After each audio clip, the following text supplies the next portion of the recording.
Right, here we are. Just check everything is up and running as usual.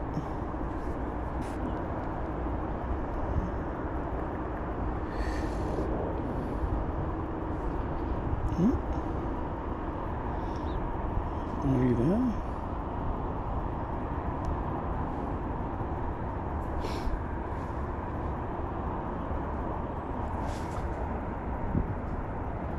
Upcoming? Why is it upcoming?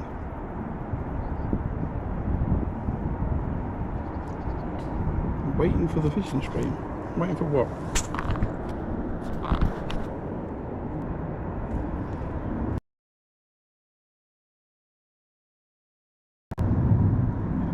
Oh, I don't know what that's all about.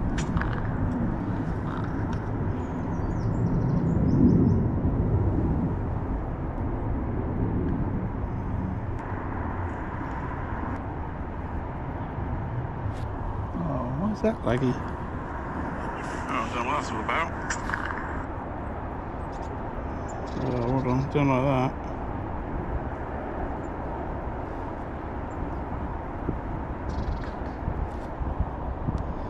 Is that going to sort itself out? I'm going to have to restart. I don't know what that's all about. Oh, hold on, don't like that. Right, I've got to keep the audio on for a second, just so I can hear it play back to myself. Is that going to sort itself out? I'm going to have to restart. I don't know what that's all about. Okay, I think we're good. Good morning, everybody. You've joined me at Gold Valley Lakes today. I've decided to fish the midweek open. I've ditched the office. I'm peg 22 on Gold Lake, and I'm looking forward to this today. There's been a lot of fish moving, as usual with this venue during the summer months.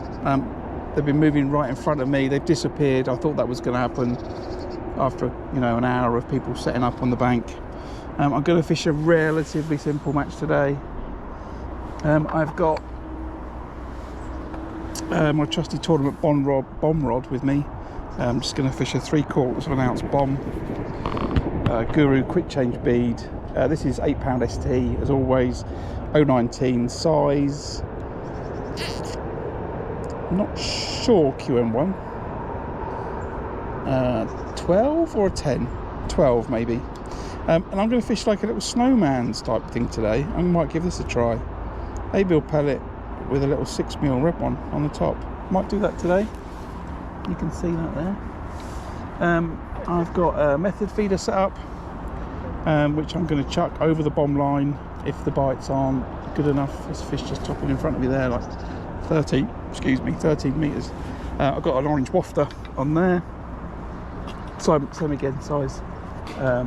Whatever that size is, QM1. And then pellet waggler. I managed to leave all my pellet wagglers at home, so I've gone and bought some Daiwa Carper ones and some Preston ones. That's a 7 gram. I'm going to fish that with a 1 metre hook length and fish the pellet waggler. It might be a little bit too windy today, but if I don't catch on the waggler, it's going to be feeding the bomb line. So yeah, we've got 6 minutes before we start. And there's a little delay on the stream, I can see that, I'm watching it, but the quality looks okay. If someone could just type in chat if the quality's alright and the sound's alright. I don't mind there being a little bit of a delay, but I do want to make sure the quality's alright. Side tray is pellets today. I've got 8mm pellets. These are fishery owned raisins ones. 8mm pellets. I've got some 2mm for chucking in down the edge and fishing on the method. I've got my very old Ringers 8mm. These are, I don't know, these are about 9 years old now. The recipe's changed. These are a lot more oily, so I've got those for hookers. I really like them. I've got some 11mm that were the same, really oldish ones. Then I've got some 6mm and some 6mm reds. The 6mm, I might just fire some pellets short, just like on a, I don't know, 10 metre line. plan of attack is going to be, I want to catch the majority of the fish on the waggler and the bomb. It's peg 2, miss 1, so I've got an angler to my right but spare peg to my left. So I'm going to fish slightly to the left of me today, just to the left of the big island, towards a couple of people on the far bank. So I'm going to fish a waggler there, a bomb there, I'm going to chuck the method there, I'm going to chuck some micros down this left hand edge, and I might just chuck a load of 6mm pellets on like wherever the catapult goes, right? It's going to be, in fact I might even throw them. I might throw some pellets. I'm not sure. I'm just going to get another catapult out now. Now I've started to talk that through. Maybe I just want a catapult. Because there's fish, as always, moving along that 12-metre line, something like that. And I might just fire some pellets in there today. I'm kind of under instructions to not fish the pole today. I've got a couple of little issues with my back. And I keep fishing the pole a lot, so I'm going to give it a rest. I'm fishing the river at the weekend and I will be fishing the pole then, so I want to give my back a few days rest. So it's all rod today, so if you wonder why I'm not trying to mug fish like this one that's just swimming along here, I can see it just disturbing the water. It's because I'm not allowed to fish the pole and I'm trying to be good, listen to people. So that's it, that's the plan for the day. And we start in about 3 minutes.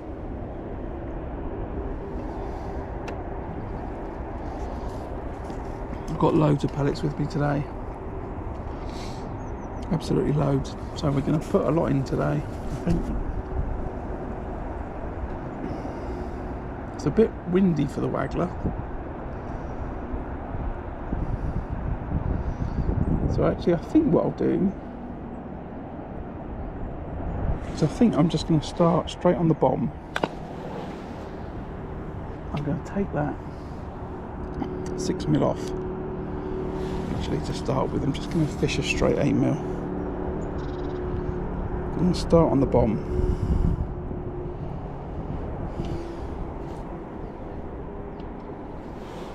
That's what I'm going to do. If I get a lot of liners, I'll chuck a waggler over the top, but I'm not going to start on the waggler. It's just coming in the wind a little bit too much. It's going to skid around. So we will we'll be getting that bomb going in a couple of minutes.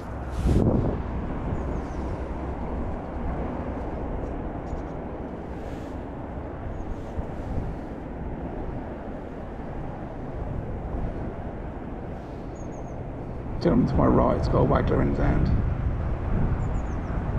I think it's just too windy.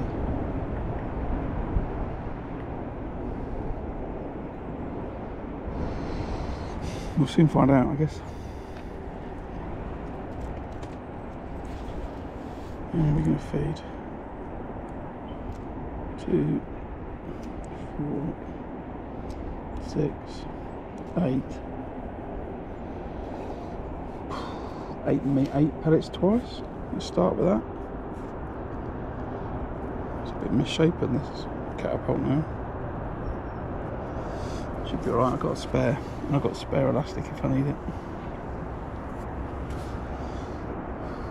So we'll start out there. I'll chuck some pellets down here later on. I'm not going to do that for a few hours. And then I'm going to maybe catapult some pellets at 10 metres and give it the occasional look. Something like that. Something like that.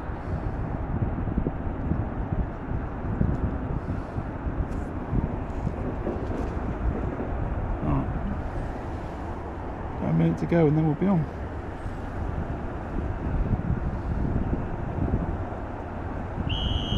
There we go. Right. Something like that. That'll do. It's good in that tangled rig. Oh, come on, Graham.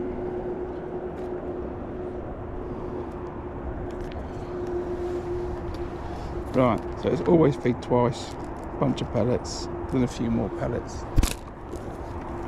That sort of distance.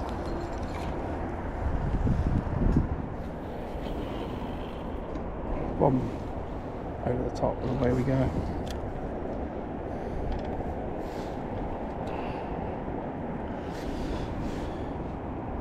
I'm going to fish to 5-minute casts. So I'm going to feed after 2.5 minutes over the top.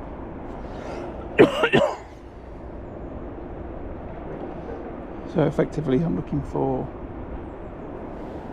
3 casts, 3 feeds per cast, 20 or 24 pellets every 5 minutes. We'll start at that sort of rate and see how we get on.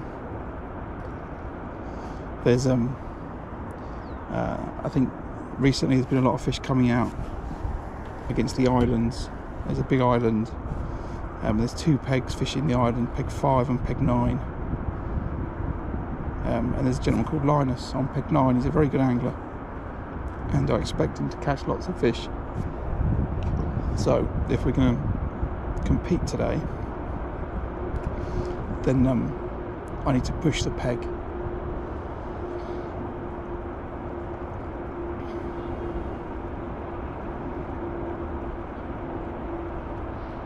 So in terms of tactics, I'm looking to draw fish. I want the fish in my peg, I want the fish in the peg to the left. I want to draw the fish from the gentleman to my right, and I want to draw the fish to the gentleman to my left. I'm going to try and feed and attract a load of fish into my peg. It's either going to work or I'm going to put a load off. Thanks, Des. Des, can you just let me know if the quality's alright? There was a bit of a delay with the stream, and I want to just check that the quality's okay and the sound's alright. Should be okay. I don't know why there was a delay in the stream starting after I hit go, but if you could let me know if the quality's good, then that'd be great.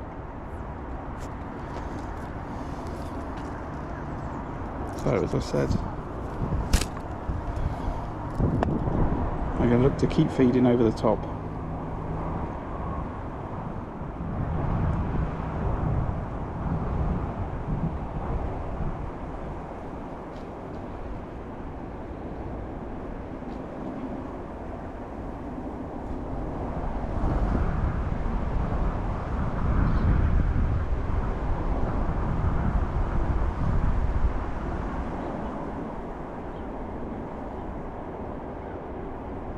A lot of good anglers fish these midweek opens at Gold Valley. I always think that there's a really good high quality of angler, the anglers that fish the opens, fish them regularly. Oh cool, thanks Des.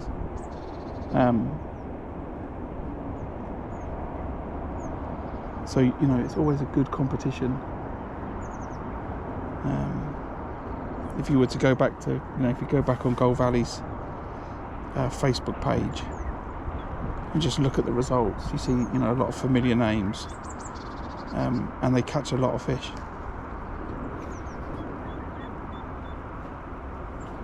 So you've got to come with a positive intention, I think.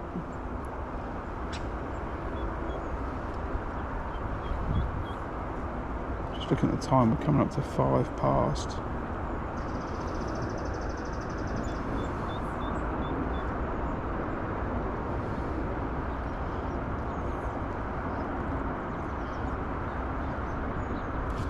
So 3 casts.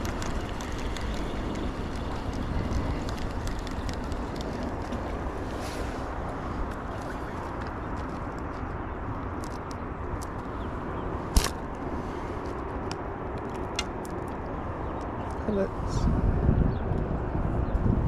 I've got a duck family coming in front of me, and I've got some geese sitting behind me.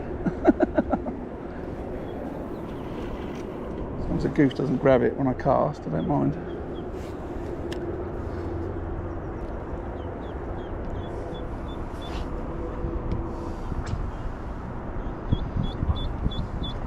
So if anyone doesn't know much about this lake, there's carp in this lake up to £30. They come out in matches. There's been a few come out this season. Maybe it's the same fish twice, I'm not sure, but I think there's at least 2 fish that push £30 or just over £30 in the lake. You know, lots of stories of people weighing in 2 fish for £56, stuff like that. F1s, if you watch my Fisho video, you know, the F1s are probably minimum £3 now. And the bream are all, you know, £3-4 a piece. So it's the kind of venue that you can put a big weight together in a short space of time. So the match is never written off. There's always opportunities to catch late down the edge. It's a bit tighter today with peg 2, missed one, but I'll certainly be feeding to this left hand edge. I haven't brought the pole, so I'm just going to chuck a method feeder down there on a slack line. And I'm watching the people to my right. To my right, it's a pellet waggler, then another pellet waggler, then a pellet feeder, and I've just got to keep an eye out for them hooking some fish.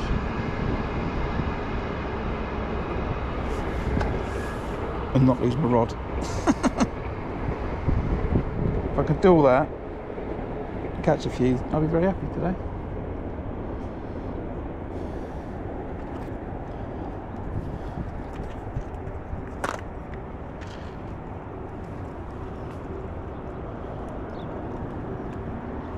How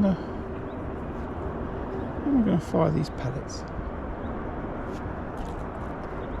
Something like that? Yeah, I'm just going to put some 6mm there, and I'm going to put some in there all during the day, and maybe these fish that are on the inside, that are between me and the halfway across, they might come and sit on there. It's far enough away from my bomb line. It might be good for a fish.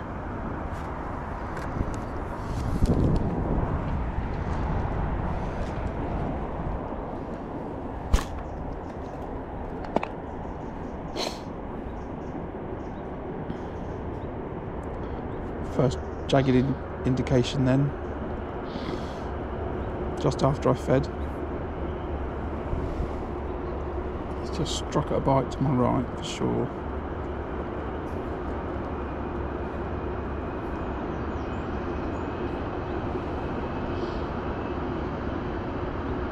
Another liner. It's not like a big line, it's not like something swam through the line at pace.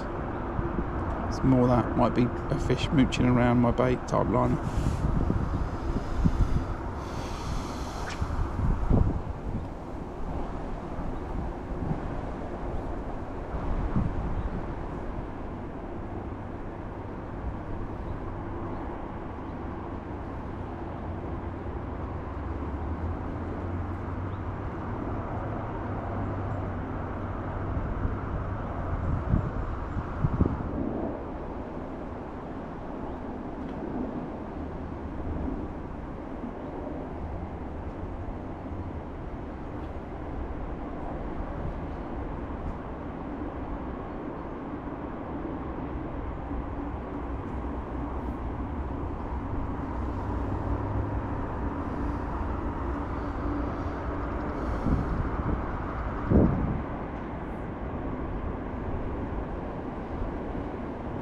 The thing that I'm noticing about the angler to my left and the ones to my right, no one's feeding.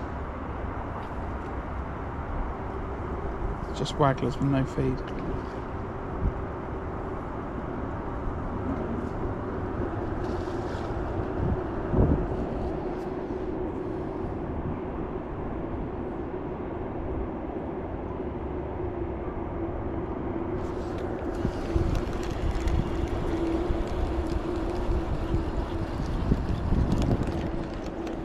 Seems to be a very common way to fish the venue currently is to not feed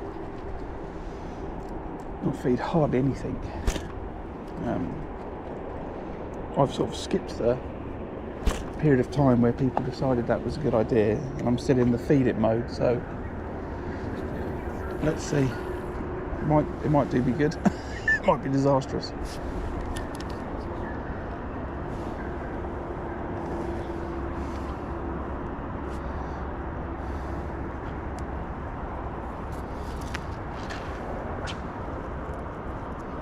Okay, is that a liner? What is that? I think that's a liner gone over the back of a fish.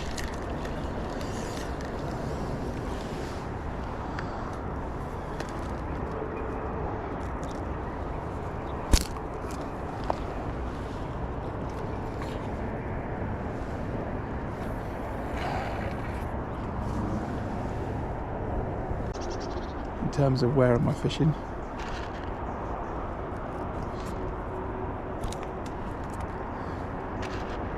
I think every time I cast in, I just do 2 pouches of, 6 or 8 6mm.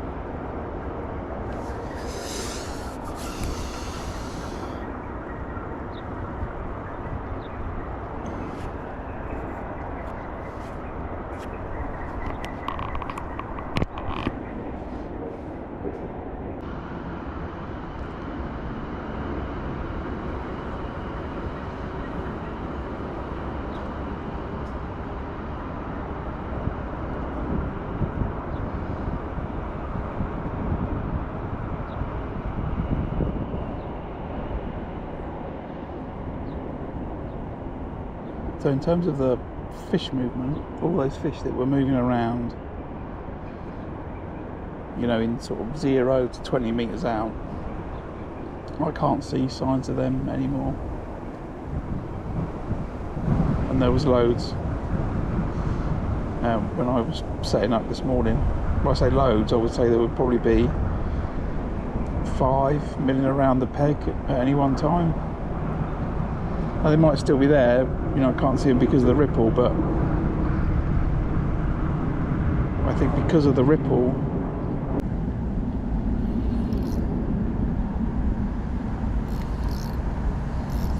just one click in the wrong way, that reel.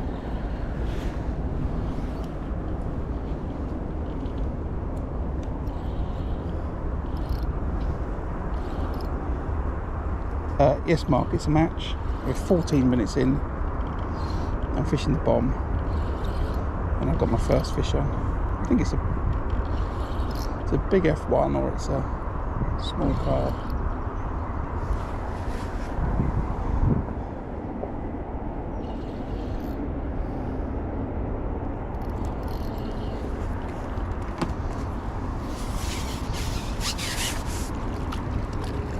Small carp is the answer to that.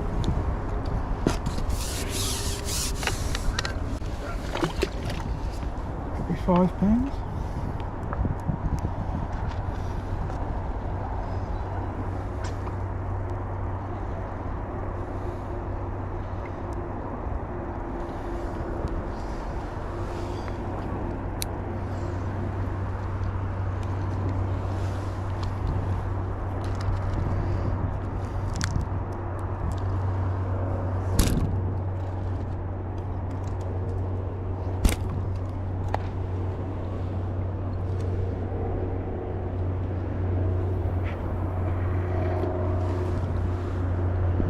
Right, I would say £5 in 15 minutes.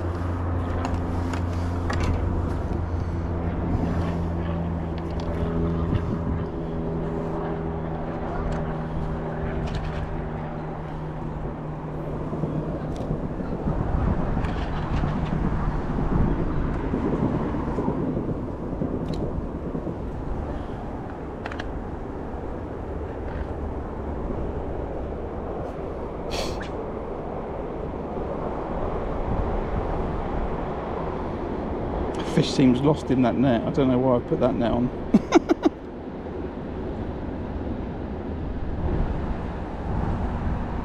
Yeah, cool, Mark. Enjoy the show. Can just lift that hood up on that side tray. I don't want the phone to overheat today. That's one of my only worries.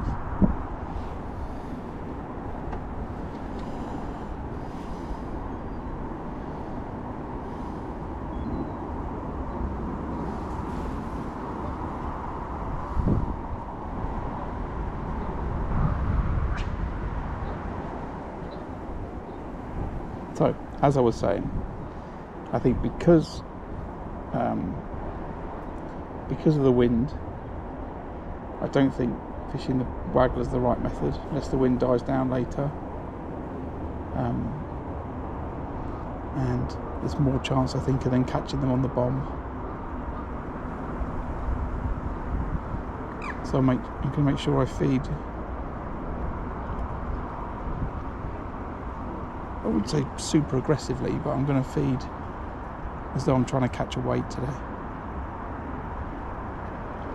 And if I've already had that fish after 15 minutes, what did I do? 3 casts?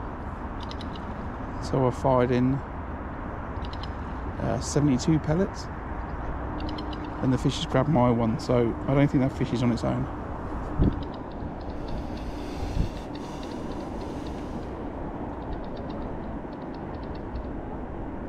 So I'm just going to keep up the feed. 2 pouches, and when I cast out,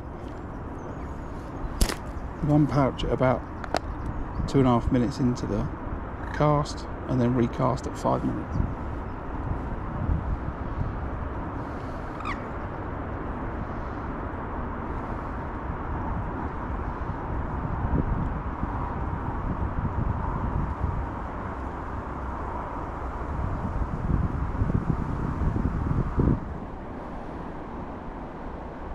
What I should have is a little stopwatch. People complain to me all the time. But I make it a bit harder for myself. I don't have a clicker, but I said I'm not going to get a clicker until I get 1,000 subscribers. So if you're watching the stream and you're not subscribed, if you want to hit that button, that'd be great. And I should have a stopwatch for timing these casts. Instead I'm looking at my watch and my phone.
Right, nothing on that cast.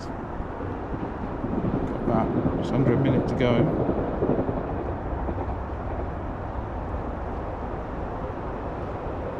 I think what I'll do is, if I do another cast with no bite, then I'll try that, try putting a 6mm on top of the 8mm.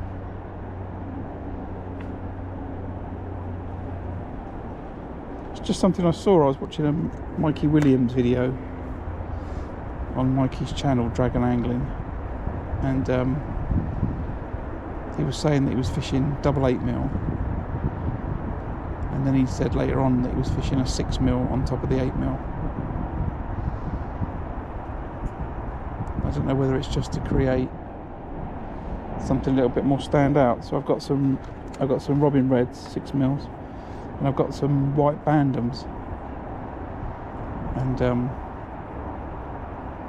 I was thinking about trying both. It's another indication there, so I'm just going to leave it in for another minute.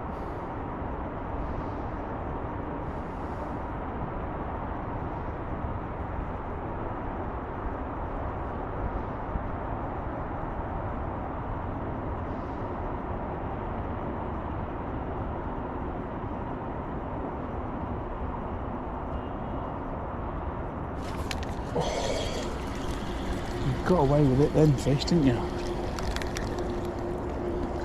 I was wondering if that had broken me on the bite then.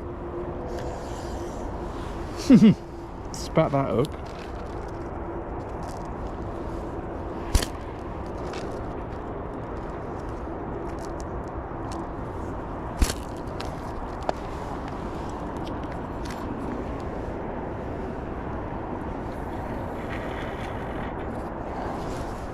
That's the kind of bite is if you haven't, you know, connected with the fish and the fish is on it, drag your rod in. That's why I'm quite nervous actually. Picking this other catapult up to fire these 6mm in.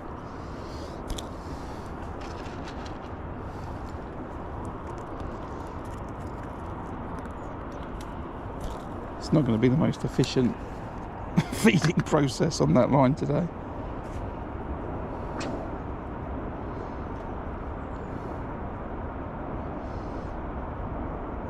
Right, back in at 23.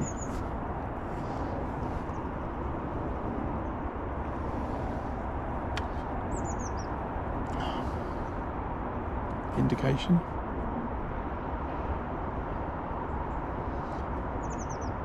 See, now the wind's dropped, now you can chuck a waggler. If I do get lots of liners, then I might consider chucking the waggler over the top when it's like this. Come on, actually grab that bait. That's twice now the fish has grabbed it and spat the hook.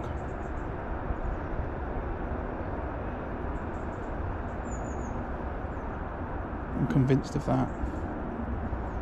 Just those small indications. Where it sort of just goes root and then goes again. I don't think there's any debate, that's a fish grabbing the pellet. But it's managing to spit it out.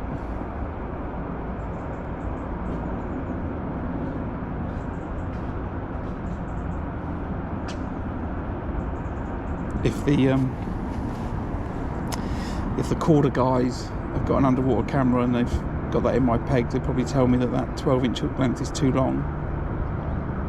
And it's giving the opportunity for fish to spit the hook out.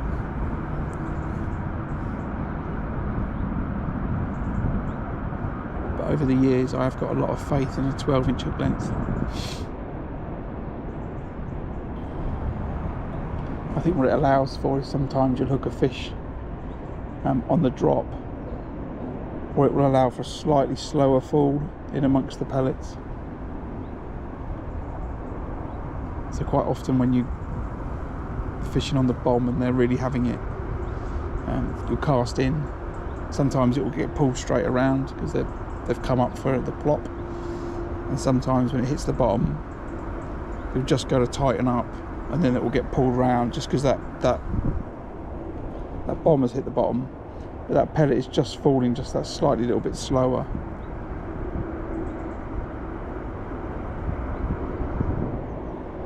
And I think that can give you a good opportunity for a bite. So 12 inches hook length it is for me. Right, what is it, 25?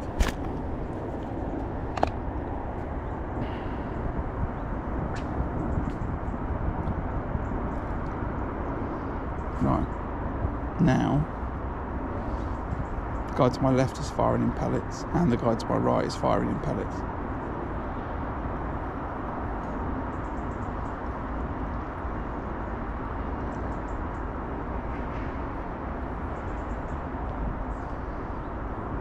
So we're now competing for fish. An indication then.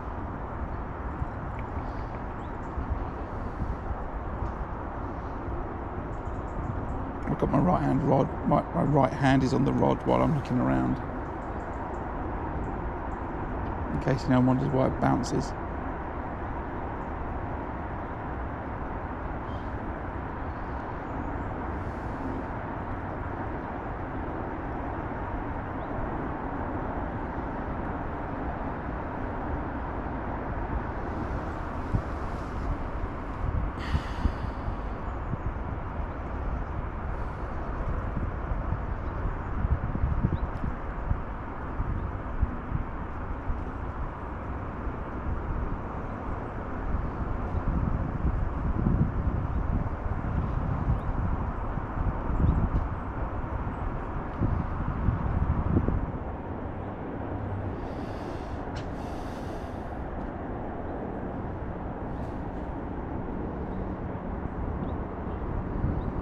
liner.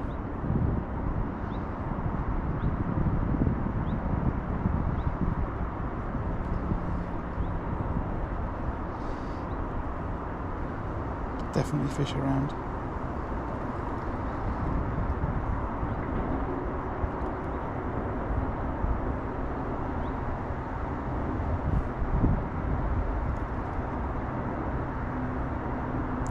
Right, let's give this little Robin Red kicker on this 8mm a little try.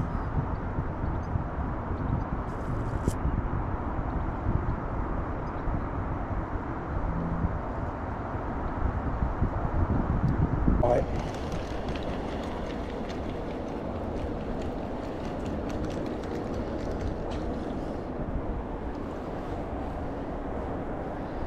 Right, I should be able to squeeze that 6mm onto that band. Hopefully not breaking it. Yeah, so that's the bait.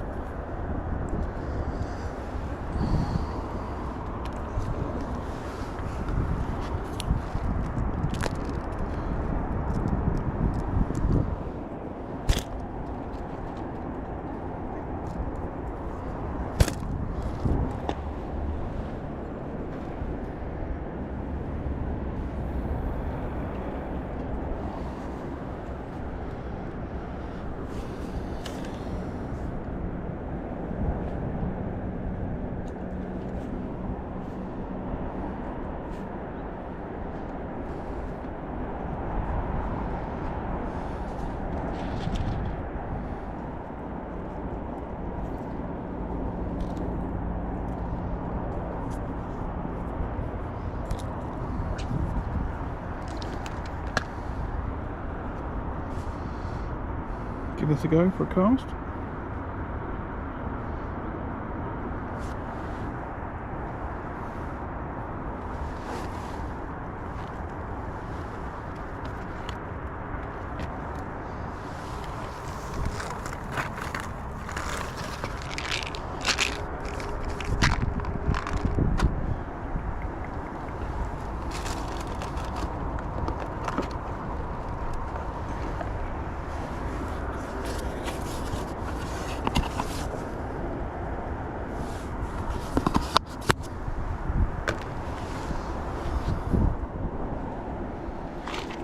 The reason I'm thinking about these alternative baits is because I'm getting indications, and I don't think they're indications from fish up in the water. I think they're on the bottom.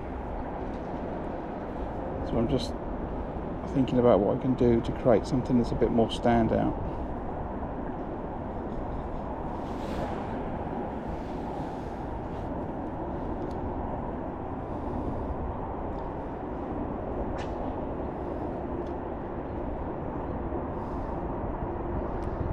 Again there, little indication.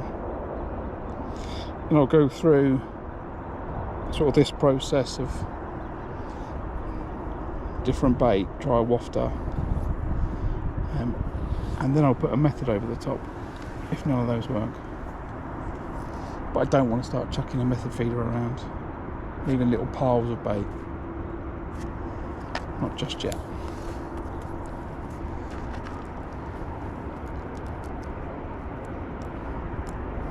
Other things to try first.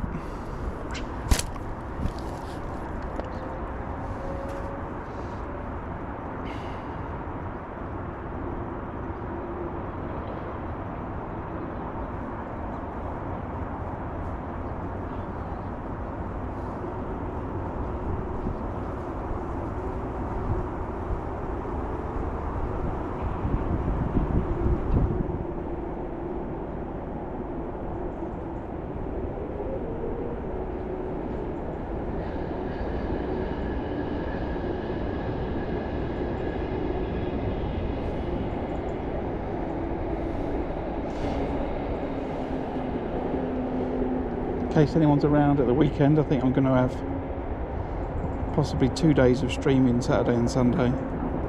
I've got a match. I've got a match on the river on Sunday, and you know, the current tactic will be fish a pole line and fish a feeder. I talked last time about doing a short pole line, a longer pole line, a really short line and a feeder, so 4 lines, 3 on the pole, 1 on the feeder. But I think I'm going to go down the river on Saturday and have a little practice session of fishing a waggler and see how I get on with that. And I'm going to fish the same stretch where we're going to fish on Sunday. And there's some good pegs where I've got decent signal to stream it, so I might be down the river with a waggler on Saturday. I'll probably take the waggler and a feeder in case I don't catch on the waggler. After 2 hours I'm bored.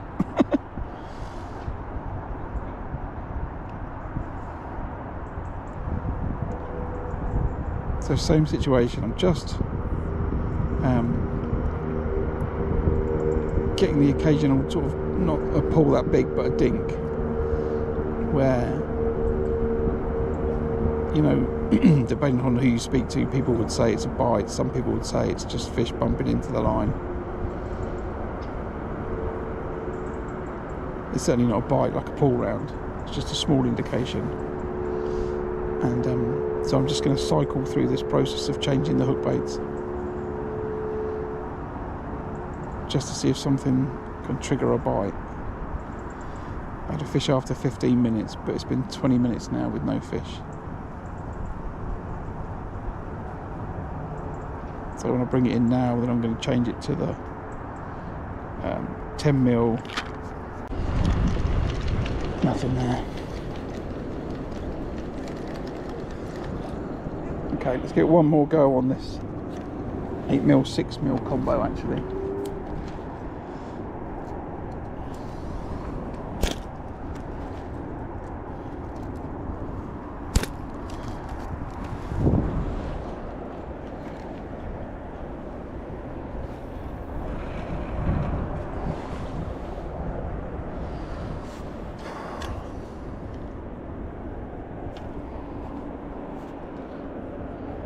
One more cast on this and then we'll change it.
So if you're just tuning in, welcome to the channel. I am fishing the Wednesday Open today. Got a little indication then, but I can see the fish move. It's just a liner, but it's on a short, like 8 meters out. I've seen the fish get spooked. So I'll start that again. Welcome to the channel. If you just tuned in, I'm fishing the Wednesday Open at Gold Valley Lakes in Aldershot. I'm on peg 22 on Gold Lake today, on what's called the Canal Bank. I've got the Basingstoke Canal behind me, and I've had one little carp, about £5 after 15 minutes, like the 3rd or 4th cast on the bomb. And the anglers around me started on the waggler, they didn't catch, and they didn't feed either, but some of them have started to feed now, probably triggered by me feeding.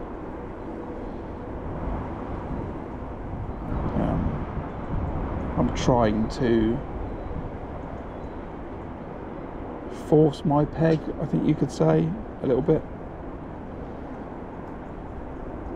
I'm trying to trigger fish into feeding in my peg whilst trying to draw fish from other people's pegs. That's the plan.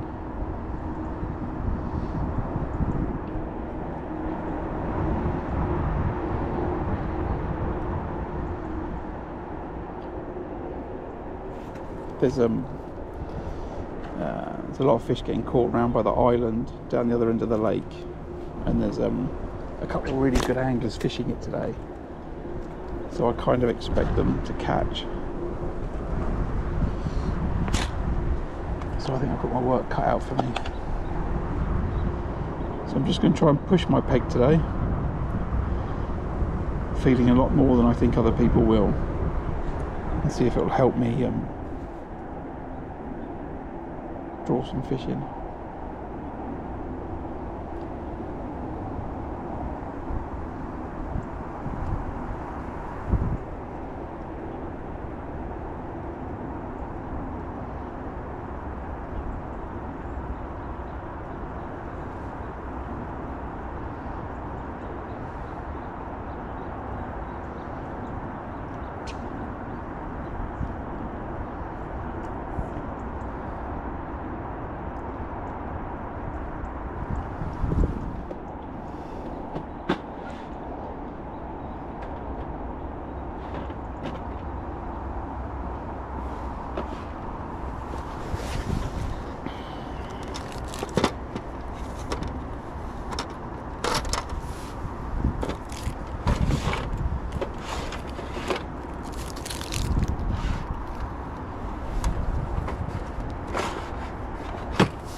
Okay, there's just another sort of aggressive indicator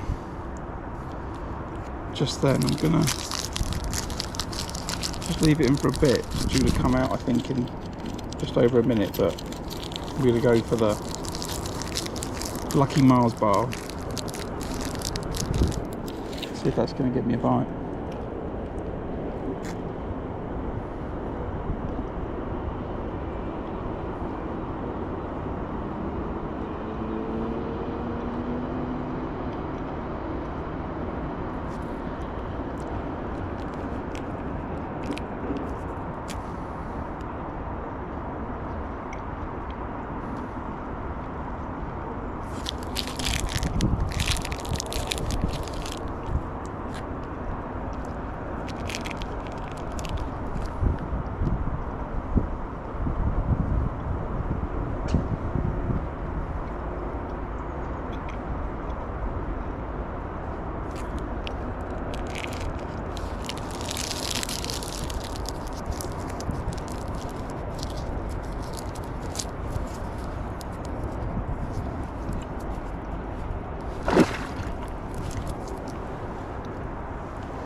I don't know why that fish is swimming up the net, but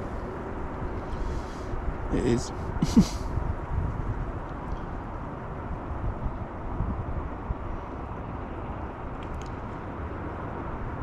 Right, same again, a couple of indications. So I'm going to just put that net over that keep net. So I don't like the way that fish tried to jump out the net then. I'm going to quickly switch this over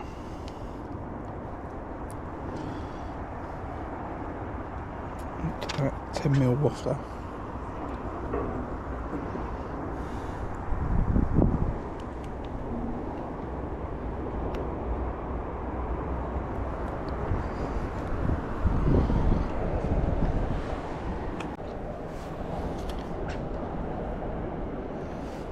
Oh, 42.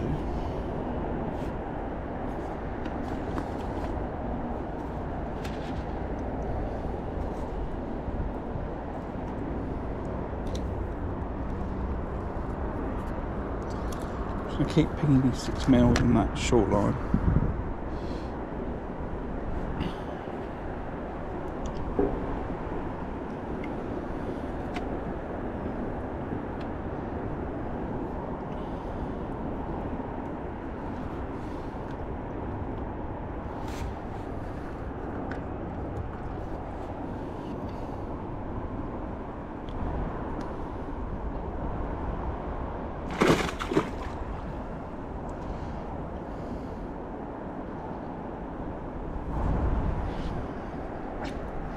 Yeah, that fish is quite happy about being caught. That's why you put your landing net over your keep net.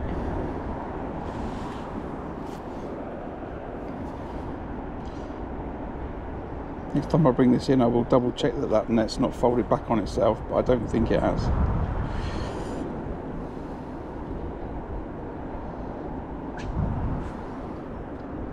Make sure the fish has got enough room.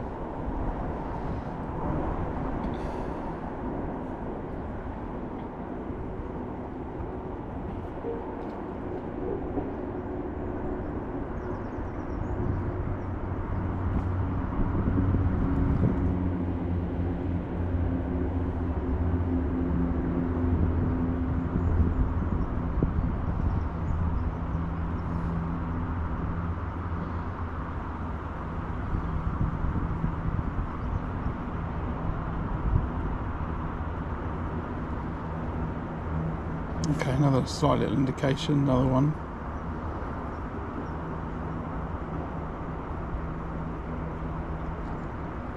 All day long they give me the feeling it's Lynas in and around where my bait is.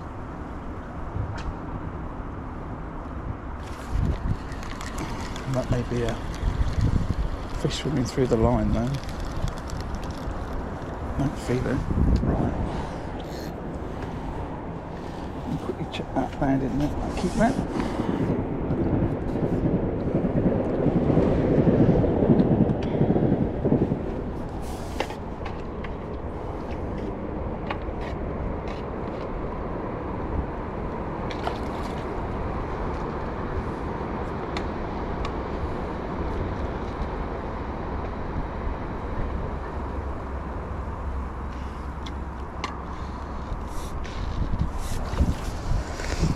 Plenty of space there.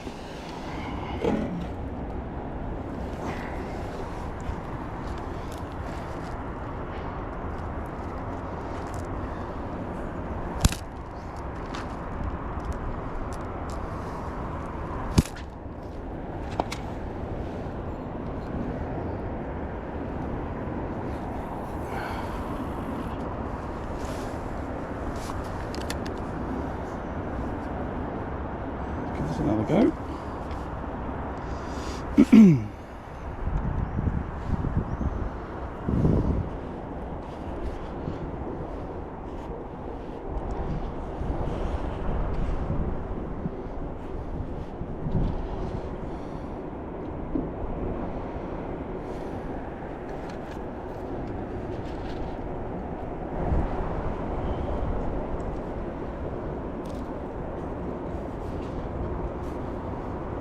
Hopefully it's not fish on this short line where I'm casting, chucking that bait.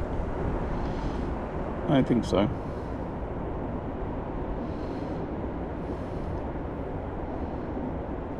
If it was there, the fish would have to be up higher in the water. I'm feeding a line at like 10-11 metres. If these indications were coming from that line there, that would mean that the fish is high in the water to catch the line, and I'll be getting much bigger liners, I think. These small indications are very similar to the ones that I would get on the Syndicate Lake, where I think it's fishing and around the peg on the bottom where I'm feeding. So we'll just see if this change of bait is enough to stimulate a bite. If this cast doesn't do it, I'll have 2 more casts on the 8mm again, just a plain 8mm, and then I'll chuck a method on top to see if that gets me a proper take. I'm not sure that's the right word for match fishing. Sounds like pike fishing or carp fishing. Well, carp fishing, but not this type of carp fishing.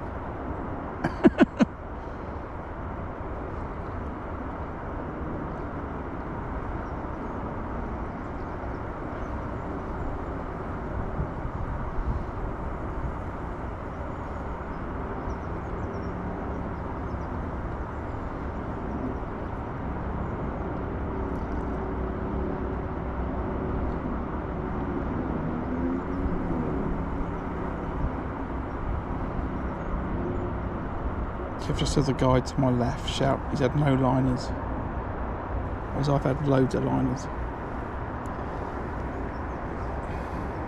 So what is that?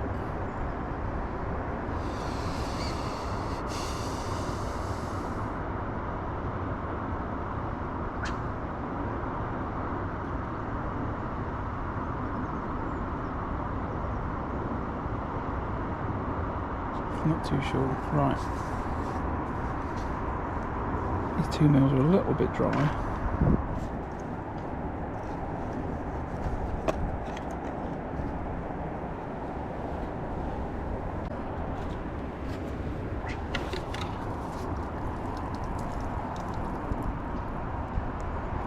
Huge liner I just had then. No debate, it was a liner. Really slow, long pull, and then it bounces back. So that could be on the short line. Just putting double pellets. See if I get a indication when those pellets go in.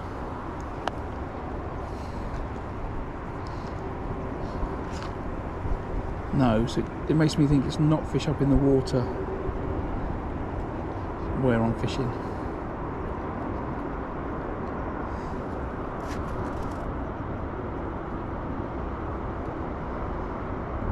So we'll give it another minute, then we'll bring it in.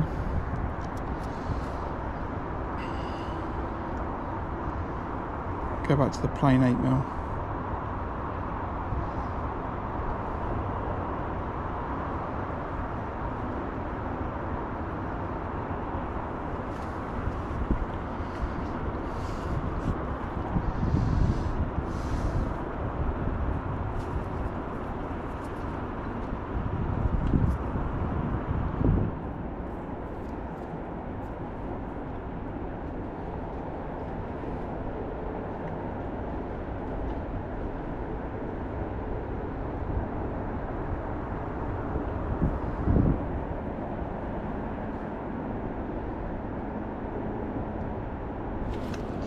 It's a bite.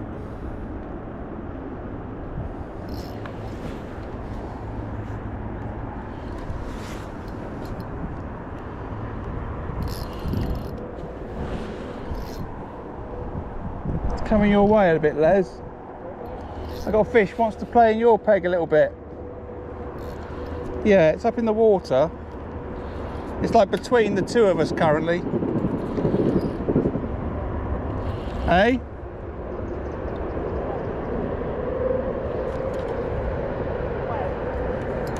No, on the bomb. Yeah, it wants to... Sorry, mate. It wants to play through your peg. Are you on the bomb? It's there. Are you? Alright, well I'll...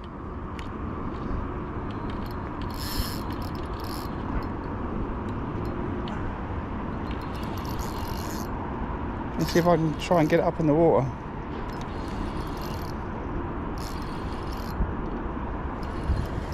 Should be alright. It's the only problem when you fish peg 2 miss one on a venue like this is where you end up. You know, if that fish wants to swim to the next peg, you can't really stop them.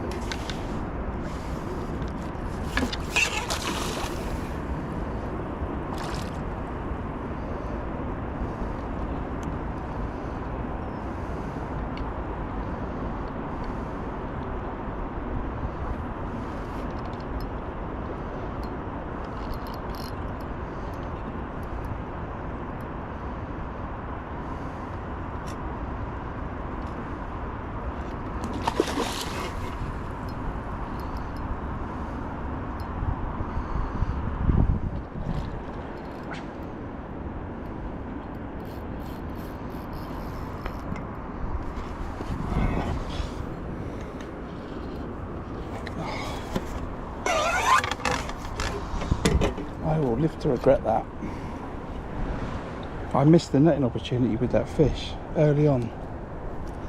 Oh, that's annoying. Had a bream slime all over the rig. Oh, Graham.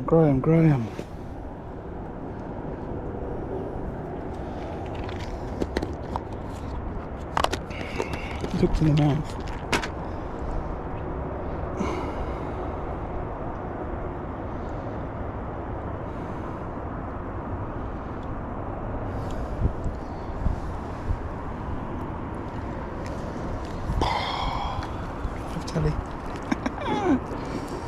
Happens to all of us. And then it wants to go and swim out, and I try to stop it a little bit. Maybe I put a bit too much pressure on it. I don't think so. And then I've pulled the hook out.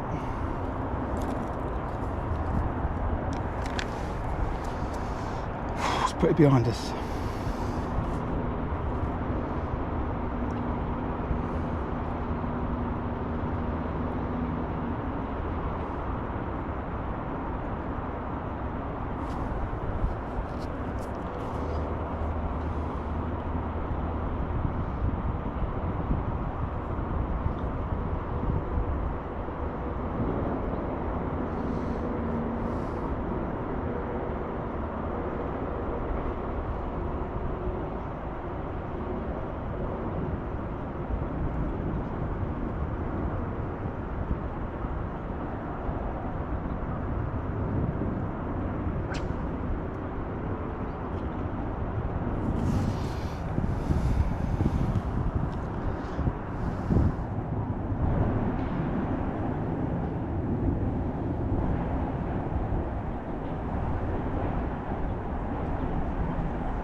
That's a liner.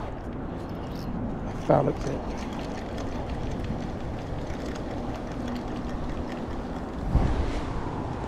Well, there's certainly a fish right where I'm feeding. So I'm able to rule out those liners from this short line, because I struck at that one and I foul hooked the fish.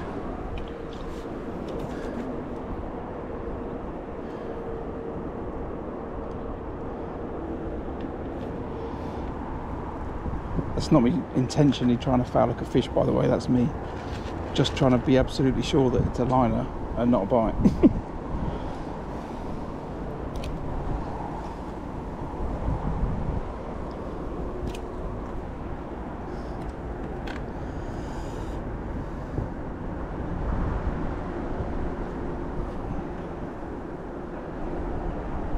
No, Julian, they don't. But it does happen, and I'm very calm about it these days. Now I'm streaming.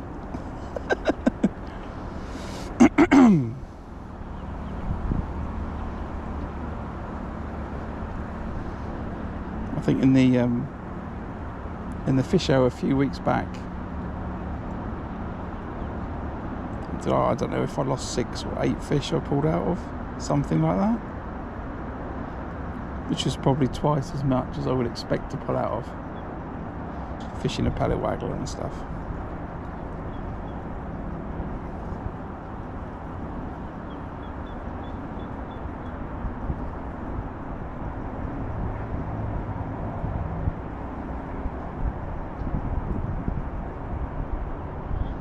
But, you know, you get to see it all on live TV, the good and the bad. What it is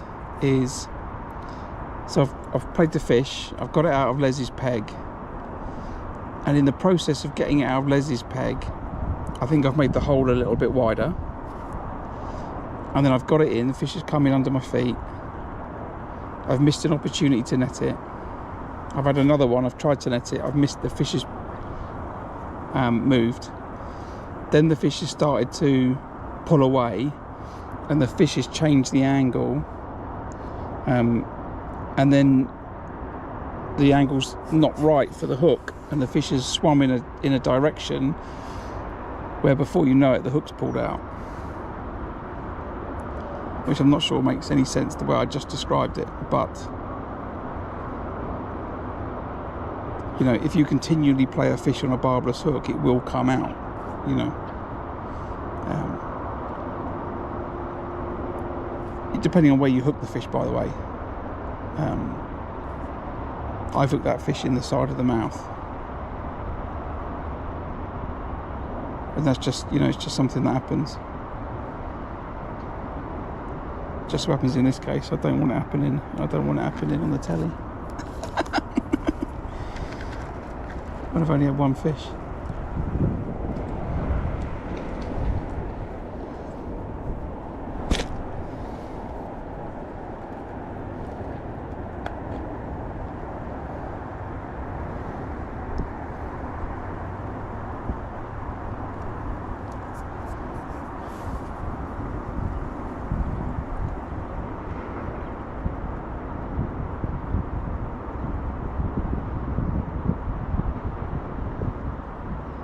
So, it happens. Put it behind me. Focus on the next one. Got a fish onto my left by the sounds of it. Okay, it's splashing around. So I think the section... no, I think there's 2 sections but 3 boards today. I'm on the scales and I've got to weigh the gentleman to my left, me, and then 1, 2, 3, 4 to my right. I've got to weigh 6 people in. So I think there's 3 boards but 2 sections.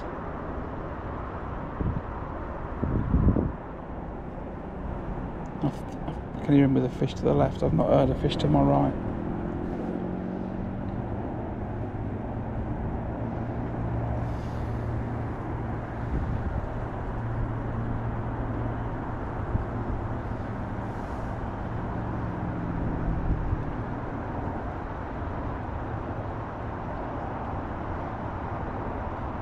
There's fish moving in the top again. I see that now. Now that wind's dropped down. See a fish moving out there. Just got to look for indications, you know, when I've got the tip out. I'll now go and fire pellets over the top of it. Do I get liners?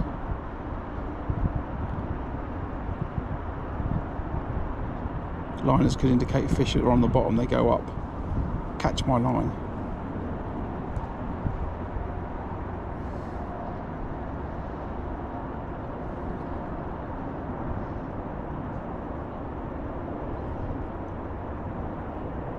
No is the answer to that.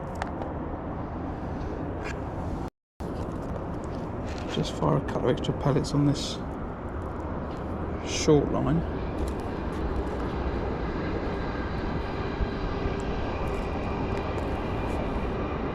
When my line cuts through,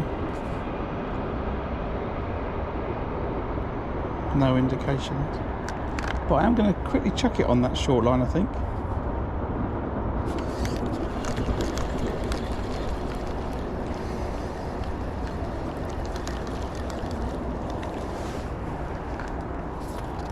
Uh, 22 on the Canal Banker Gold. Just put a few pellets, a few more.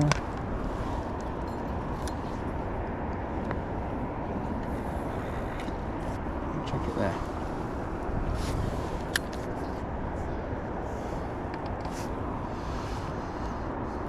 I've done that and I've fed it because there's a lot of fish cruising on that 12.5 metre line. And people are fishing for them quite a lot there.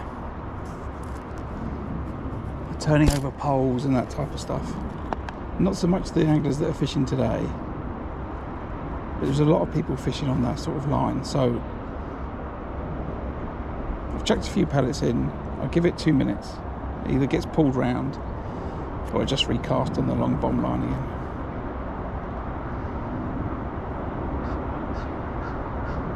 I've just got to try and work out where the fish are. Are they feeding? What do they want? That's all I've got to work out. I don't want to see the cormorant in my peg. Carp jumping like that's fine. Cormorant's not fine.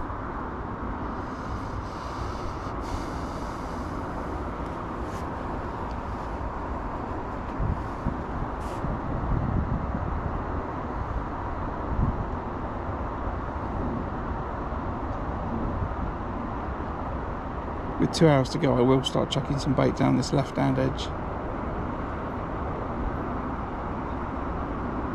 I will sling the method feeder down there.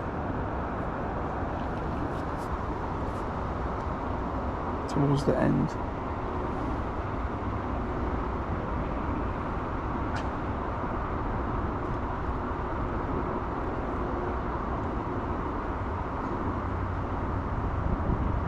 That's not gone. So we'll get back out.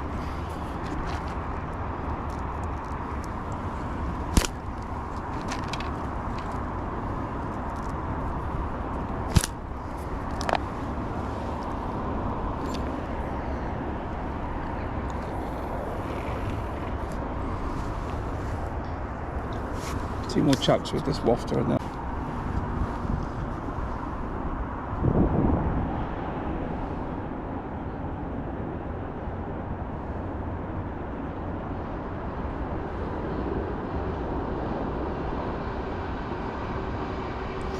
So we're just coming up, just gone past the first hour, and I've got one carp for about £5.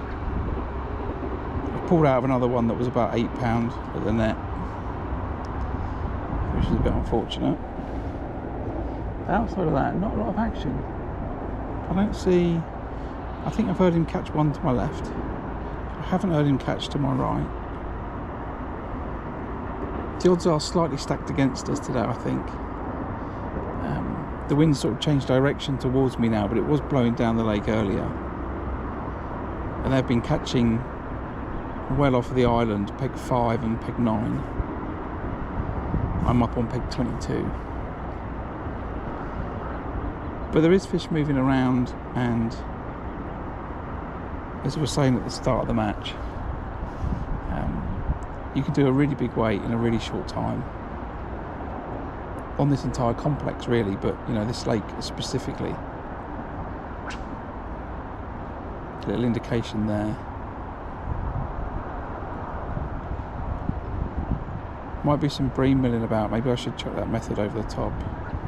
It's got a smaller wafter on it, 6mm wafter. Let's see. So yeah, the fact that we've got one fish in the first hour is not too disheartening.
Another indication then.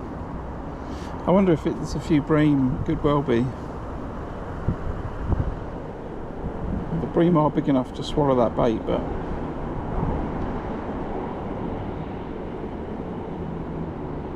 I did have a few indications on that cast before I had that fish, and there was a load of slime on the line. It's not from a carp.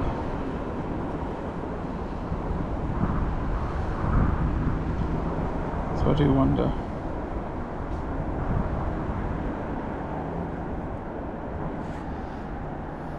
Right, let's give this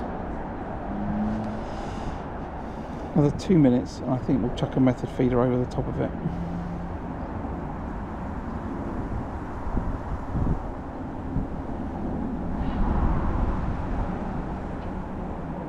Third indication again.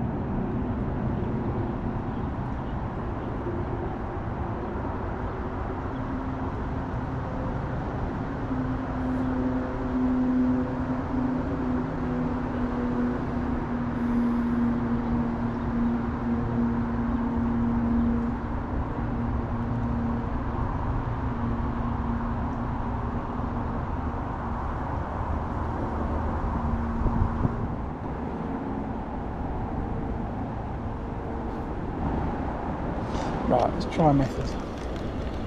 Over the top.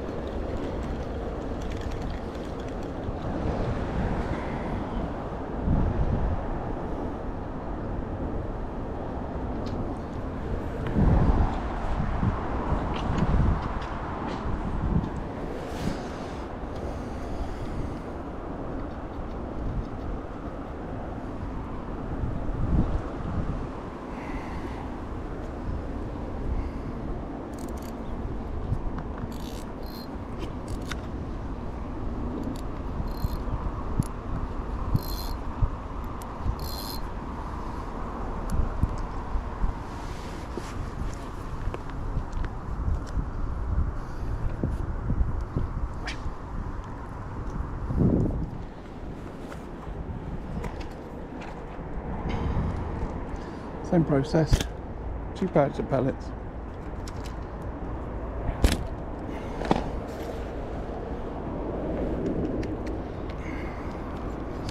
And hopefully I'll put that method right over the top of them.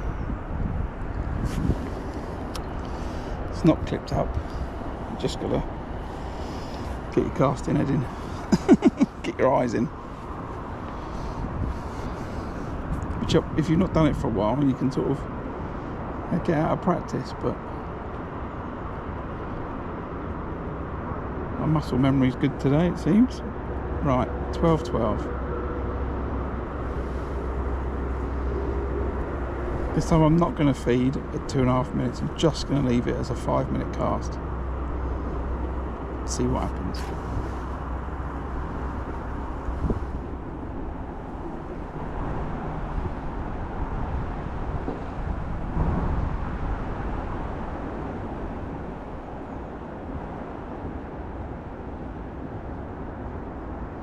Now I've had it before on previous lives on Syndicate Lake, that sometimes when you get those indications, and you know they're just slight movements in the tip, so you know there's fish there, and you can't get them to give you a proper bite, chucking a method feeder over the top can sometimes produce brilliant results. And I probably just jinxed myself because I've said that, but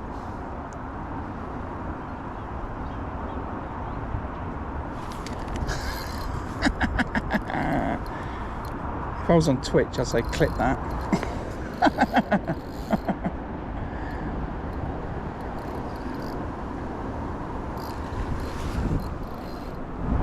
She's messing me about, that's it.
Trying to play it to the left, so if it wants to fight against me, it will swim to my left, so away from the angler on my right.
Get in there.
I do like an orange wafter.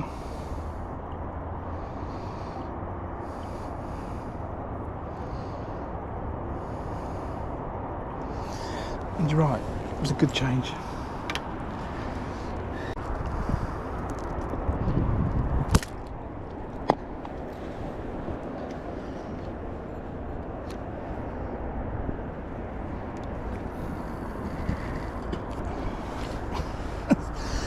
Going with a bit of a thump.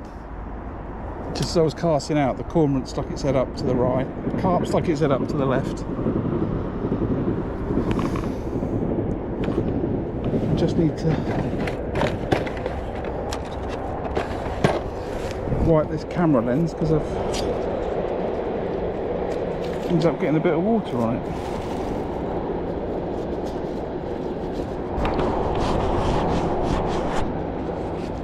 Right, hopefully that's sorted that out. So, what's that? That is 18 minutes past. The same again, I'll be prepared for a 5-minute wait.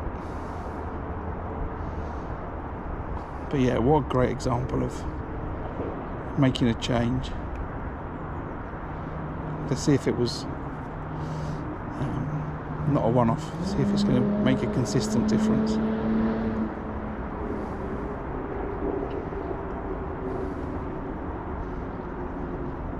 Okay, I've just had a couple of the tap tap tap. Someone needs to tell that fish it's meant to be just a straight pull round now.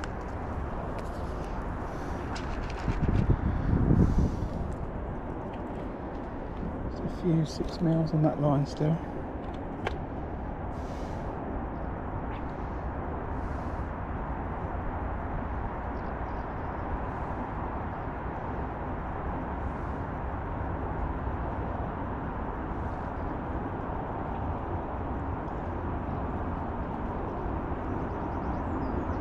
So I've definitely got the wrong landing net head on.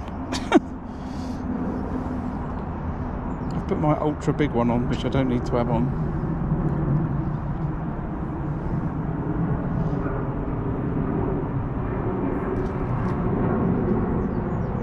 Another little indication there.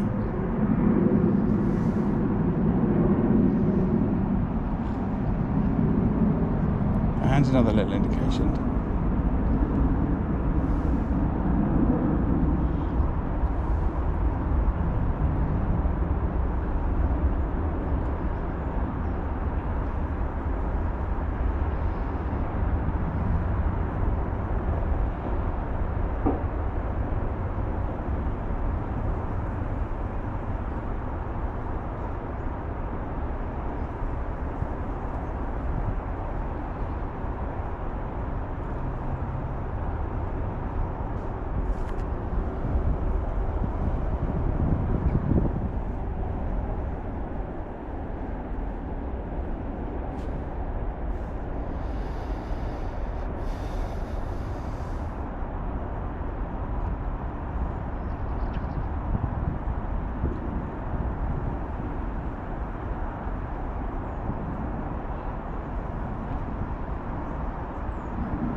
So I was hoping to get another bite straight away.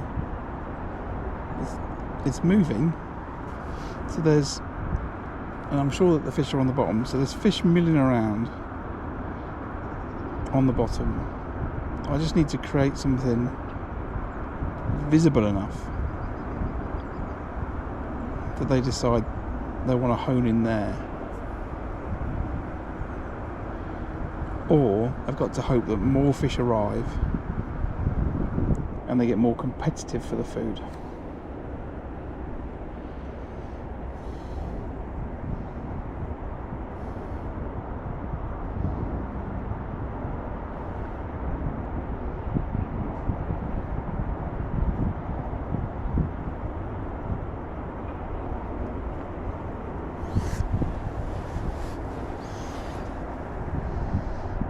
See, I'm going to give it another 2 more minutes and I'm going to recast it.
Right, another 5-minute cast.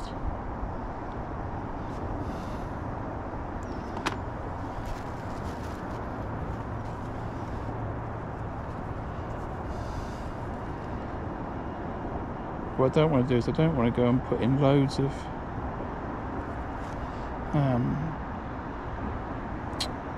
casts all over the place.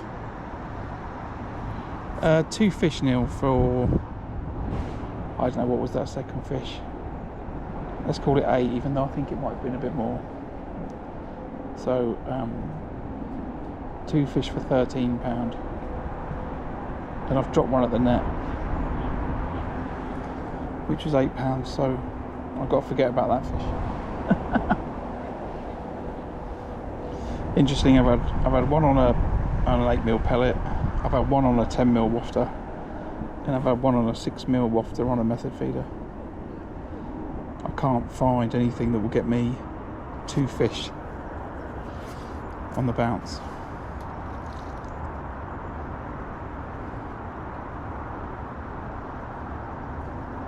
If I don't get a bite off of this, I'm going to go back to an 8mm pellet.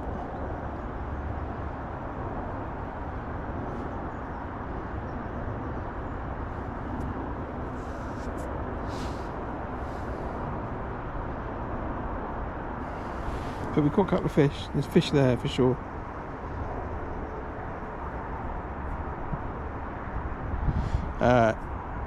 Two fish mick for £13. I've done one at the net, which was at 8.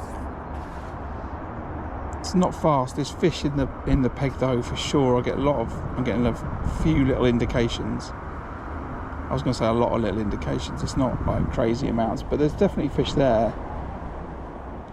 I'm just rotating through the baits to see if I can find a bait that will give me a bite consistently. I've had one on an 8mm, one on a 10mm wafter, one on a 6mm wafter on a method.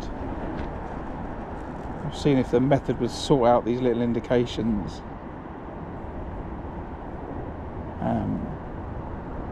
It has kind of sorted them out because they've kind of stopped. But I still get the odd one, so we'll see. It's early days yet.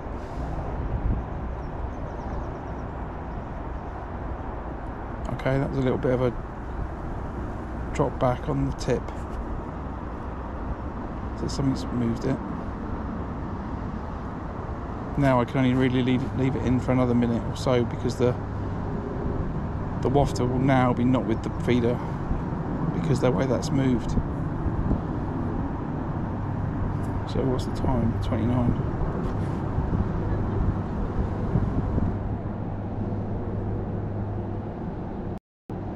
You put that little trap, you've got the method feeder, you've got your wafter right on the top of it.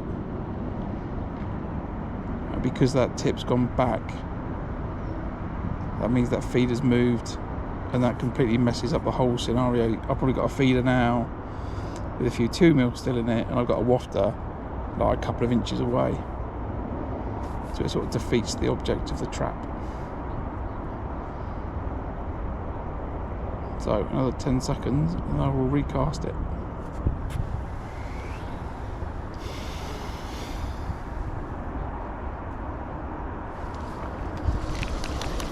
It was beautiful telly though, Mick. I said I spoke to fish there, interestingly.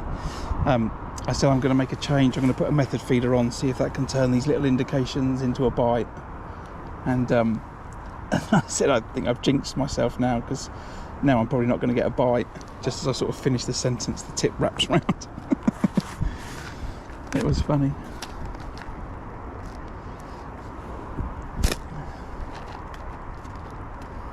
Right, it's got another fish to my left.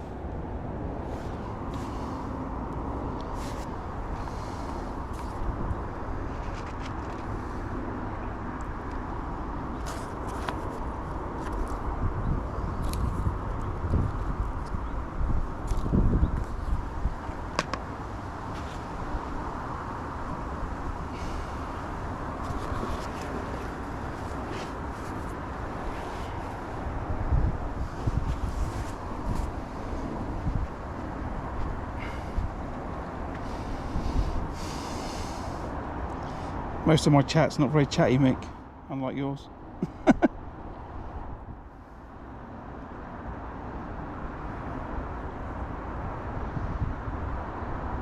Did I see that you were sea fishing the other day?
Still getting little indications on the tip. Just tells me that there is fish there. Okay, that was a little bit of a more violent. No, okay. Really milling around the peg.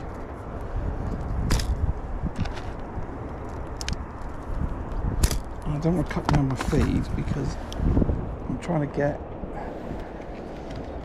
more than my fair share of fish in the peg.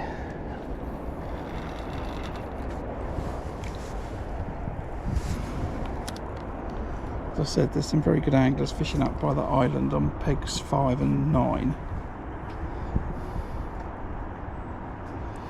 And I expect them to catch well today.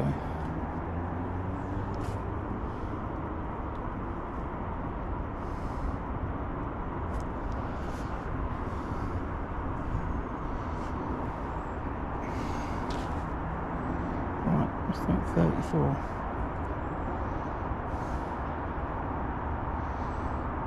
Oh, look at that. Big old boil under my feet. See if a cormorant pops its head up.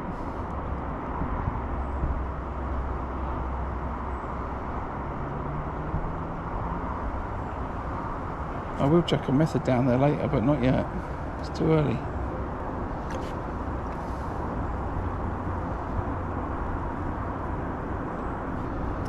And 35.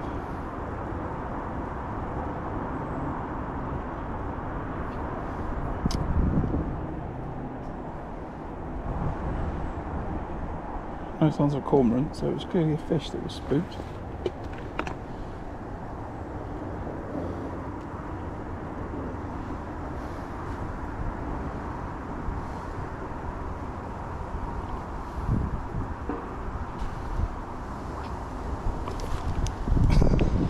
That's why you don't let go of your rod while you look at the phone.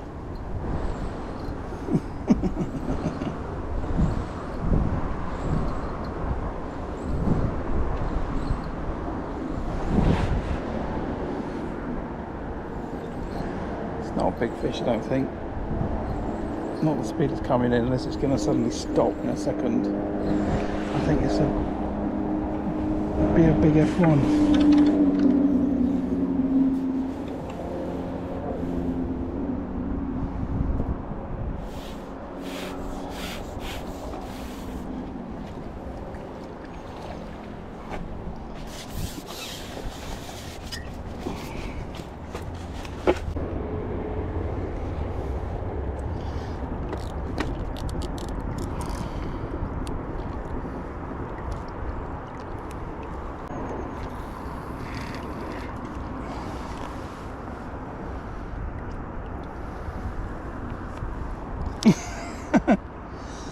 Never let go of my rod when I'm not looking at it round here.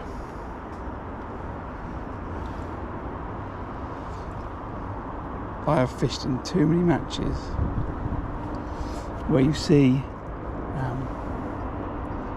people sitting there and then like this mad scramble and then rods just launch into the lake. I've seen it too often over the years of fishing here.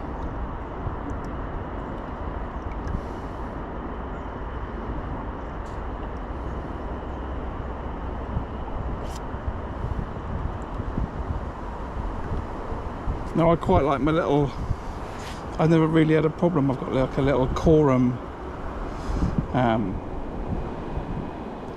V rest, and I've got just a Preston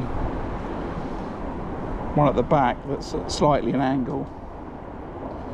But I've never been a fan of anything that sort of encourages you to let go, if that makes sense. You know, you can have a Guru one, you can have a Preston one, you know, rear rests that you can jam the rod butt into. But I don't like the sense of security that that gives you. And I think then you can be too tempted to just not really pay attention to what's going on too often.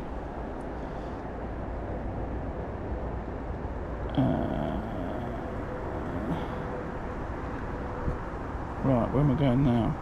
To 39. minutes past that is.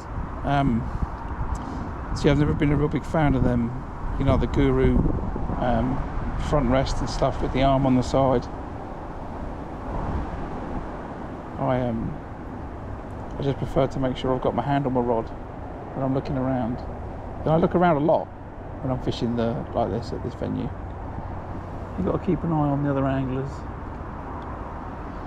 And you know, when they hook themselves, they hook themselves.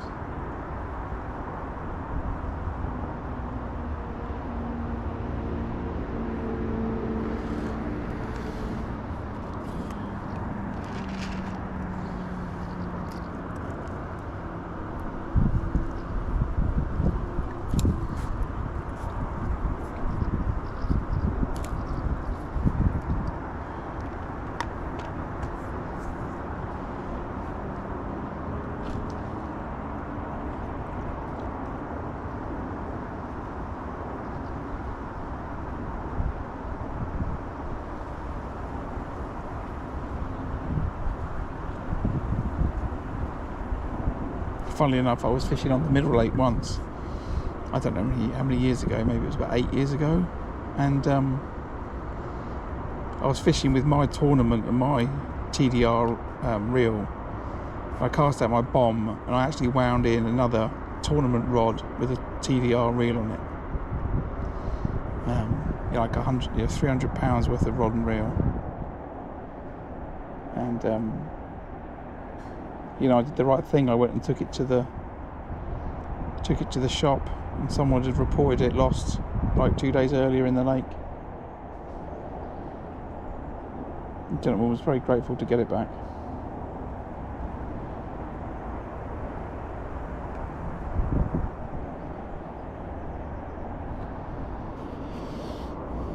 I don't blame him. Right, 39:41, couple of minutes.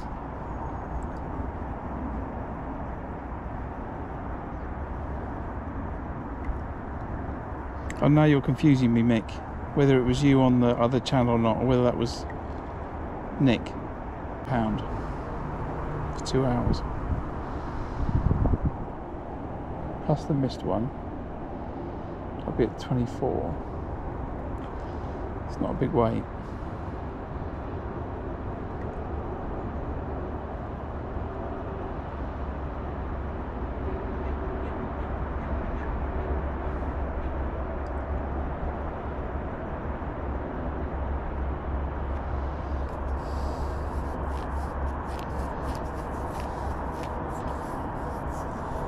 How have I missed that bite?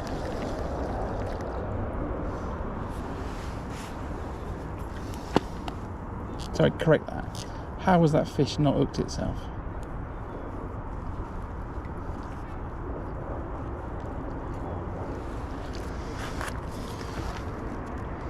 But, he says. That's more positive bites fishing this method over the top of these pellets. So, we'll keep doing it for a bit.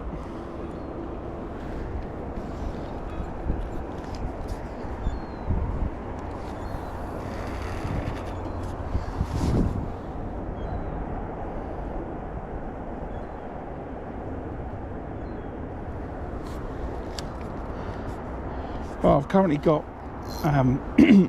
4 bait runners, Mick, loaded with 30-pound braid. I could bring them, but they're for the catfish.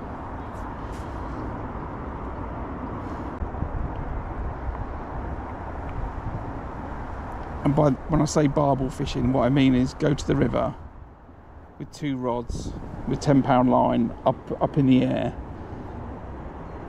with massive great pellets on the back, with 2 mils and ground bait in the feeder, with lots of robin reds and halibut pellets,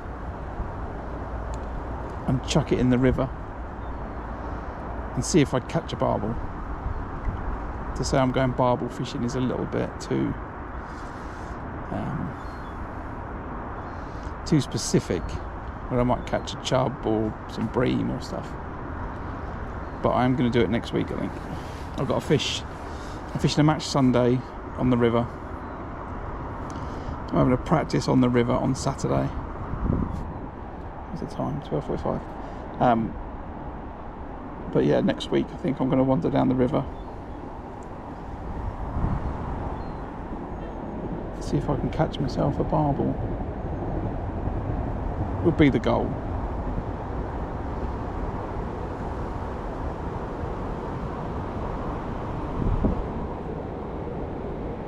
Right, that rod tip's bouncing again.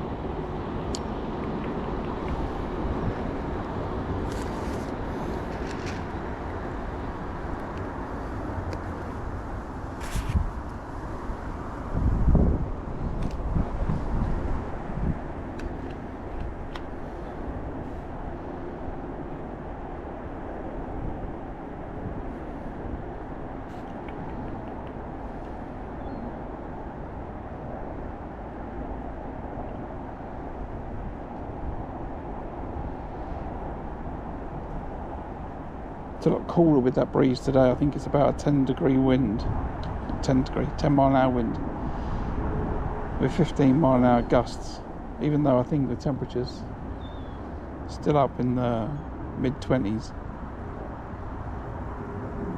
It's much nicer with that breeze, and I'm in the shade, well, partial shade anyway. Right, come on Rod, I need to catch some more carp, please.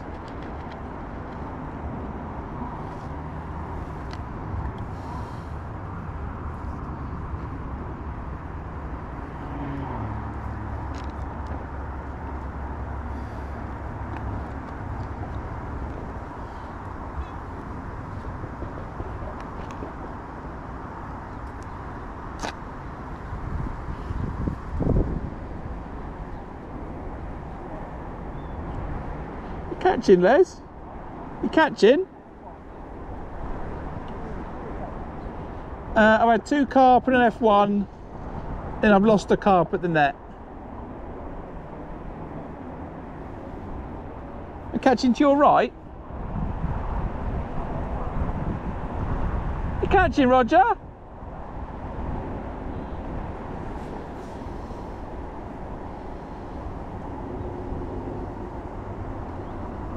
Right, so I think that was, he's now had a bite to my right.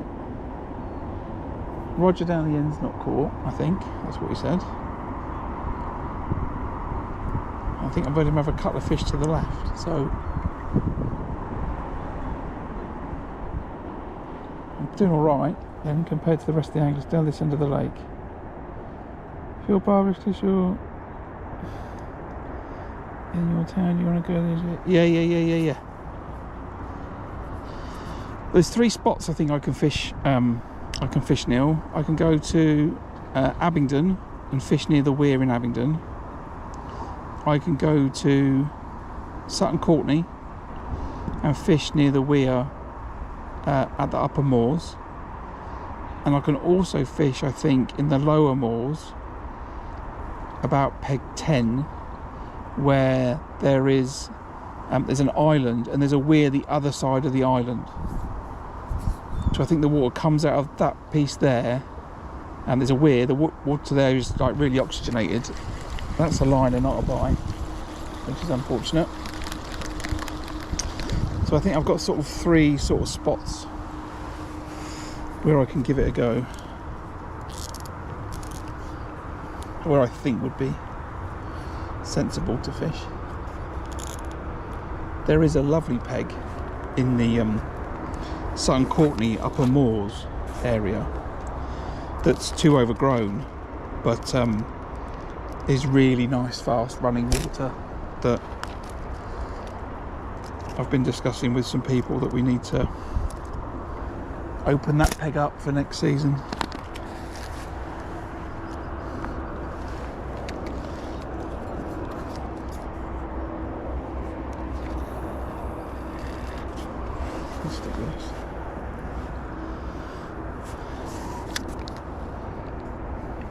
Keep checking this method feeder.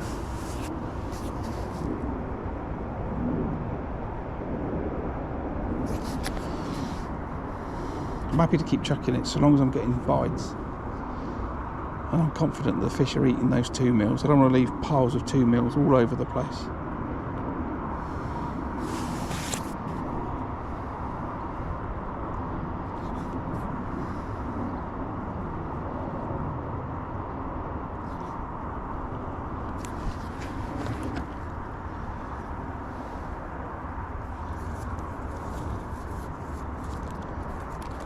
Right, what's the time? 50.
Come on, fish. It's not Lynas, it's definitely fish bashing the method. You can sort of tell, or I think you can tell, when it's a fish swimming through the line. You get the rod will bend round really slowly, go really far, and then slowly come back. When you get the little dink, I'm very happy that that's fish in the right area and they're hitting the line with their fins. When you get the fast snatch, is when the fish has taken it and then the fish has ejected the bait.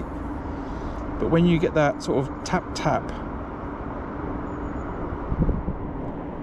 and you're fishing a method, I'm very happy in my mind that that's a fish getting bait off the top of that method, hitting the method itself. But the fish needs to come along and just go and slurp the whole lot up, feel the weight, and then bolt. So if that tip could fly around now, please, that would be great.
That is ridiculous.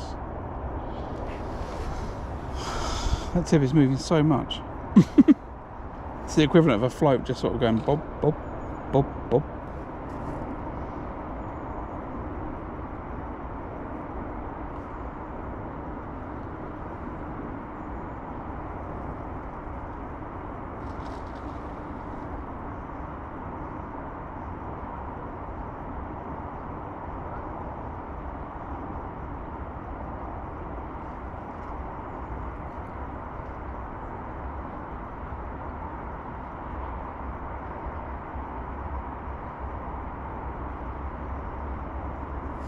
Got to recast that.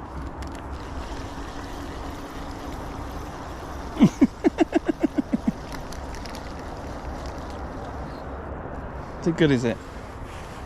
I'm turning from angler to cinematographer, or whatever the appropriate job title is.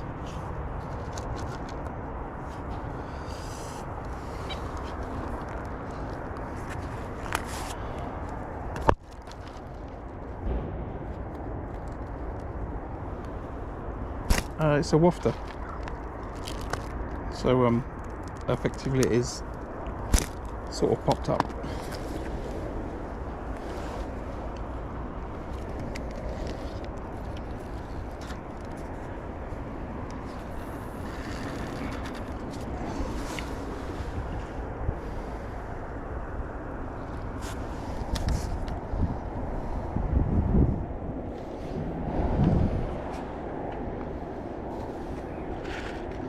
They'll come, I can feel it.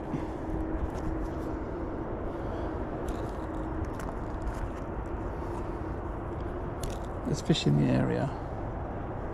I'll have one more go on this method and then I'm going to go back to fishing a straight pellet again.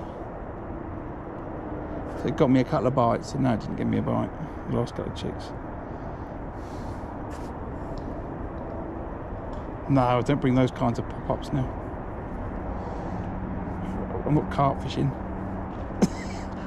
I'm fishing for carp, but I'm not carp fishing. What's that to do? It's meant to just go round. Oh, it might be. Oh, I don't know. I think there's fish there. There's not enough fish there to compete to give me the aggressive bites that I need. And I've got a grebe swimming around, but it's over the top of the water and the tip's still moving, so I'm going to keep on with the meat, I'll keep on with the method, keep feeding the bait. I'm going to go back to fishing a pellet, back to feeding twice per cast. I've got to trigger these fish. Got another fish to my left, I can hear it, or it's to the left of him. But certainly there's a carp being caught over there splashing around.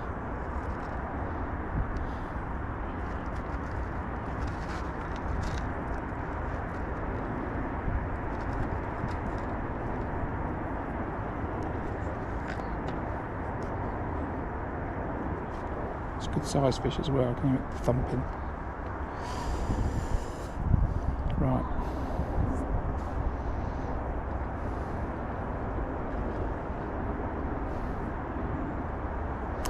I've got a waggler with me.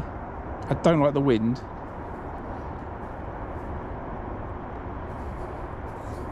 Which is why I'm not chucking it. The wind's not so bad now. But I could have a catch, but I'm getting Lynas. And I'm getting Lynas, I think, on the bottom where I am, not up in the water where I am. See, it looks alright to chuck the waggler now, but in a minute it's going to be blowing through.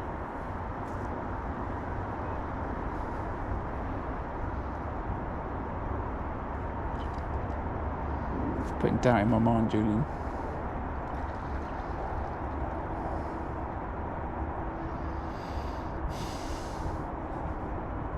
There, just had a liner.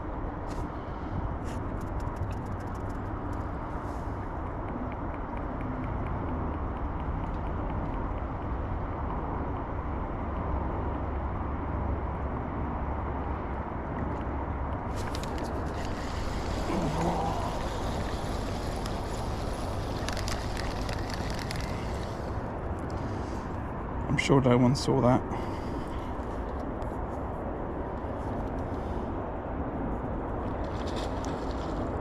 Yeah.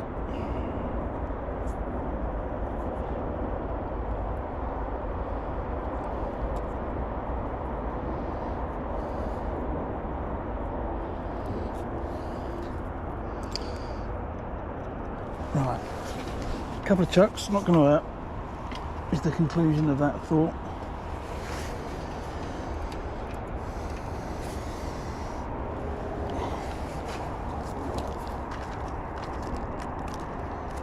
Oh,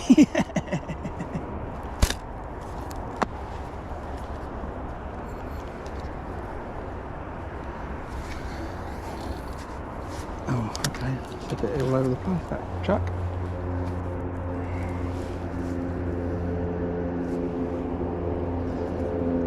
Where's that waggler?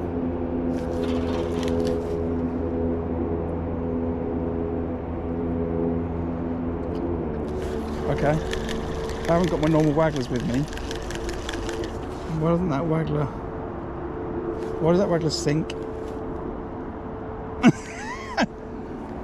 It's like an overshotted rig. Tell me there's a lead I can take off that.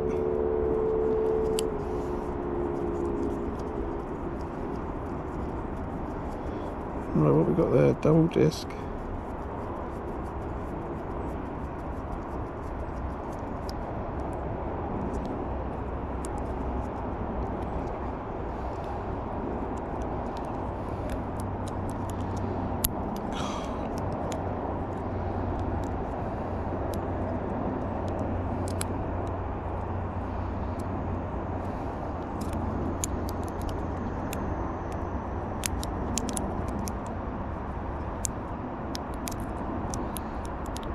Come on, dial, I don't have time for this.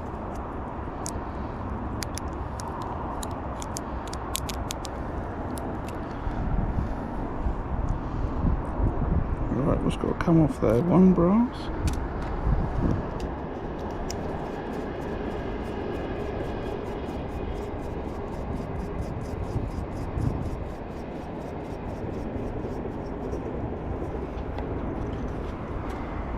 Diving disc is so small it's not worth worrying about. Right. I think I still might sink when the pellet gets down there, but maybe I don't care by that point. Still low, it's like I want to take the other brass off, the bigger one.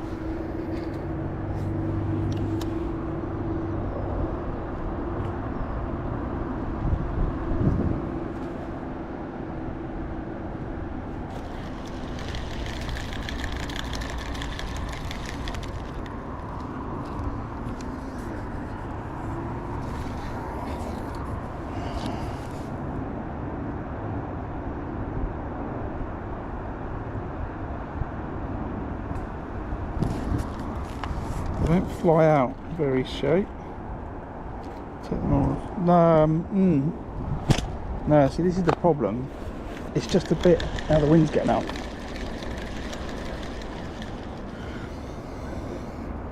I'm having trouble putting it. Well, maybe I don't. Maybe I'm just moaning.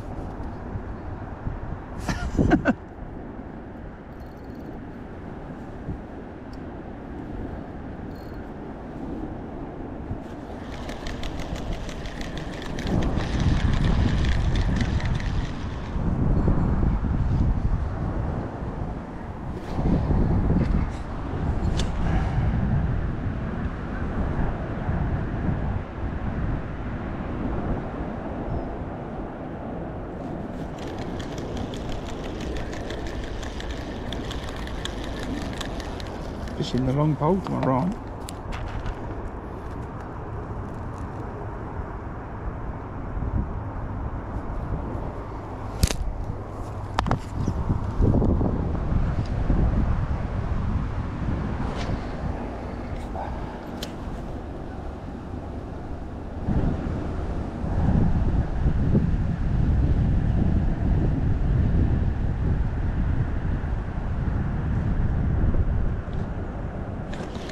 Just don't like it.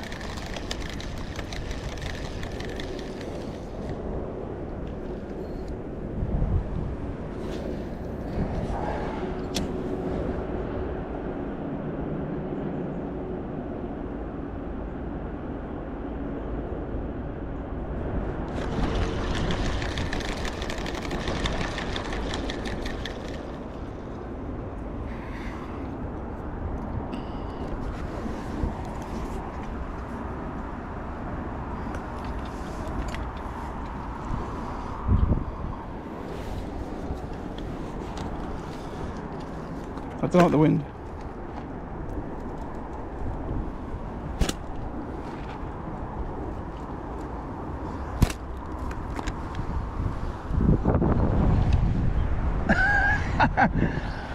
I don't know if you can see that. Maybe you can. In fact, you probably can't. But I've just put in two feeder pools of pellets, and on the second one, either a fish has topped from the pellet straight away, or it's hit a fish and the fish has topped in the water. He's just had a bream to my right on the method. So let's go back to this 10mm wafter. Give this a couple of chucks.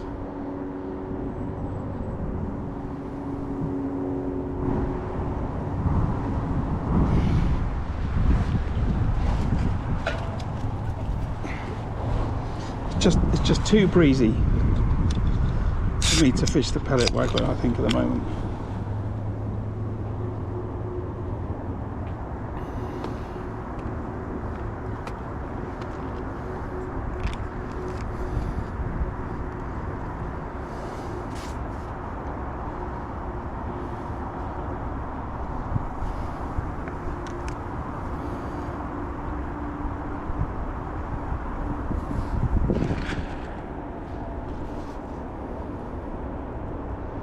I could fish it. I just don't think that it's I don't think it's right. You know, if you think about the principles of a pellet waggler, you chuck the bait in, the fish hear the noise, they come shooting for the bait. But the problem with the pellet waggler when it's windy is when you cast it in, it invariably, ultimately, whatever the right word will be, the bait gets moved because the wind's blowing. So the fish hear the plop, turn up at the location, and the bait's not there. And that's why I don't think it's right that you would ever fish a pellet waggler in the wind.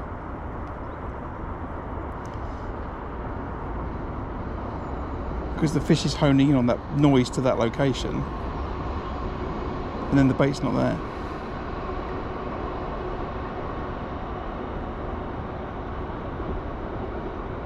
That's why I sort of don't like it.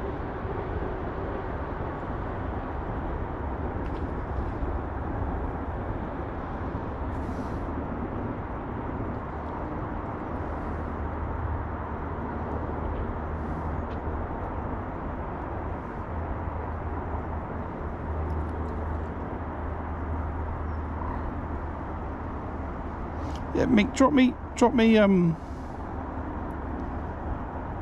a DM with the names of some of the venues that you fish. It's a fair old trek. I think it's like a 2.5 hour drive. I think you're the other side of London. But it doesn't mean I wouldn't do it.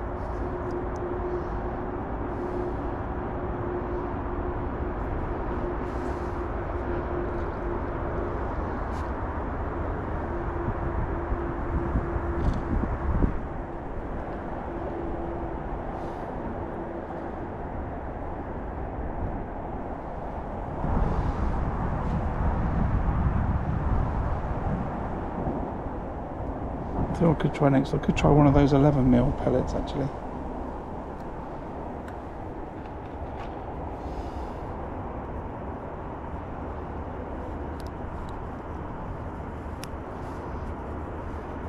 Maybe that's an option.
Ah, it's a name I've not heard in a long time. I used to fish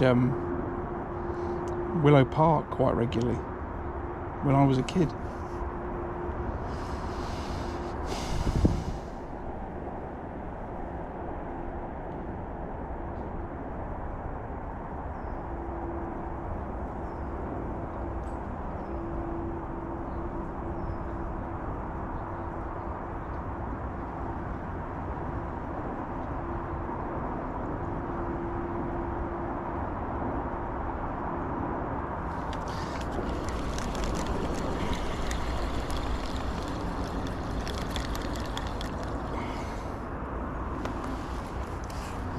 Right, so another quick look on that.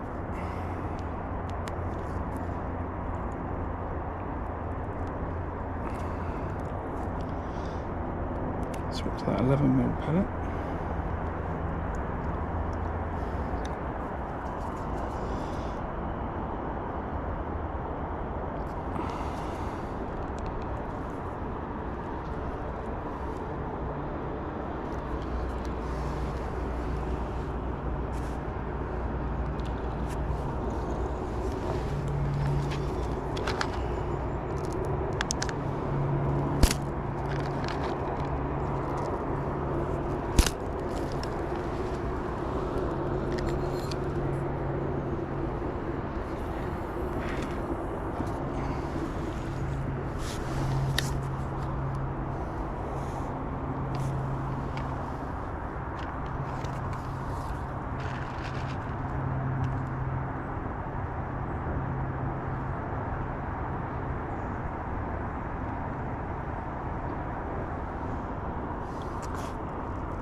Right, so my updates are completely out of kilter today, but it's just coming up to 1:15.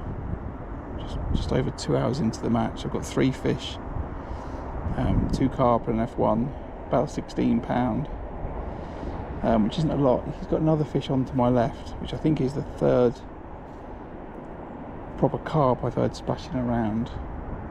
I think he's got 1 bream to my right. I'm not sure what they've caught to my left. There's 16 of us today, split across 2 sections. I expect people to be catching well on the island, but I still would expect to be catching more here than I am, so I've got to try and work out how to get these fish more interested. It's either sitting on the bomb or it's sitting on the method feeder. Just need the fish to give me some kind of indication which one they want it to be.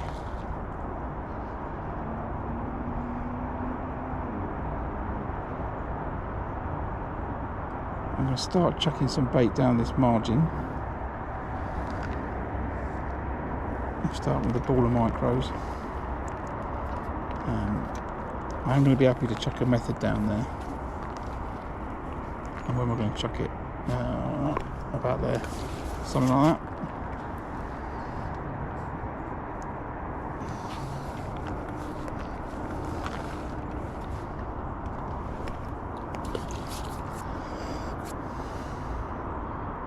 I've got a spare peg to my left.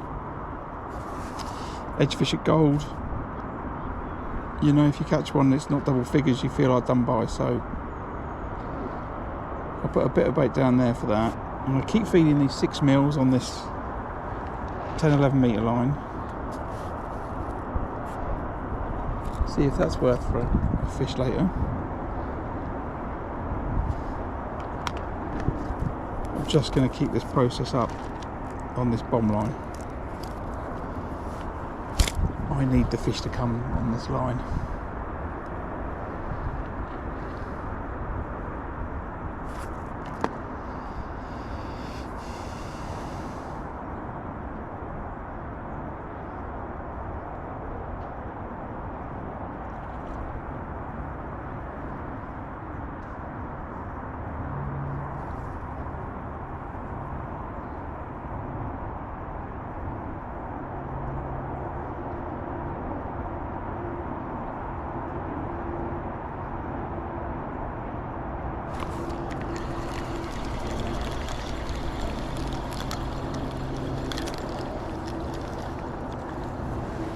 Might have been a better quality liner.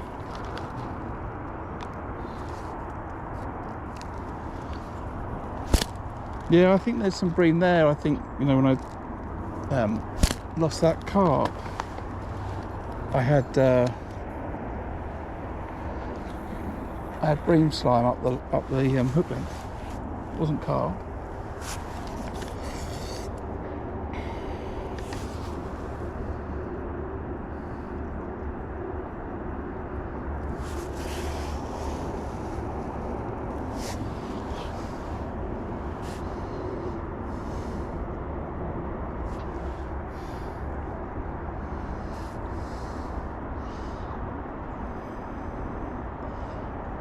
Willow Park was a phenomenal venue when I was a child.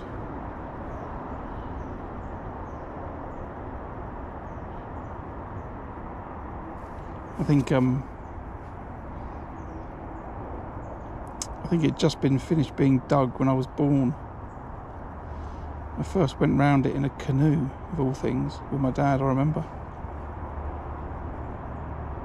And I think that was just before,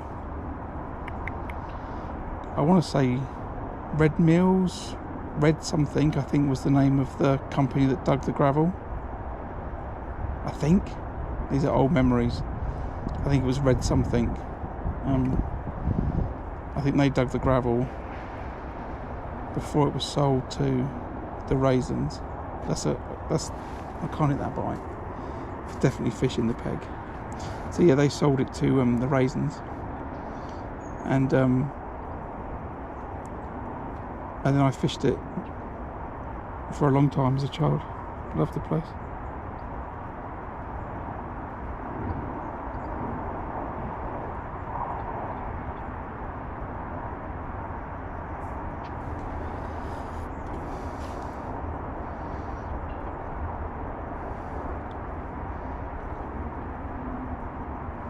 So I said I didn't like the waggler, and now it's got calmer again.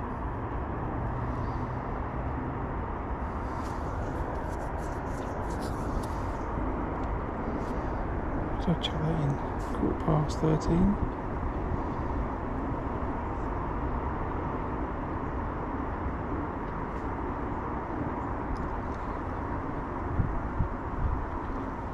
No good for timers. I think I'm gonna have to up the commitment. But when I get to 1,000 subscribers, then I'll get a clicker and I'll get myself a timer.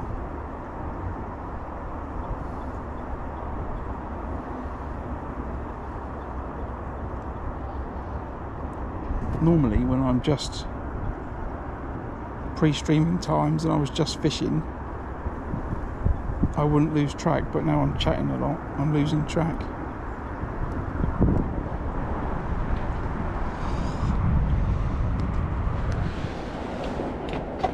That's what I'm blaming it on anyway. That's my story and I'm going to stick to it. Right, let's chuck some 8mm pellets down here as well.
These two geese, look, they know no fear.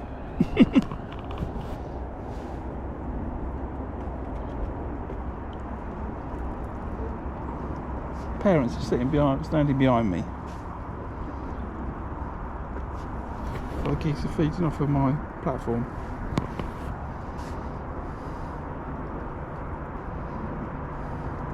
There's some pellets. Right, here. Just don't. Come on, quickly, before I lose my rod. Go on. There you go, look.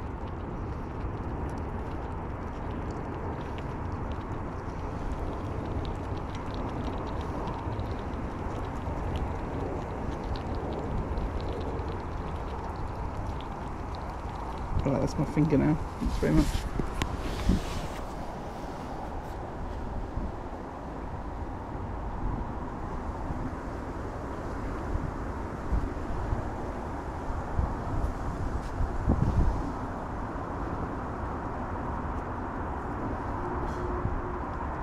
Maybe I could take over doing spring watch. It's a bit late now, but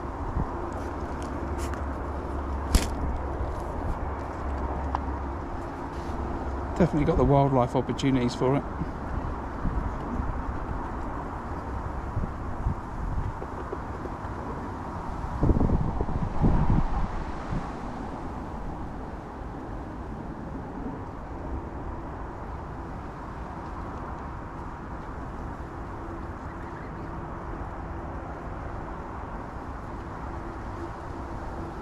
Yeah.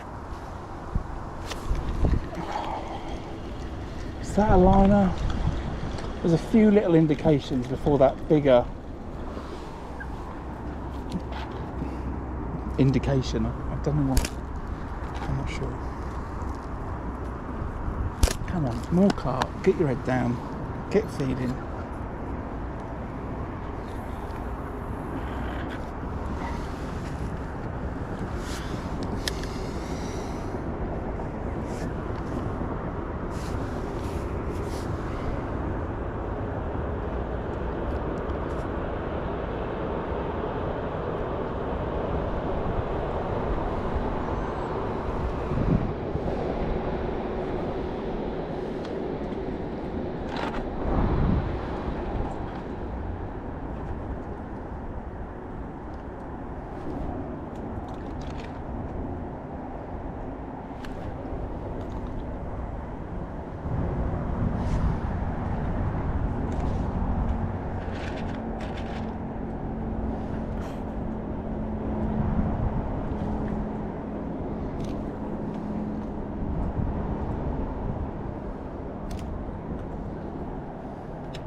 Come on, fish, I can't make a video out of catching 3 carp. It's not good enough.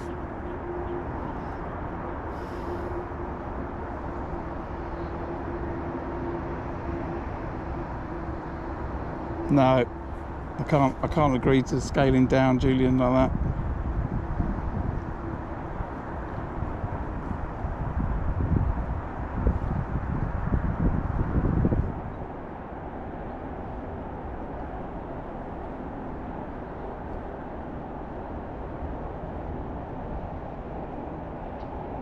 It's got to be size 12s or size 10 hooks.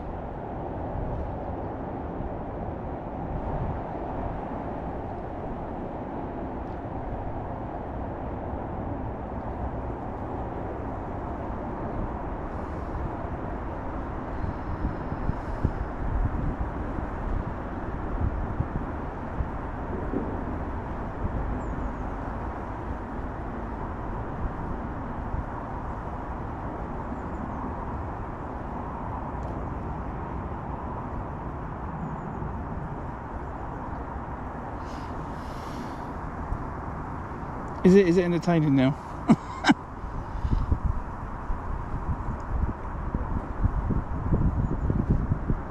That's alright then.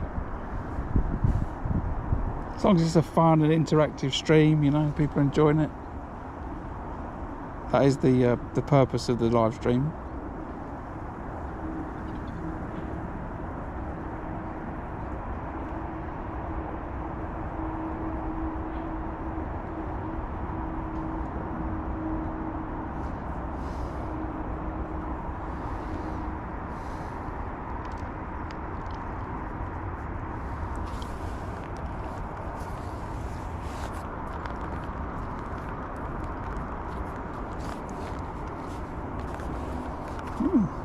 Is that some cheeky carp blows down on that, where I put that bait in?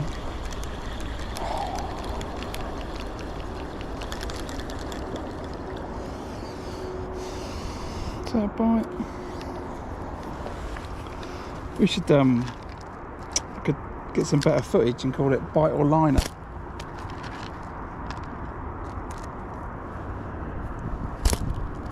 I need another camera that's closer to the rod tip.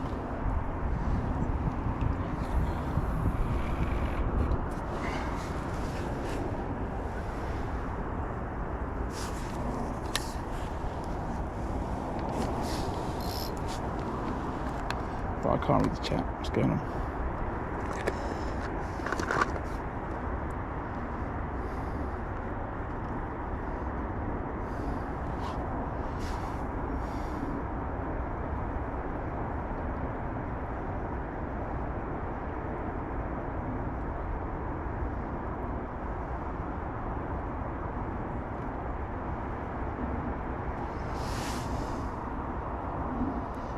Yeah, there's a pattern.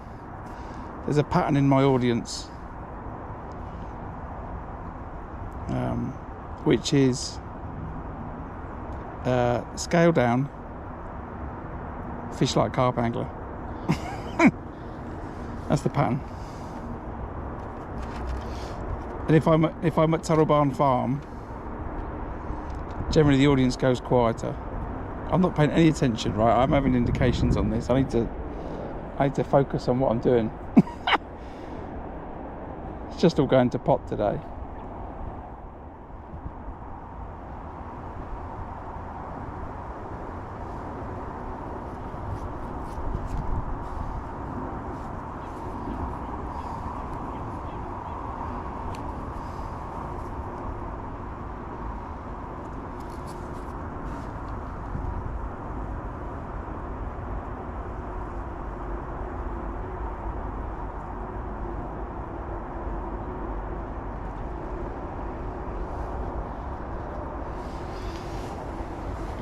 It's funny, my record on stream is awful currently.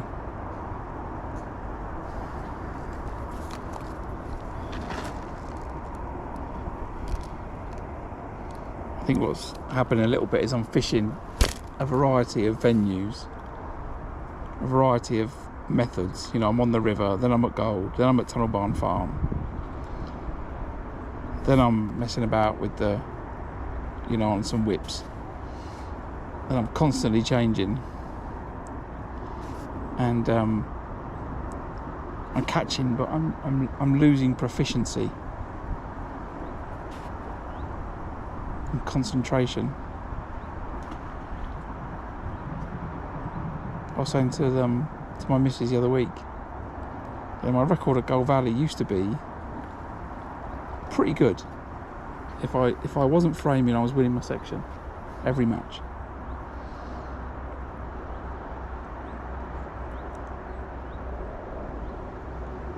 And now I'm coming here going, I don't know what I'm doing.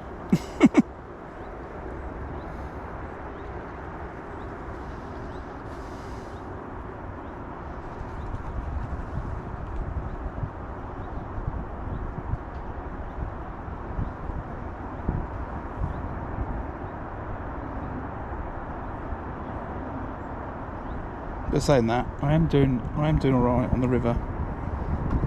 I'm enjoying it, and I won at Boscott Park last weekend. Was it last weekend? No, weekend before last. I just couldn't stream it. I didn't make a video out of it, so the fish just spit the bait then. Right, 31. Feed again and redo at 34. I need more fish in this peg. Yeah, I won at Boscott Park 2 weeks ago. I need to make a video out of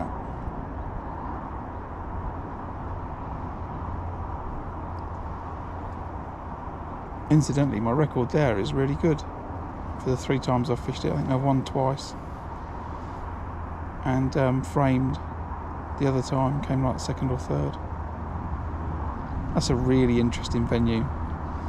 It was 18 inches deep in my whole peg, from under my feet to 16 metres.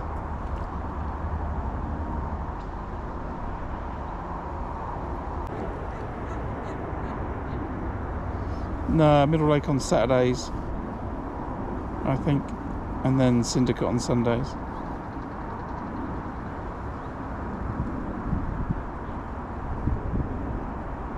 I think that's a pretty fixed rotation. But yeah, that Buscup Park is just a very interesting lake. I think it's very old.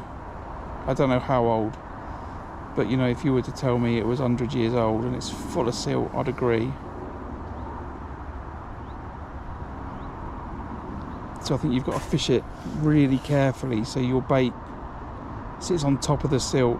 You'll see on the video when I do it, I get a load of carp and they start sticking their heads in the silt to my left and kicking up a load of dirt. And I think they're looking for bloodworm. And as soon as they do that, it's just the peg's just chaos. I think there's fish all over the place and I can't get a bite. I eventually do, but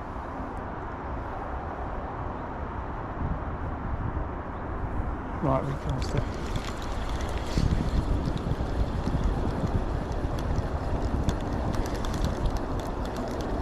Right, one more on this and then I'm going to put the method out again.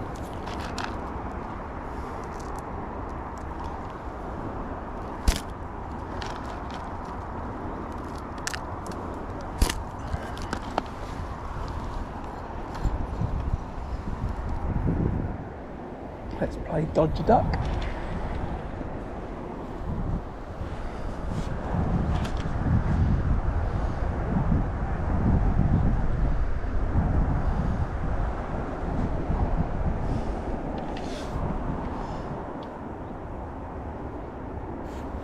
Yeah, used to be a guy, used to fish at Gold all the time, called Kevin. He used to only fish paste. But what you would find is, I mean, he was a really competent paste angler. He'd catch, but he wouldn't win. So what would happen was, you know, Kevin would always be up there. This is from when I used to fish here a lot more. But he wouldn't win the match. He'd win his section, and maybe he would win one really occasionally. So it was like a consistent method, but it was never, it was always outdone by fishing a bomb or fishing a waggler.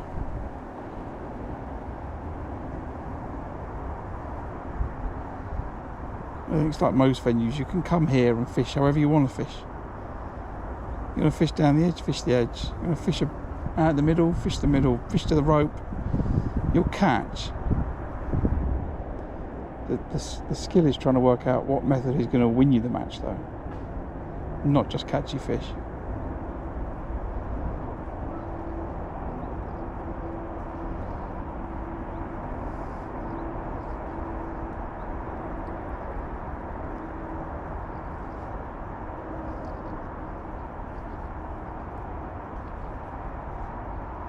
You know, I've had one fish on a method on a 6mm waft.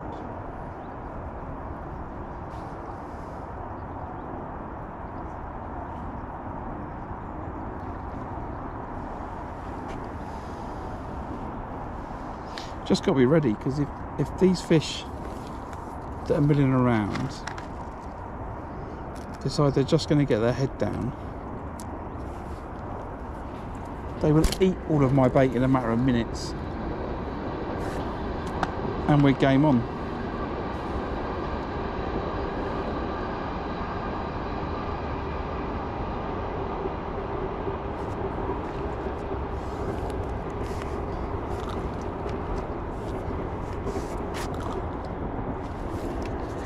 Was that you, duck? Maybe it was.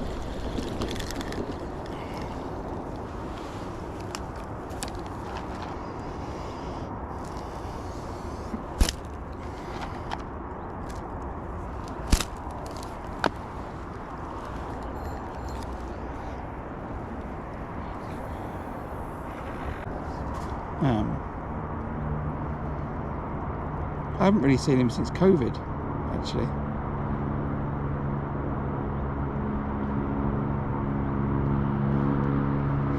No, and pegs aren't. Oh, I've got to decide, what am I doing today? Am I fishing a match? Am I reading chat? Everything's coming at the wrong timings.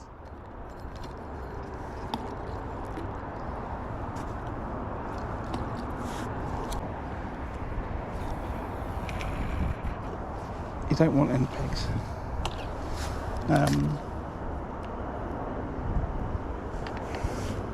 They'll have their day, but they're not consistent.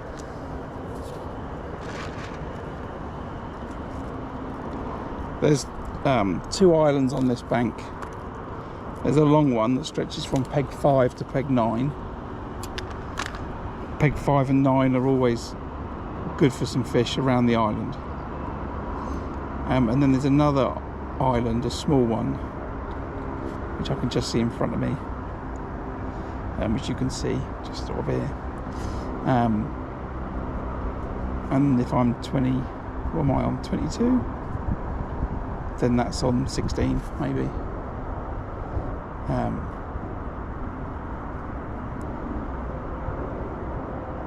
The fish generally mill around the middle of the lake. And there's another island, but it's on the other side of the lake, just over there. Right, what's the time? 39.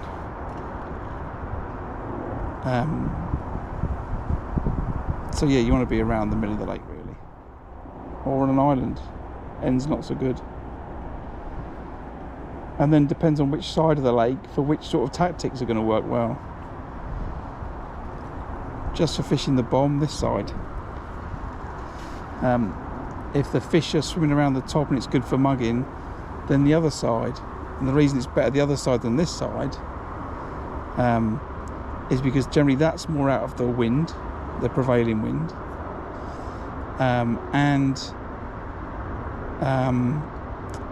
When you're looking to mug fish, the opposite bank from that far side is this bank, but because you've got a high canal bank behind you with lots of trees, there's a lot of darker water where it's easier to spot the fish. It was the other side, peg 43 I think, where Pem won the fish show from, doing exactly that.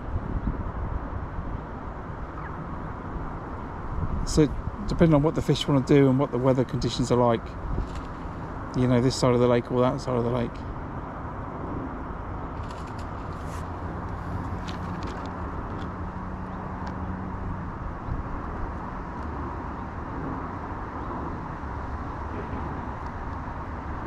Yeah, Julian, that's exactly why Pen was mugging fish. They were up in the water. They were more over that side. The other thing is that side gets is warmer than this side. So when the fish are in that, I want to swim around on the top mood. They swim around on the top more over that side than this side, because this is, you know, I'm only just in the sun now. It's a line alert. I'm only just in the sun now, but this has been in the shade up until this point. So the water this side is not as warm as it is the other side. It's all these sort of factors that play into fishing on this lake. So you look now, like the other side is calm. I've got a ripple on my side. It's calm the other side of the lake.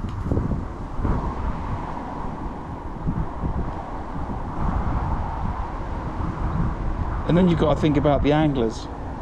The anglers today that are fishing aren't anglers that want to sit with 16 metres of pole in their hands mugging fish all day long. There's a lot more bomb and method feeder anglers fishing the match today.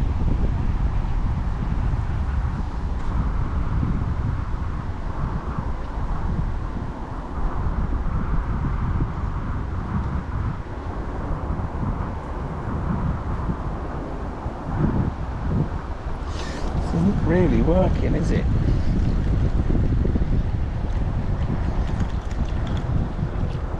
I think the most success was the how have I spun that at length? Was the method.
We'll ignore that.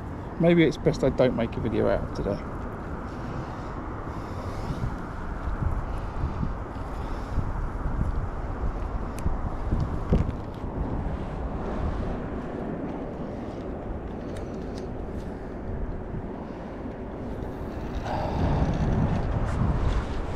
She's just stayed in the office.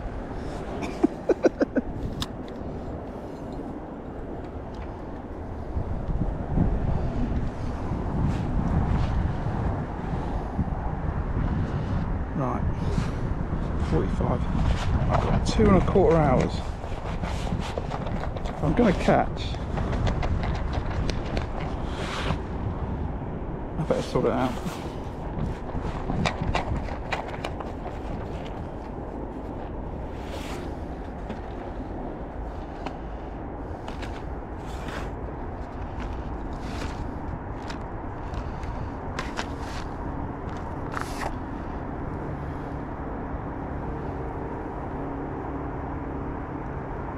Hello runner, you alright? Welcome to the channel.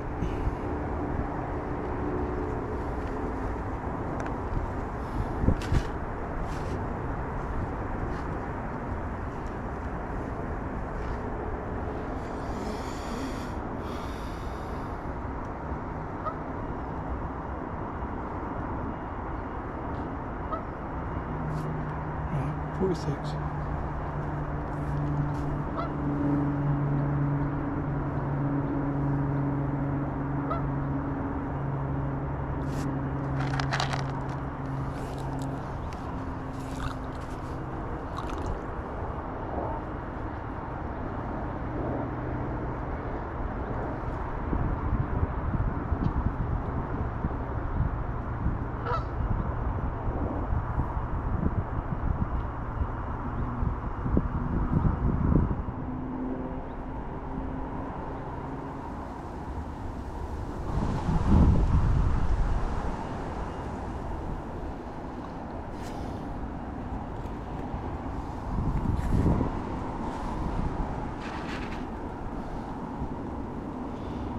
Had Lynas all day.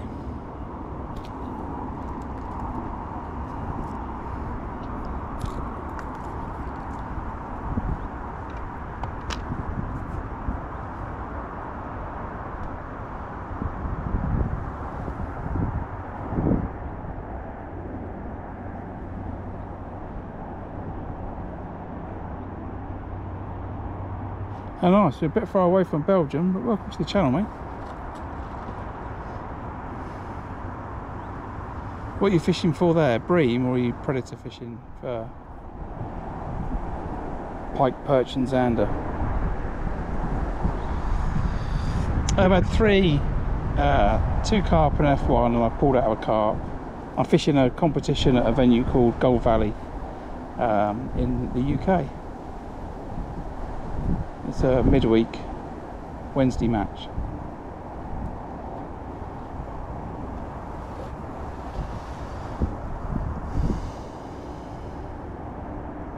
And I'm paying more attention to what's going on in chat than I am in what's going on at the end of my tip.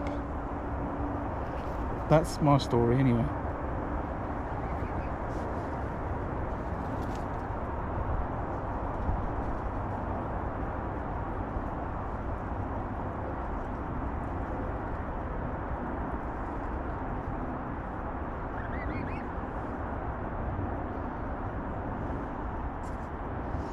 Too busy feeding geese 2mm pellets. That's my problem today.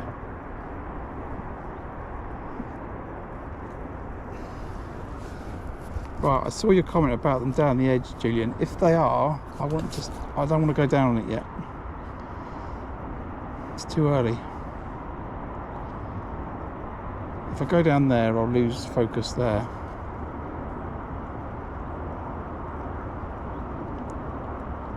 And I don't think that'll throw up enough.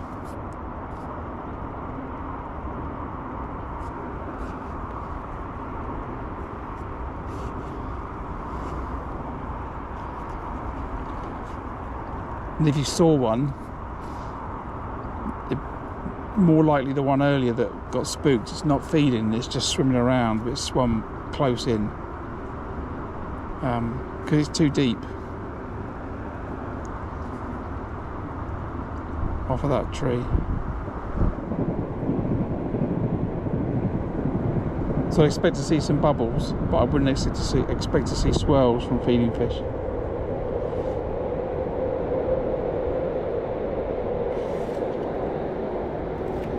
Carp, mostly runner. Carp and big F1s.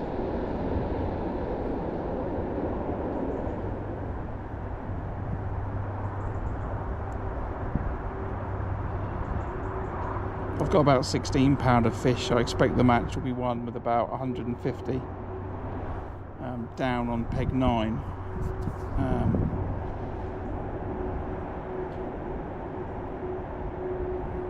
So I need a change of fate. But I'm catching more, I think, than the anglers around me, so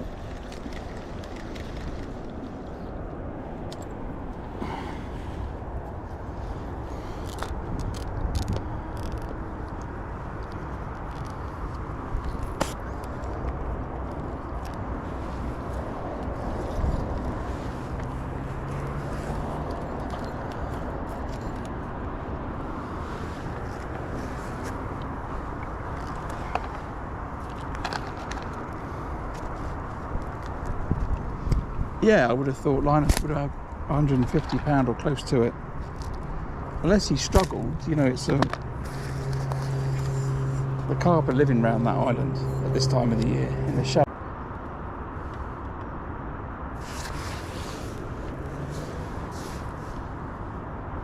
And we should be catching a lot more.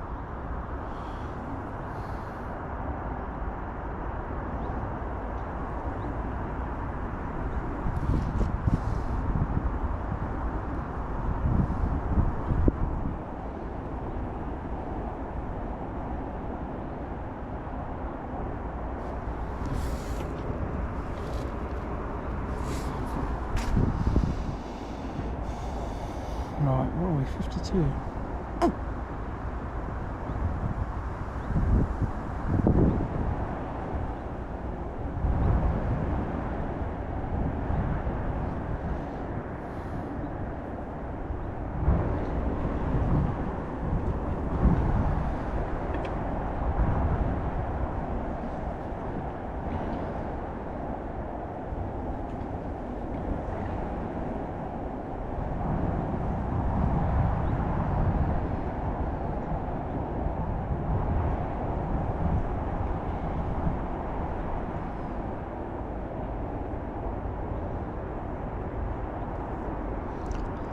back to getting indications again, even on the method feeder this time. So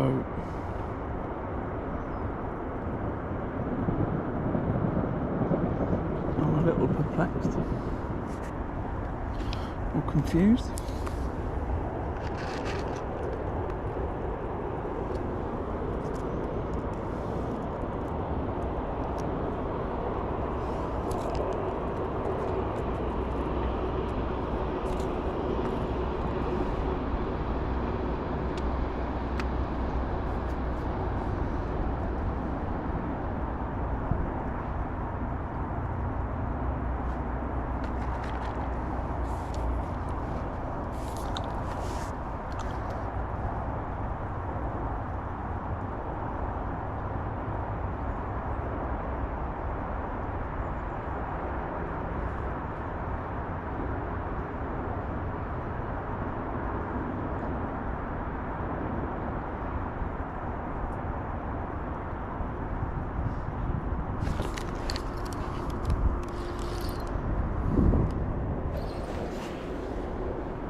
Fly fishing, Mick.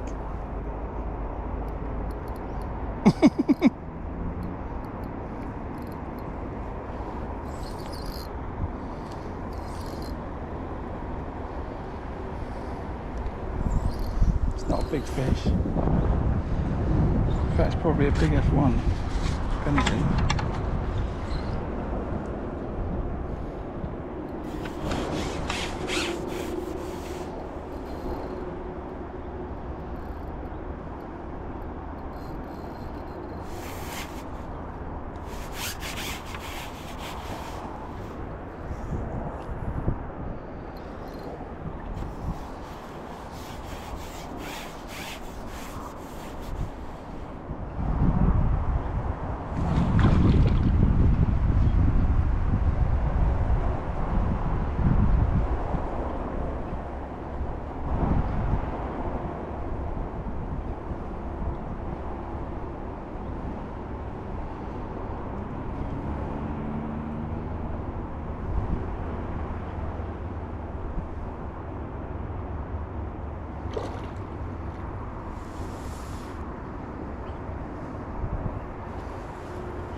Yeah, I wheeled it round.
Right, sorry.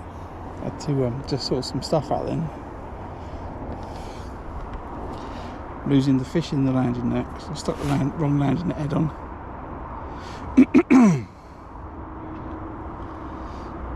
So I had to switch that. I know it cost me time doing it, but I'm losing more time trying to get the fish's head to unhook them.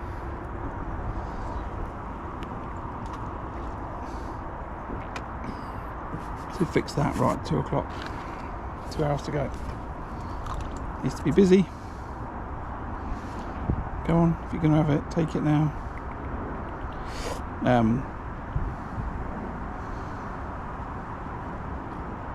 What's that fish? £7? Is that 23? At best 25 probably.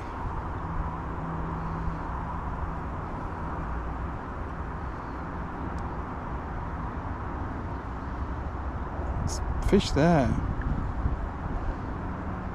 It's going to be another one of these days today, which is there's fish in the peg. There's not enough fish feeding to create the competition to give me the bites. I've got to feed the volume of bait because I've got to attract the volume of fish. And I think I just had a bite while I was looking somewhere else, but if it's going to go, it's going to go. So I've got to check the time and now give it only 2 more minutes.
do love these connoisseur rods, but they have a really bad habit of getting caught up at the top.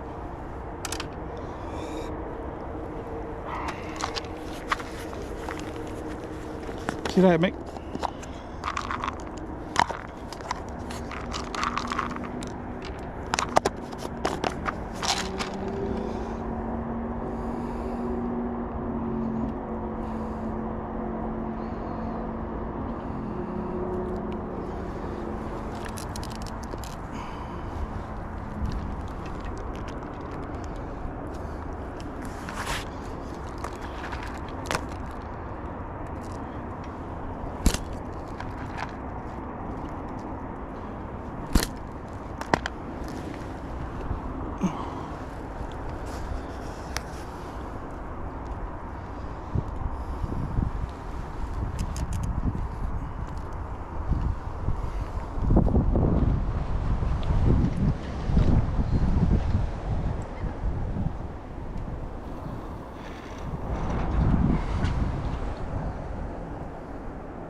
Right, so we'll do a quick little hour 3 update. I've got about £25, a couple of F1s, 3 carp. Most consistent now seems to be fishing a method feeder over the bomb line. Just had 2 fish and 2 chucks. And I've had a lot of little indications during the day, and I wonder if it is, you know, is there quite a few F1s out there, and that's what's causing it.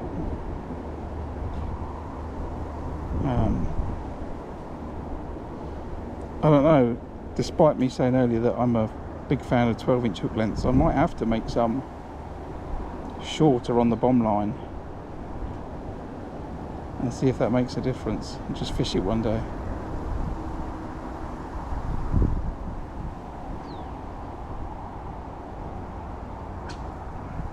I wonder if the F1s have got too much time to suck the bait and then eject the bait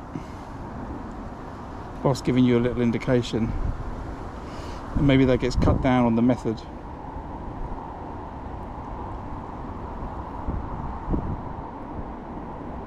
Until they actually dig their way through the pellets and then find your hook bait.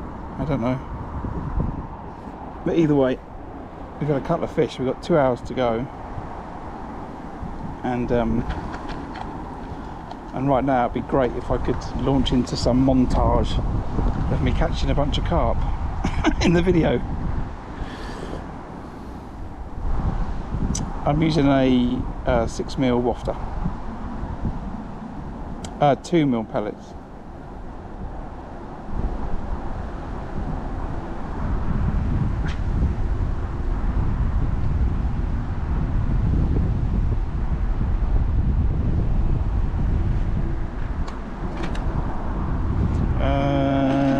Inch on the method.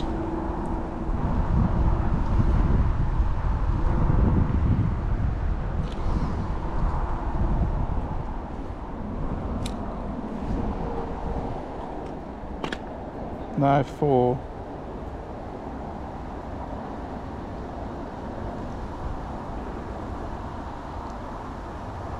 More the indications on the bomb, not the method feeder. I'm getting a few on the method, but I was getting more on the bomb.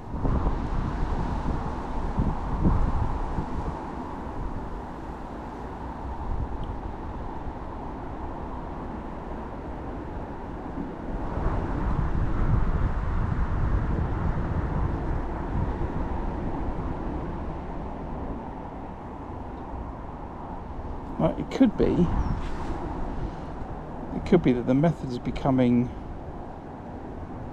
more predominant than the bomb because of the F1s. That is possible, and that's why where I would always look to catch a weight on the bomb, people have been doing well, but maybe they're fishing a method feeder.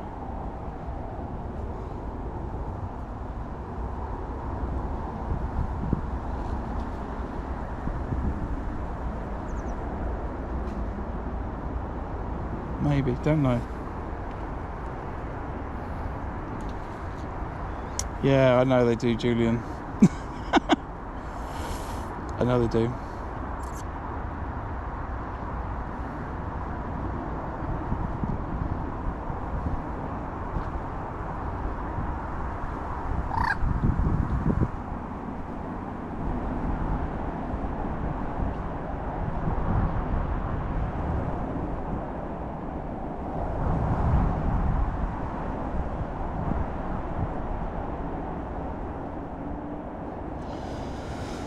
I have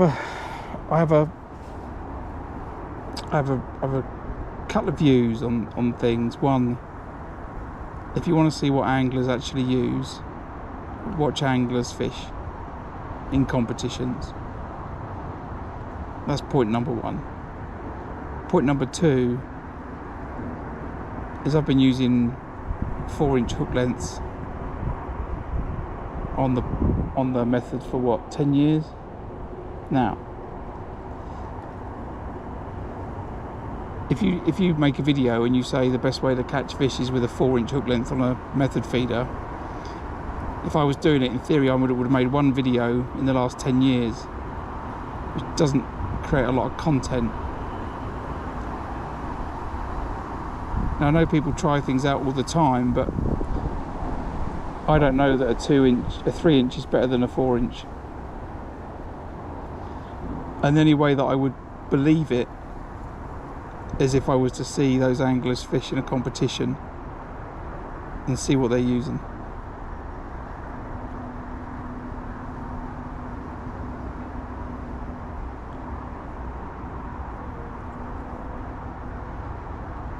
Otherwise, I'm not foul at that. Otherwise, I'm always a little bit suspicious that it's done for content. You know?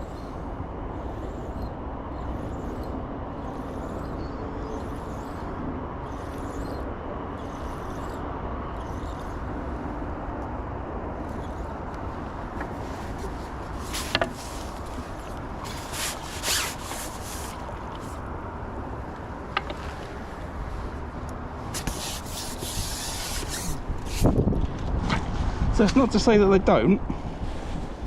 I'm not trying to discredit it, but if I see people fishing it in a match, then it holds a lot more weight for me than if I see people make a video about it on the company that sponsors them on their YouTube channel or Facebook Live. You know, I'll give you a really good example, which I see a lot of currently. I don't see any, and I mean any, top class match angler fishing at an F1 venue pouring flavoured liquid into their pole pot before they ship out. None. So the whole time I fished the Pole Masters for the last 10 years, and, you know, you'd have to say that all the best anglers that fish F1s over those 10 years have fished in the Pole Masters. I haven't seen anyone pouring liquid into their pole pot.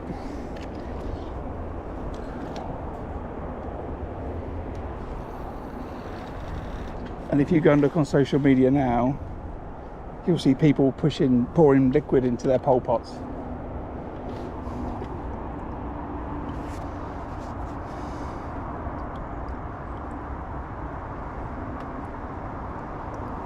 Now maybe they do it and I don't see it, or maybe they do it at venues that I don't fish.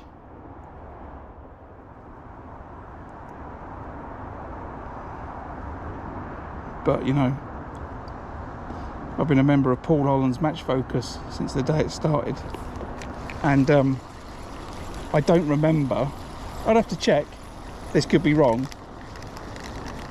but I don't remember Paul pouring loads of liquid into pole pots to catch F1s.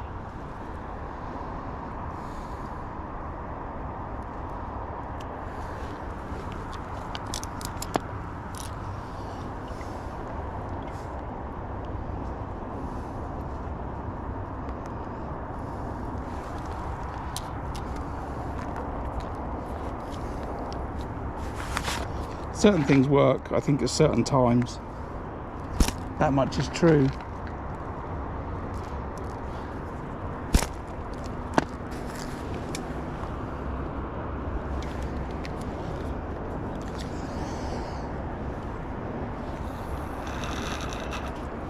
But I also believe that companies have to make money.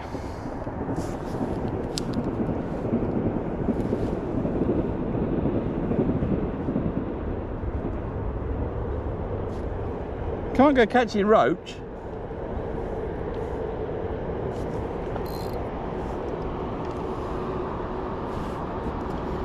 Right, cool pass.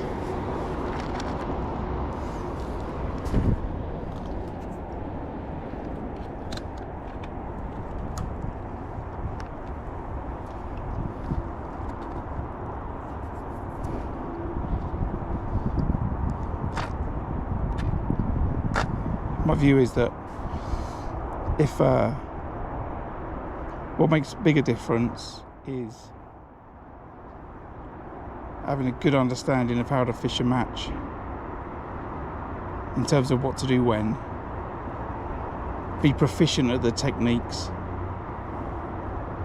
You know, like I've got to put those pellets in the same place, and I've got to put that method feeder in the same place. And actually, if I want to get a better result, I should spend the money fishing another match, so I practice it for another 5 hours. That's my view.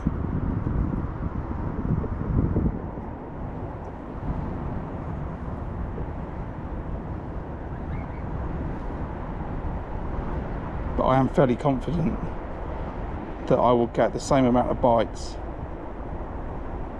fishing plain 2mm pellets versus 2mm pellets that have got any additives put in them, or any goo stuck on the top, you know, that type of stuff. But if it's the winter time and the fish aren't moving a lot, and you're trying to make that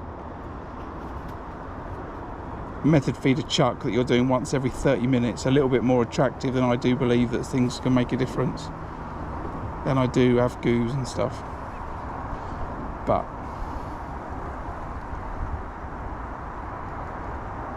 it's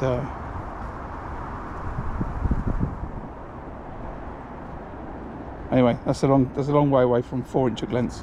All tackled up. I've had a few, not a lot, fishing a match today on my Peg 22 on the Open at Gold. I got about £25, which to be fair is way off the pace of where I believe you need to be. I've had fish in my peg. Interesting, now I've had a couple of fish on the method. The telltale bites are similar, so I think I've got a group of F1s in front of me, and I've got a group of carp. Some of the carp want to feed, some are swimming around. The F1s are on the bottom, and you know, maybe I have a better result with carp later on, but where I would fish this lake before and you would only really catch 8-pound carp, F1s are now clearly part of the match lineup if you're going to fish on the bottom. So you need to think a little bit more about how to catch more F1s. And I think maybe that's where a method feeder is better, possibly, than a straight bomb. But as I said, I'm not fishing it often enough to be really happy with that. Lynas fishes it a lot. He fishes it really well. I think he fishes a method feeder more than he fishes a bomb. Grant, he fishes a pellet feeder. He doesn't fish a bomb, unless he's changed what he does, but I don't think so.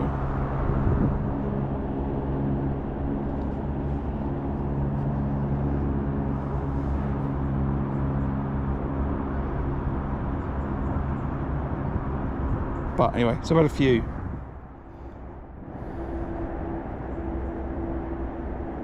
No, exactly, Julian.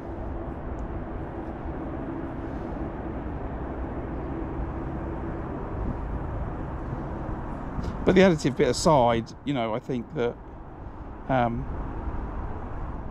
there are things that definitely make a difference. When you're talking about fishing for F1s, and whether you're fishing in 12 inches of water or 18 inches of water, is it better to have a 3-inch hook length or a 4, so you can get your bulk a little bit closer? Yeah, I think that sometimes that makes a difference. When I'm trying to catch 8-pound carp, do I think it makes a difference whether it's a 3-inch or a 4-inch hook length? No, I don't personally. I'm very, open to Steve Ringer to tell me differently, and I would absolutely listen to that gentleman.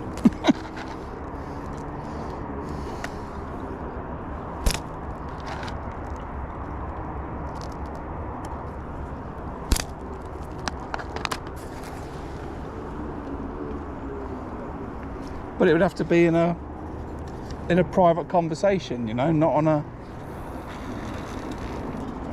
video.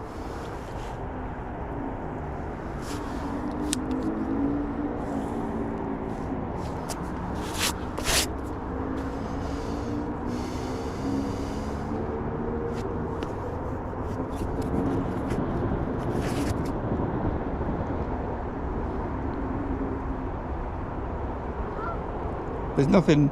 If I were to sum it all up and remove any, I'm not trying to say anything negative, because I think there's a real big ambiguity.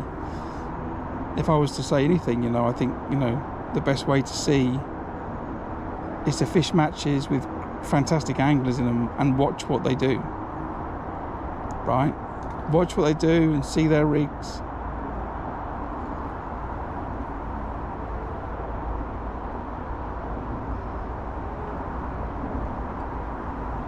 And and ask people.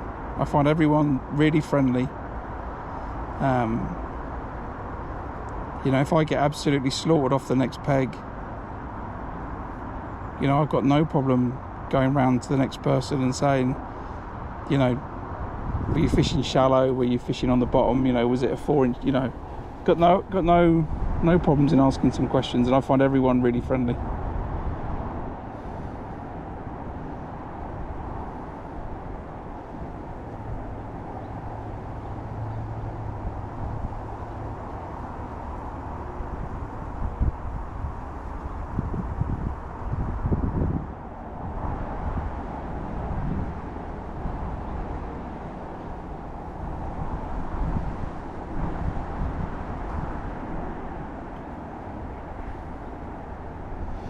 The sort of difference is, I think you've got if you were to speak to the Corder guys, they would probably say that fishing a shorter hook length will be better than a longer hook length, because when the bait is static, a longer hook length gives the fish too much maneuverability. It can pick the bait up and spit the bait out without you seeing an indication, and thus shorter is better. I'm absolutely confident about that. But when you're in a match situation and you'll keep casting, I do believe that a longer hook length, for example, on the bomb, does give a little bit of a flutter that comes into your peg that may get you an instant bite. So it's completely different than the bait being static for 10 minutes and then a fish coming along.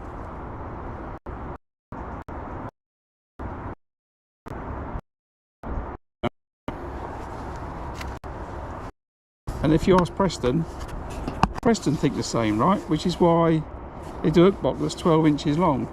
They don't do it 12 inches long because they think that your hook length should all be 6 inches, right?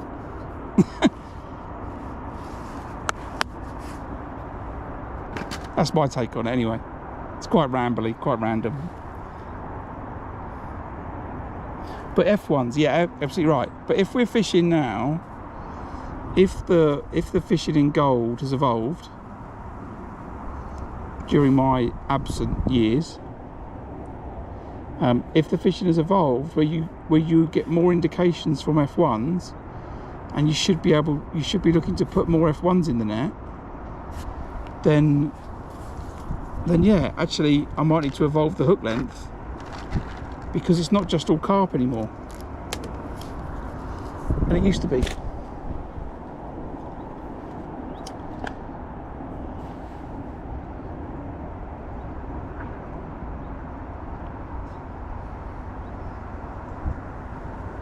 The same way as it may need to be more method feeder over pellets than just bomb over pellets.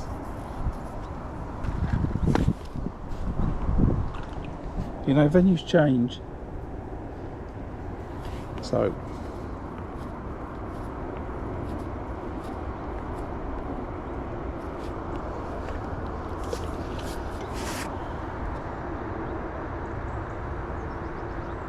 originally that wasn't, no, it didn't happen like that. I think what happened was they stocked a load of F1s into the middle lake.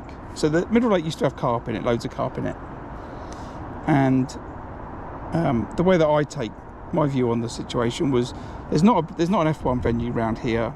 There's an F1, you can go to Royal Berkshire and catch some F1s. Bradley's got a load in there, but that's a 40-minute drive from here. So if you talk about the catchment of this venue, there's nowhere to catch F1s. It's not like Tunnel Barn Farm, for example.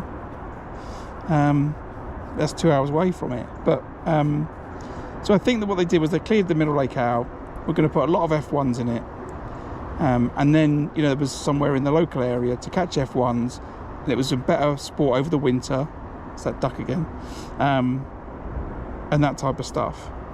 What I think happened was a bunch of the F1s got through the pipe that connects the Middle Lake and Gold Lake.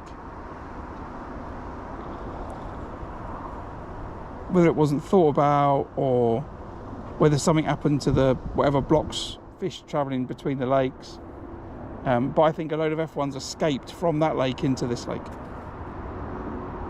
and they've ended up in this lake, and this lake has loads of carp anglers fish it, and they spot a load of bait in, and those F1s have got bigger and bigger and bigger and bigger and bigger. Whether there has now been intentionally F1s added to here, I don't know, but I think the first batch were escapees from middle. They could tell you something completely different, but I think that's what happened. And I really must pay more attention today, but be very grateful for holding on to the rod and not losing it.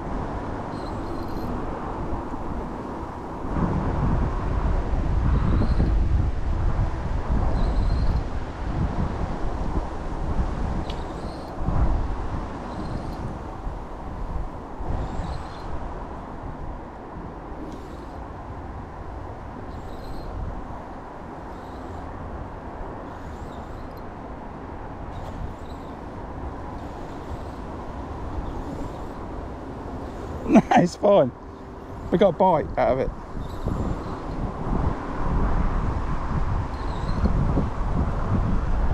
It's all good. The idea of it is the fishing stream, right?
I could be being slightly more accurate.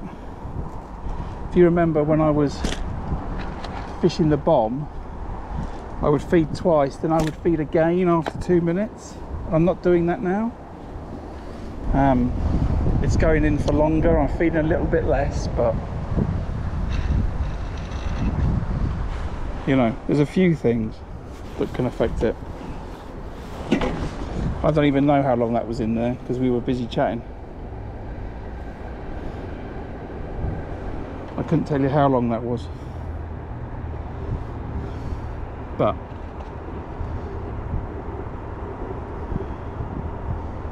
if that's another £7, then we're on what, 32.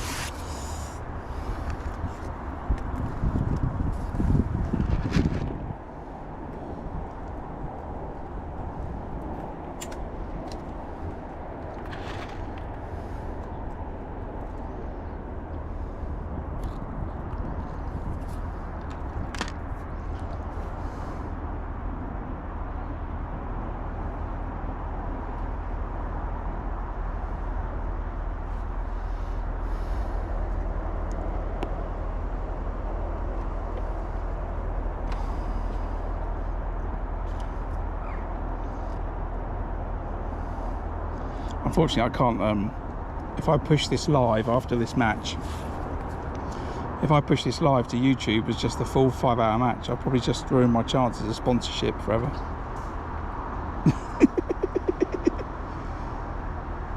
Oh.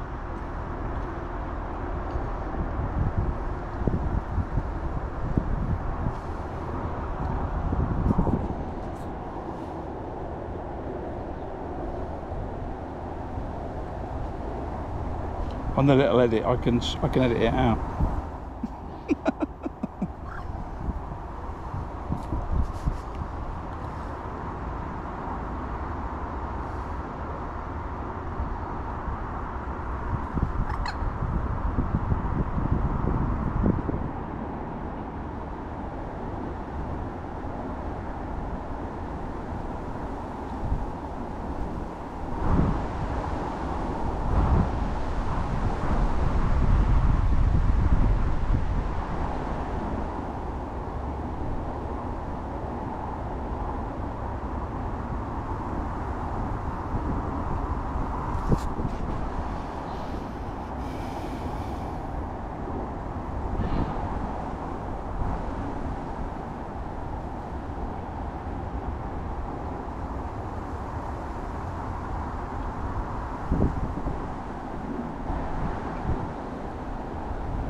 Oh, I say that, I didn't count that bream, did I?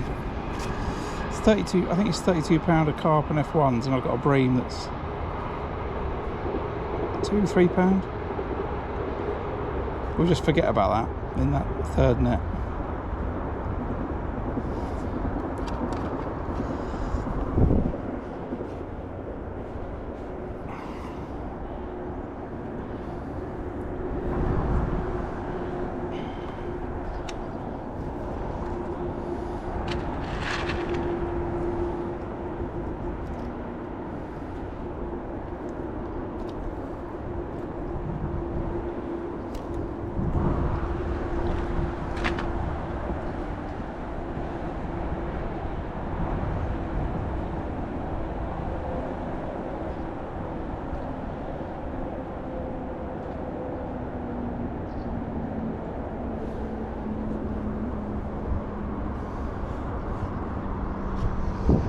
Well, I've had a few pull rounds anyway.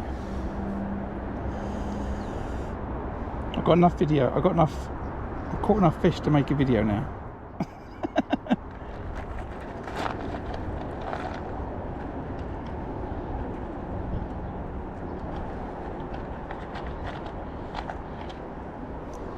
A few more would be good though. Right, hour and 20 minutes.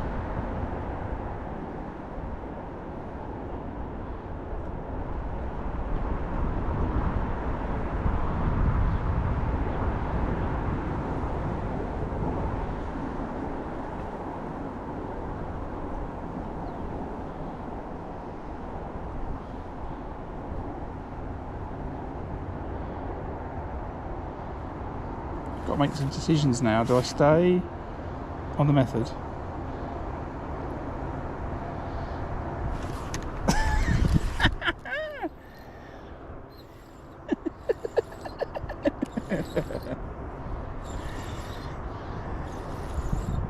People will think that I've edited that. Just so everyone knows, I can't edit if I put it live, although it's a small fish.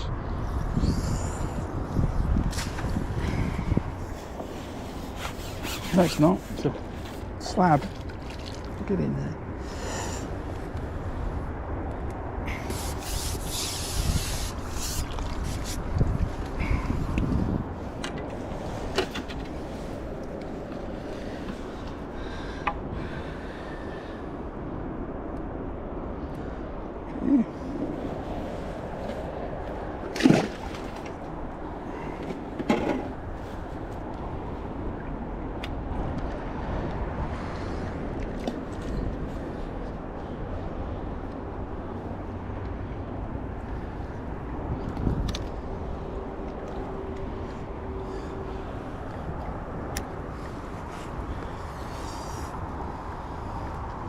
What I was going to say was, do I stay on the method?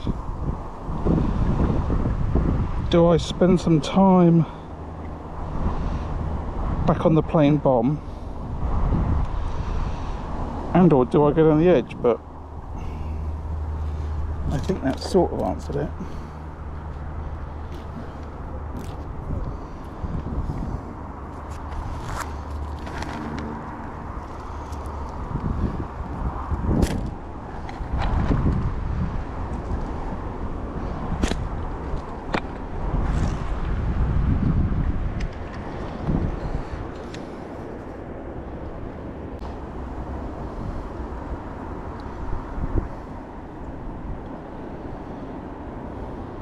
I think the issue if I go down the method now, if I go down the edge now and I don't catch for 15 minutes, I end up going back out and then I'll still end up going back down the edge again for the last 15 minutes of the match.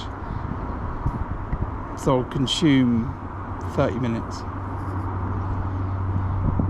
I could have a couple of minutes on the bomb. I think that one might be alright.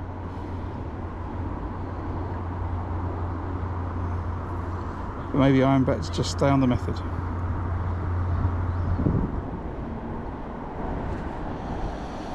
Difficult to know.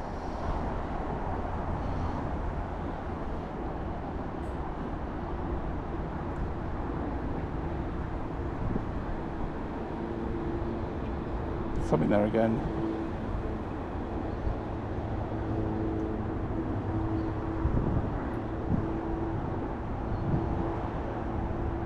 See, it's completely different when you've got bream and F1s versus carp. You know, it might explain a lot of this. Indications but not bites.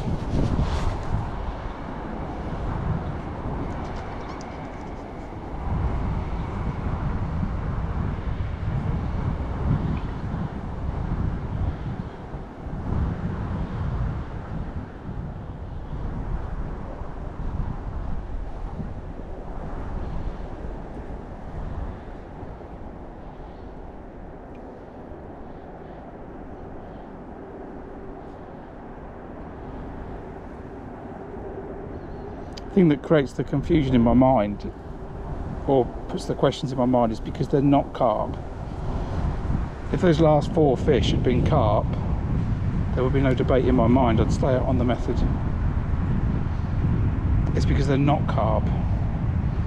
So instead of trade, I could end up, it could be a better trade-off to catch 1 fish down there in 15 minutes than 2 fish out there in 15 minutes. That's why I've got this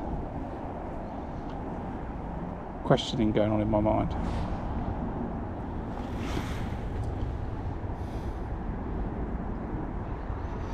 Well, I don't think it's the 6mm wafter. I think it's the pile of micro pellets.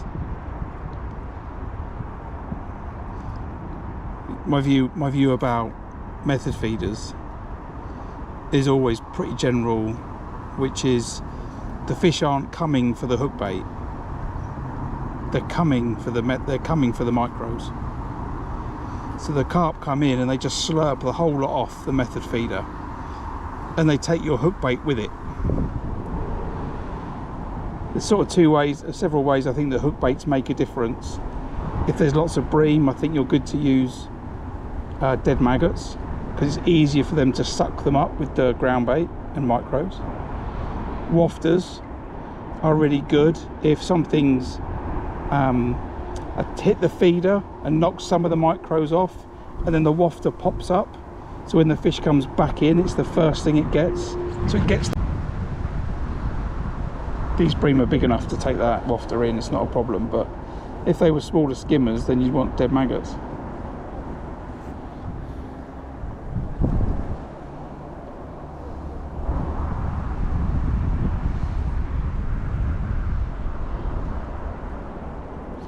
So I think what we're going to do is I'm going to have a quick chuck on the pellet.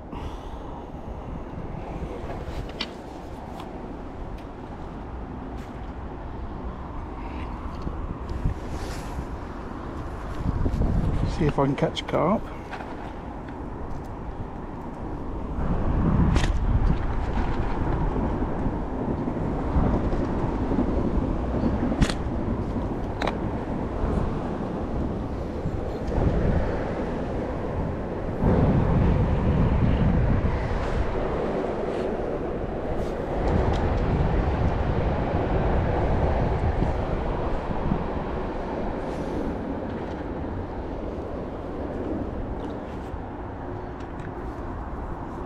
Right, what's the time? 45.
There, I just watched Roger cast in, and he's definitely chucked a method feeder on the bomb line.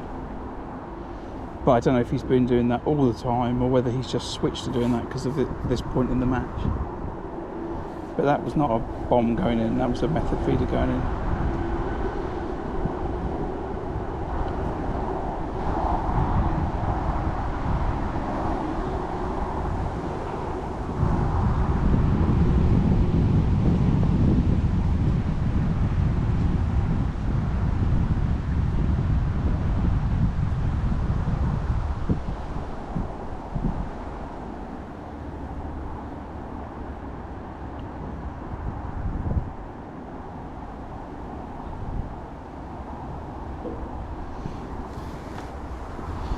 Right, I'm going to give this 2 more minutes. And if I don't get a pull, I'm going to switch back to the method.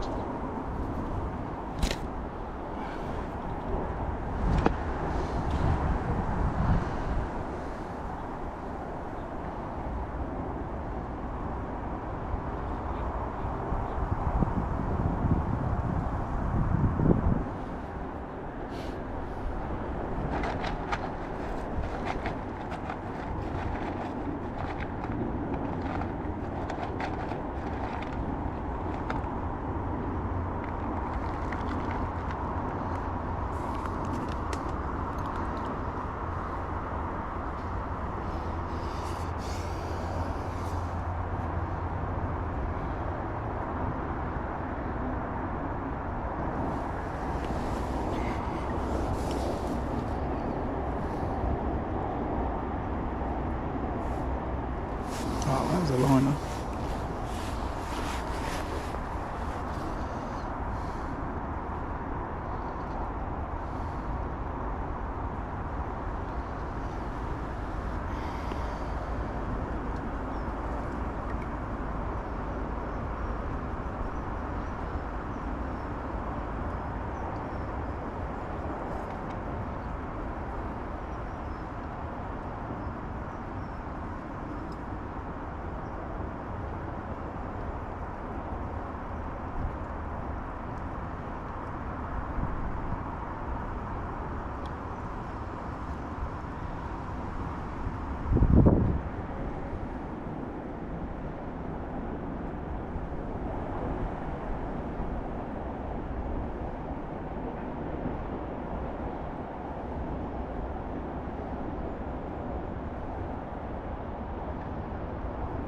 Right, back on the method.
Carp next to me on the bomb.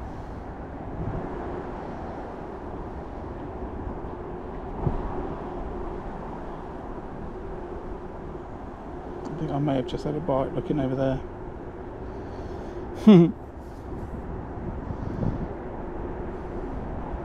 Sure, I felt a vibration up the rod.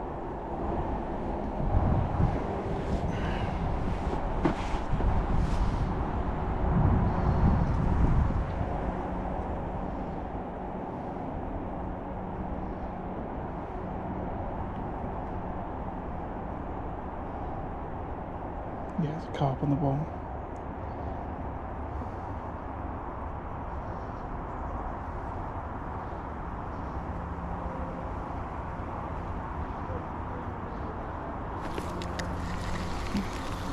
Oh wow.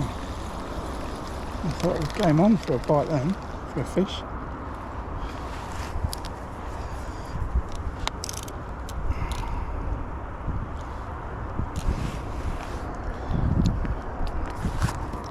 it down and put one pouch full of bait in. Just give the fish a few less options for a minute, see if that makes a difference.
Come on, fish, grab it again.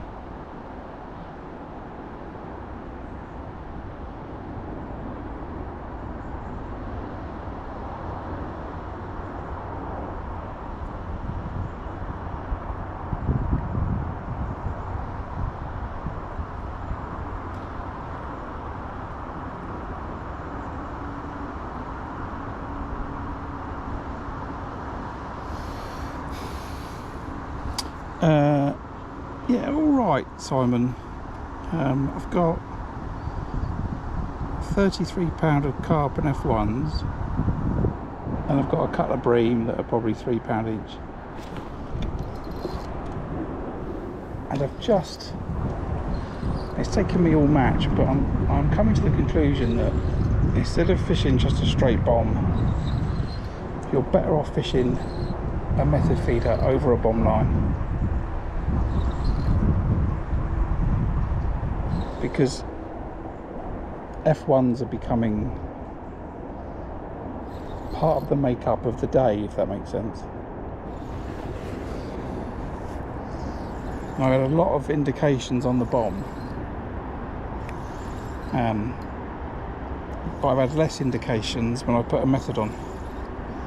I don't know if it's because they're focused better on the method. This is a carp though, this isn't an F1, so it doesn't sort of apply to that, but yeah, I think it's just maybe a better way to fish here currently.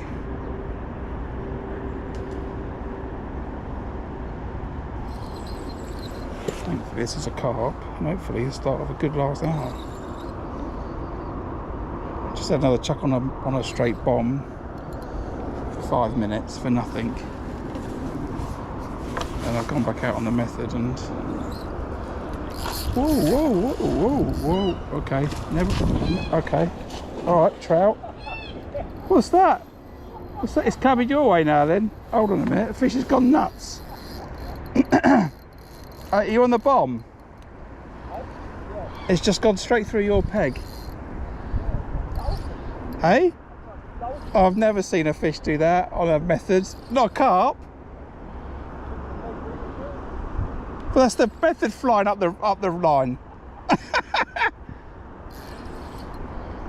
It was stumping around down the edge. I was like, I was going to net that in a minute. Thing's gone loopy.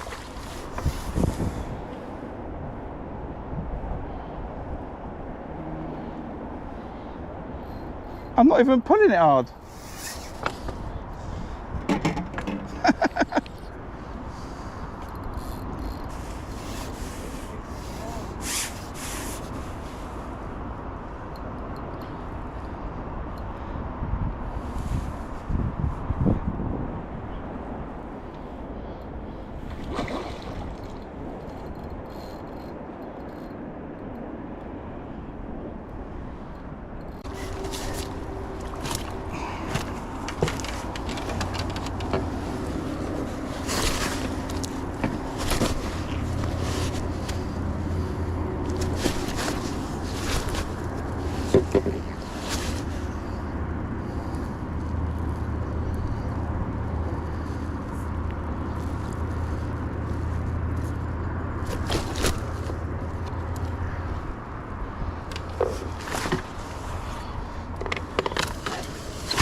Right, so I don't know if I lost you all there for a bit, but anyway, fish is in the net.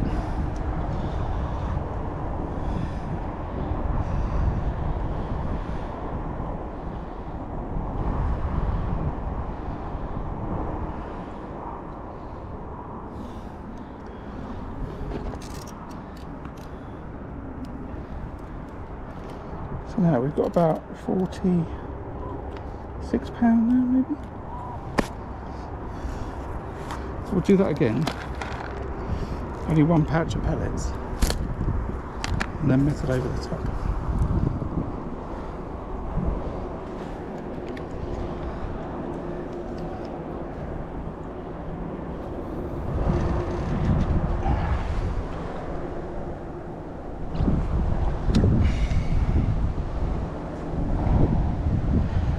I've never seen a fish jump like that before in a match. In fact, I've never looked at carp do that.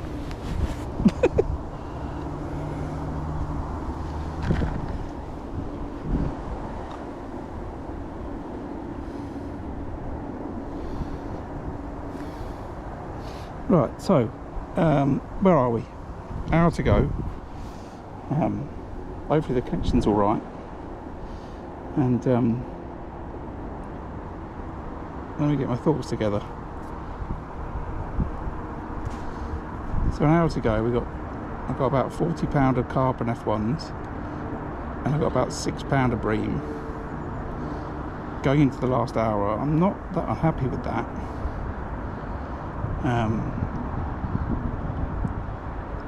I've tried all sorts of different things today. Single 8mm pellet, 8mm with a 6mm, 10mm wafter, method feeder, and I've come to the conclusion that the method's doing the best. Fished over the top of the pellets. I'm not sure about is whether I should feed twice and then the method, or just once and then the method. I think I've got enough bait there now that I can cut it down to feed once and then fish the method over the top, and that should provide a good enough situation where I get a bite relatively quickly. It might not happen, but right now is an indication. Right now I'm expecting a bite within 5 minutes. So it's just gone 2 minutes past 3. I'm expecting a bite by 5 minutes past 3.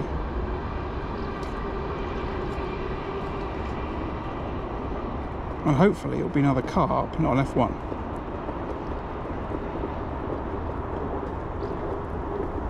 And I wish those geese would stop biting, eating off my platform.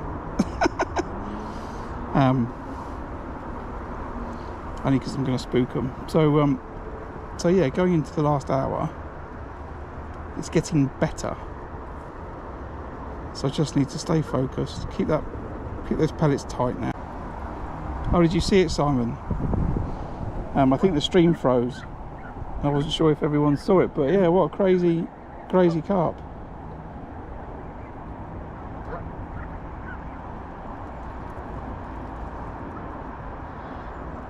And I was going to say to Julian, that's why I would never scale down to like a 16 at a venue like this, because if I'm I don't see any way that you're going to keep a carp on when it does stuff like that if you've got a small hook in the fish. That QM1 is going nowhere in that fish's lip.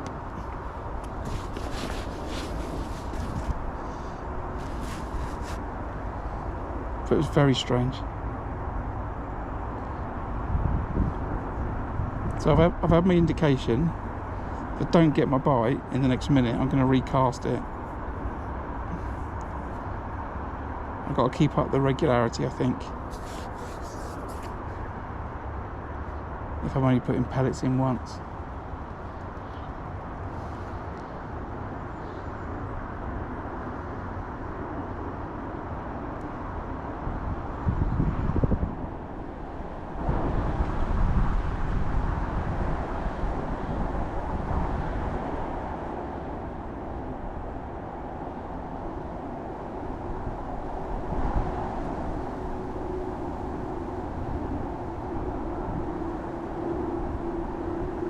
Right, the edge of time.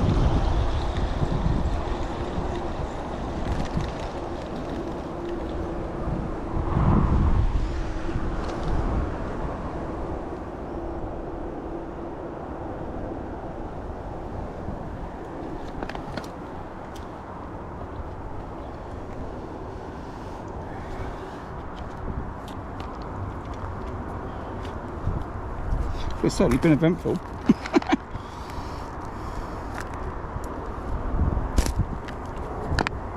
I'm just going to stick with that one. Try and get that method over the top of it.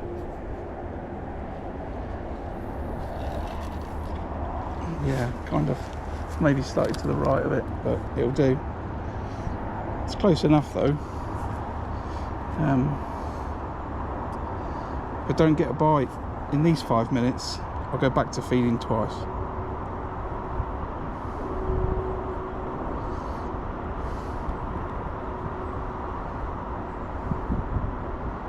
I'm trying to balance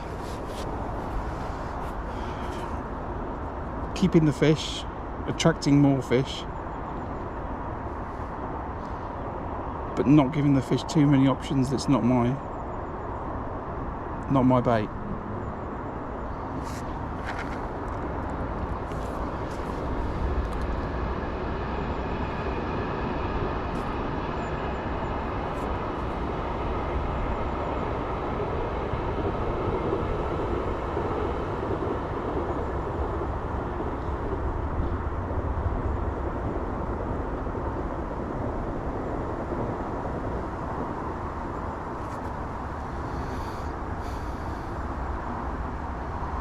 Right, come on carp, 4 minutes. Ideally, I'll have a bite and have the fish netted inside that 4 minutes.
Another carp, he said on the bomb to my right.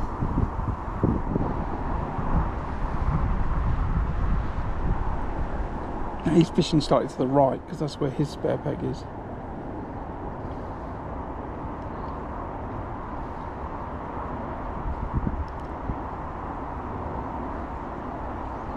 I need a bite every 5 minutes if I'm going to do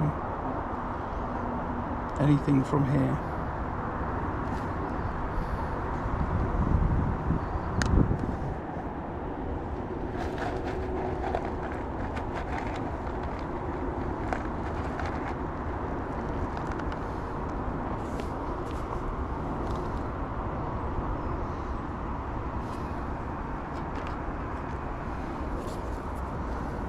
Two more minutes, fish. That's what you got. You can have a bite, please.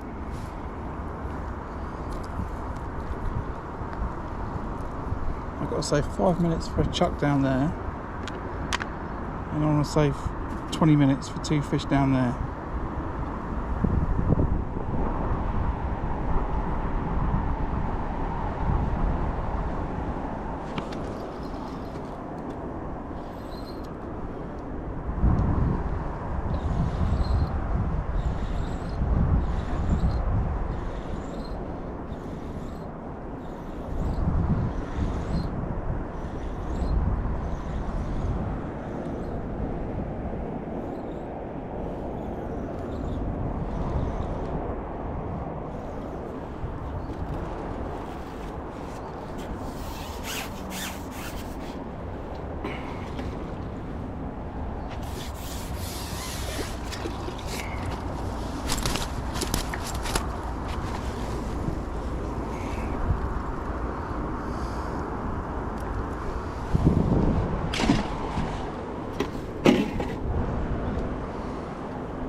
Carp, but it'll do, but I'm going to feed twice, just a little bit less.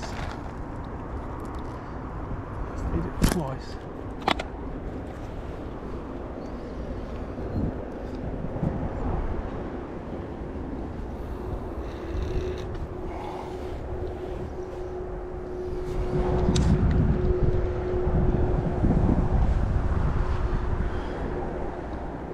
Then is there a silverfish, Paul?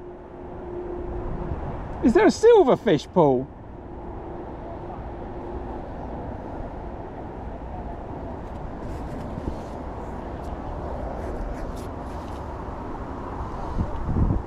Hey?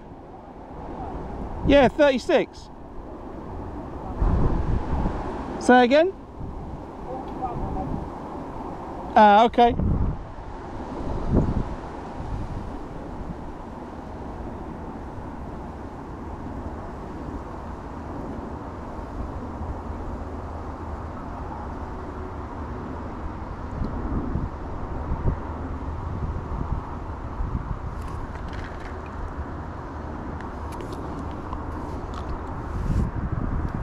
Checking to see if there was a silverfish pool,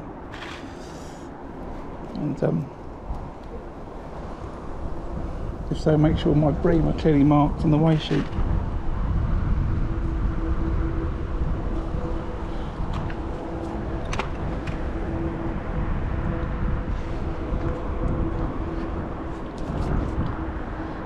Alright, that's well fed.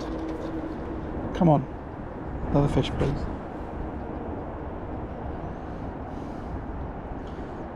What are we, 12 minutes past?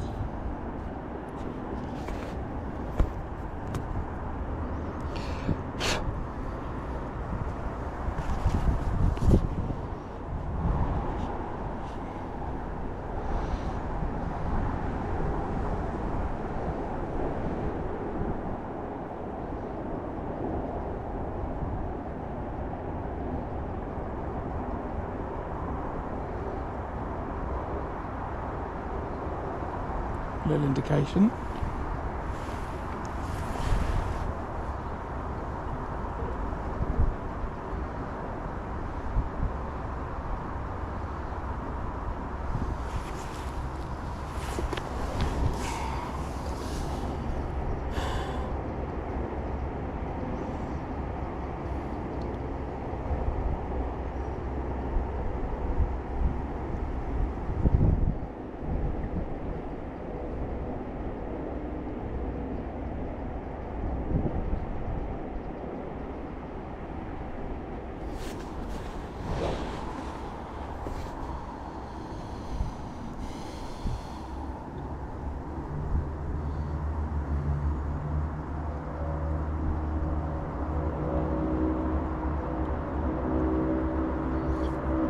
Like a bream grabbed it and dropped it then.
Come on, fish, I need a bite.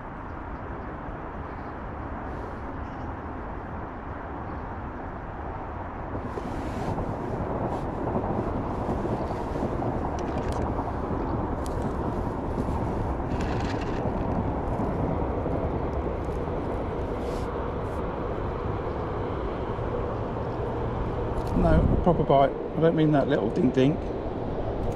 I mean a proper wrap round.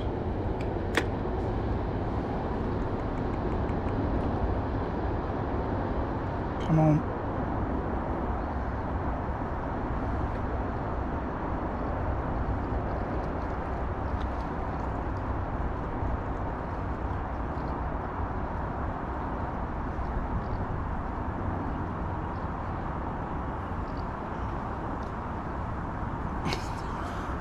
It definitely is bream. It's just went, you know. Again, I think they're around those micros, and their fins are tapping my line, and that's just giving me the slight little indication. I don't think that's something pulling on the. I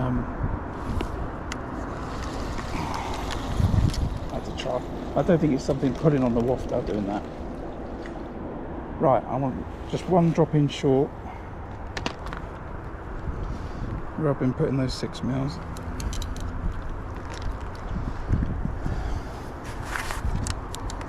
Some more in to remember where it was. Just about there.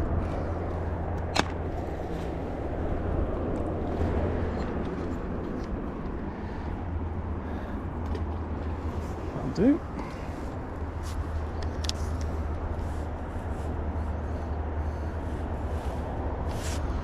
One put in here, still feed the long one.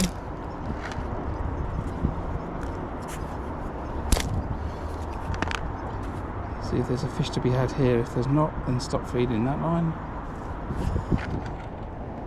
Check some more pellets down here.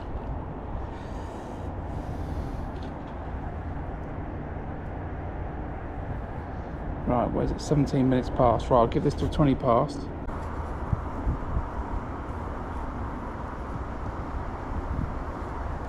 The stream got stuck, so the stream dropped out. Is no, because that water's not moving. Surely that stream's failing.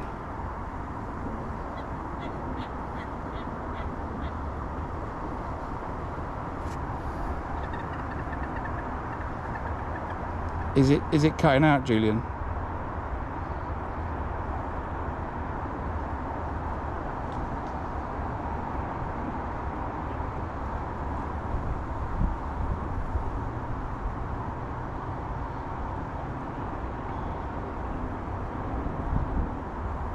Okay.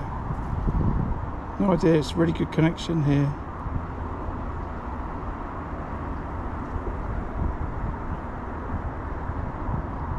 I've had it a couple of times though, at the 4-hour mark, even where I've got a good connection, it's like, oh, I've had enough.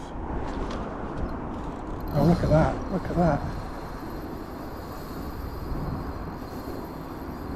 That's an happy fish, isn't it? You didn't want to get hooked.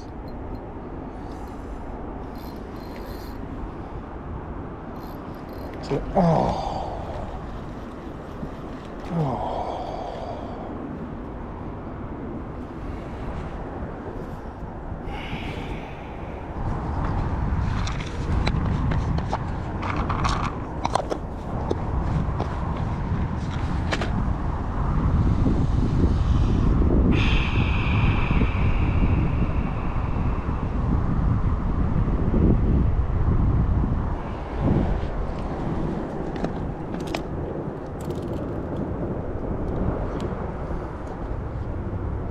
On that 6 mil line that I've been feeding all day. I'll have another quick go, but I can't afford for them to come off.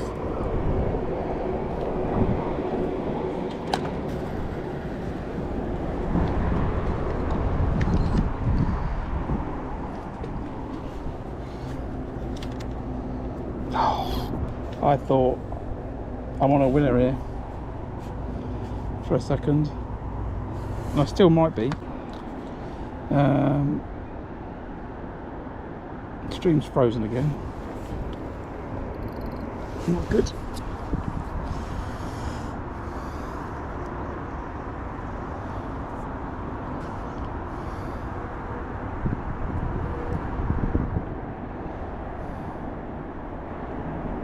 So the stream health is really good.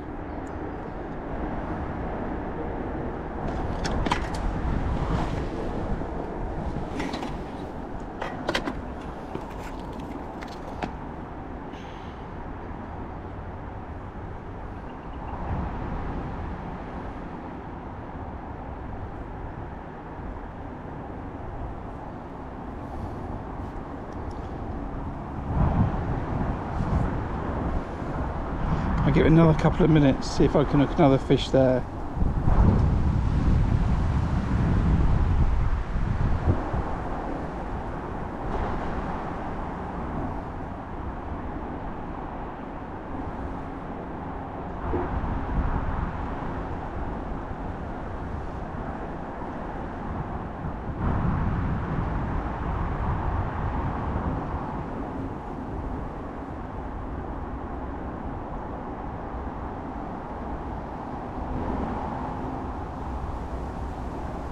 That's disappointing. That was a great bite.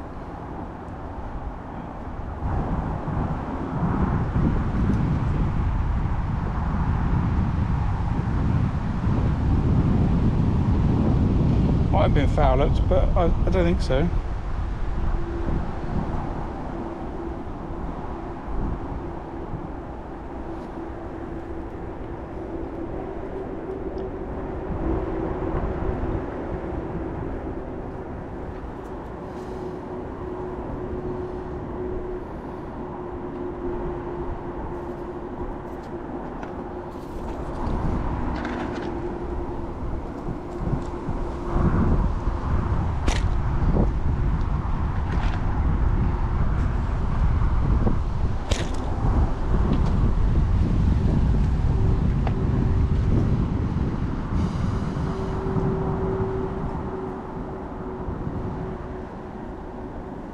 Right, 2 more minutes, then I'm going to chuck it down the edge. Have 5 minutes there, and then I'll spend the rest of the time out. That's sort of, I think, the rotation I've got to do. I've got to have a look down here.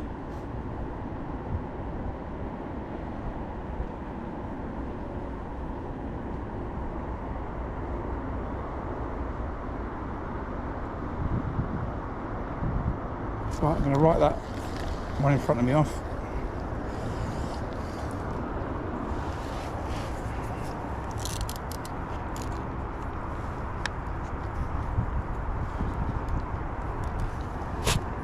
Quickly drop it down here for a minute.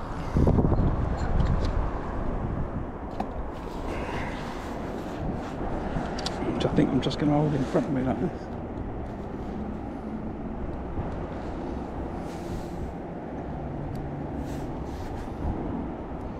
Right, 24.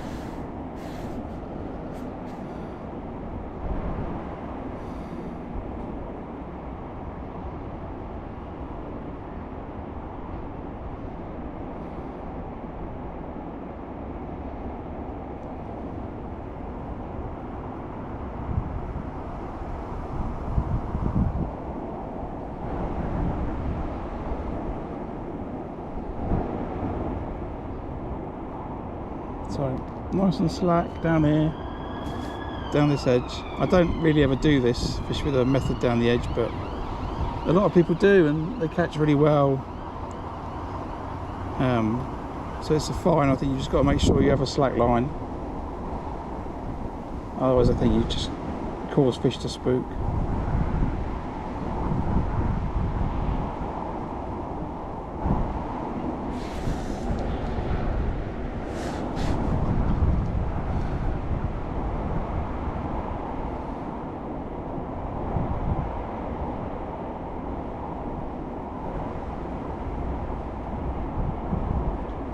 And I'm going to fish then out on the main bomb line for the last half an hour.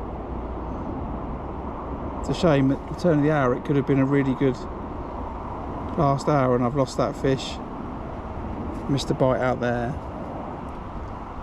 and you know, if they were in the net, then I could have been on for something good.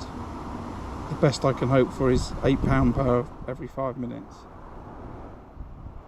The best I can hope for is £40, £48 in my mind, in half an hour.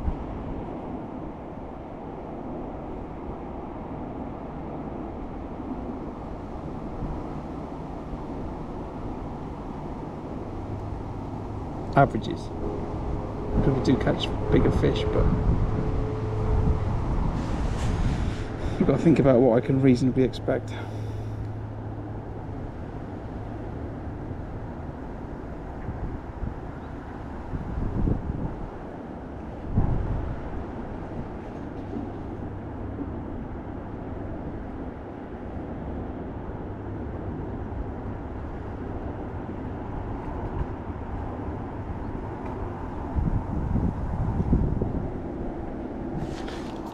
Giving me,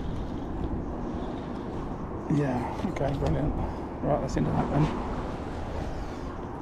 Thanks but no thanks, Mr. Stick.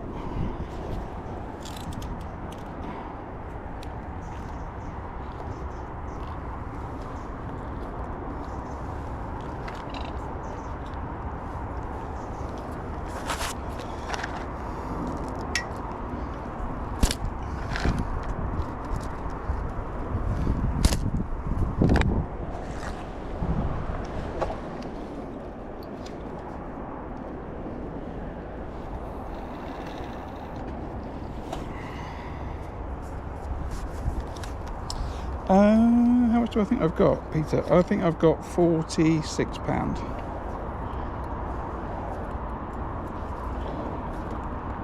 And a tangle. I've got £40 of, no, actually more than that. 40, I've got £40 of carp and F1s, I would say, and then I've got 3 bream that probably go £10.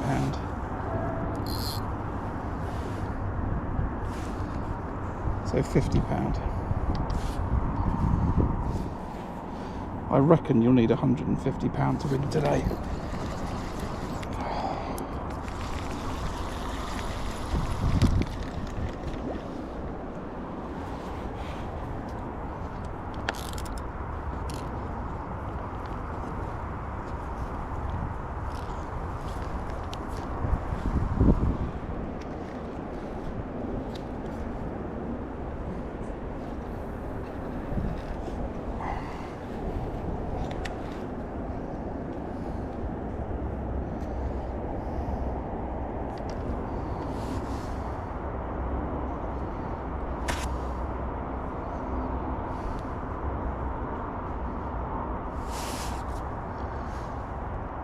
But I've had an enjoyable day, and I think it's been an interesting day to work a few things out.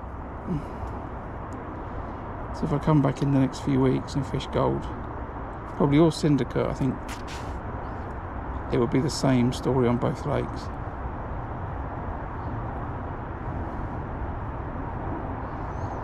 Need to factor in that those F1s are a bit more finicky on the bomb when it's 12 inches.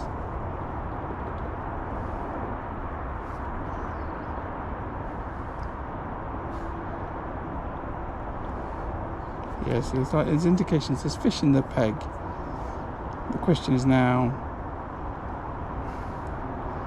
how quickly can I catch them? Did they end up falling off like that one just a second ago?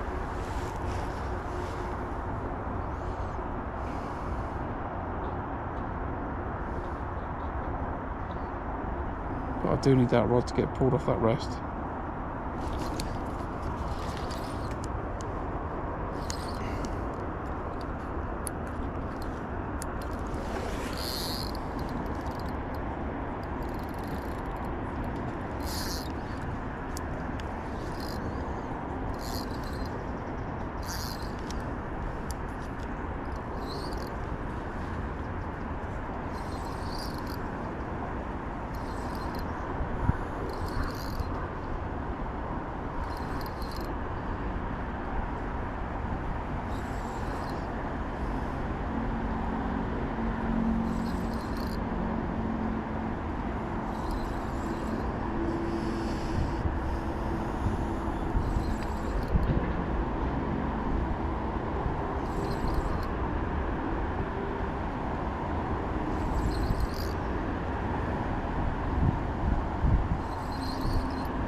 Coming my way?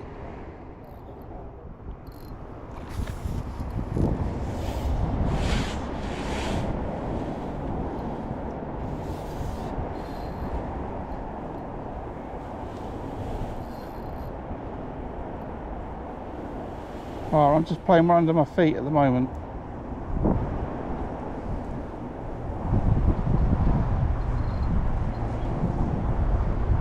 Doesn't want to get that out.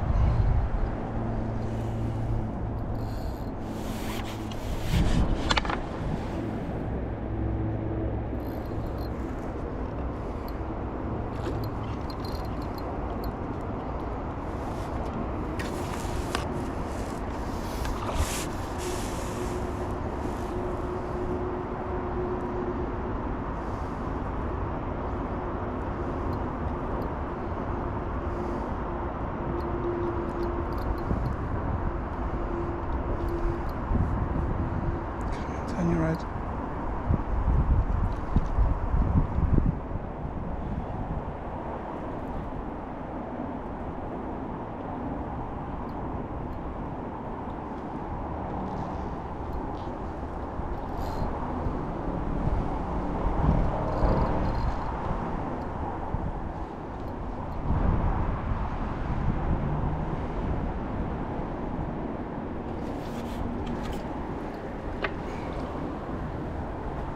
You still got it on?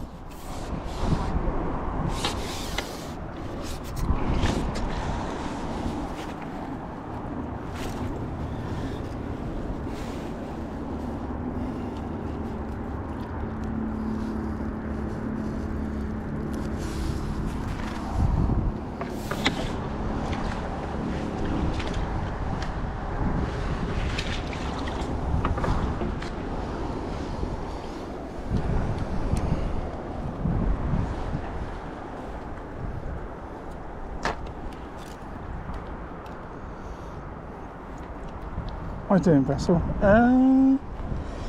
46, 56 pound. 56 pound.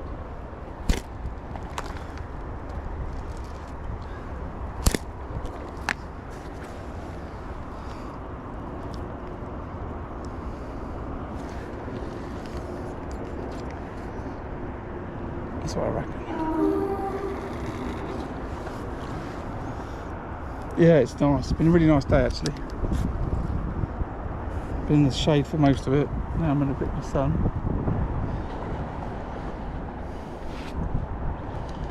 I think I'm way off the pace for the day in total, but let's see. Don't know till everyone's weighed in, but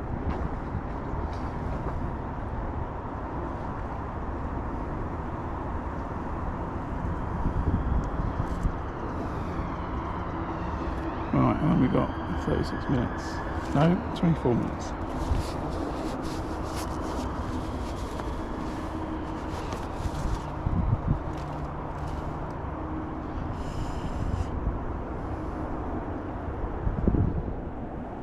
So I guess it's the appropriate part of the day where I say if you're enjoying the stream and you're not subscribed, if you could consider hitting that subscribe button. It's great for visibility of the channel, and I really support it, appreciate it. And if you are subscribed, then hit the like button, whether you're watching the live stream or whether you're watching the little video that I make out of it afterwards. It all helps with visibility and bring fishing to more people.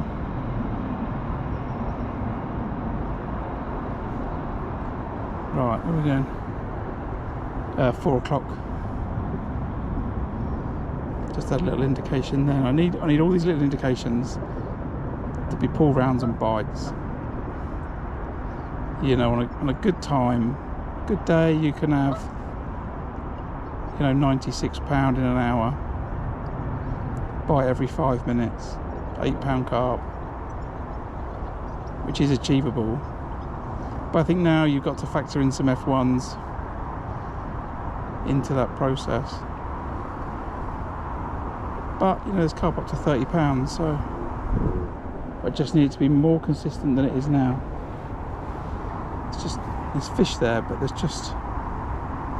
It's been the same all day, just not quite enough fish there to create a lot of competition.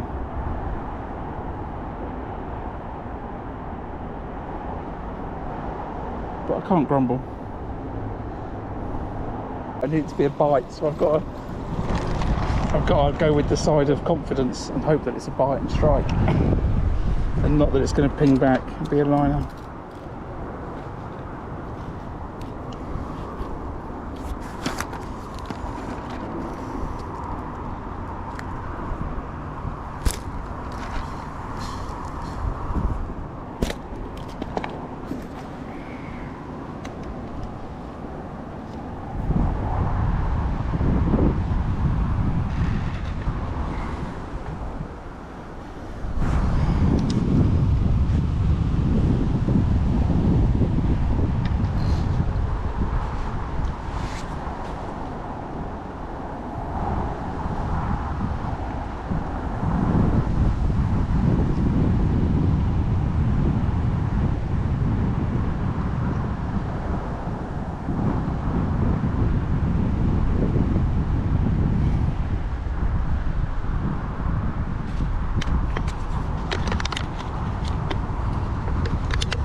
I don't think the fish are appreciating the urgency of the situation currently.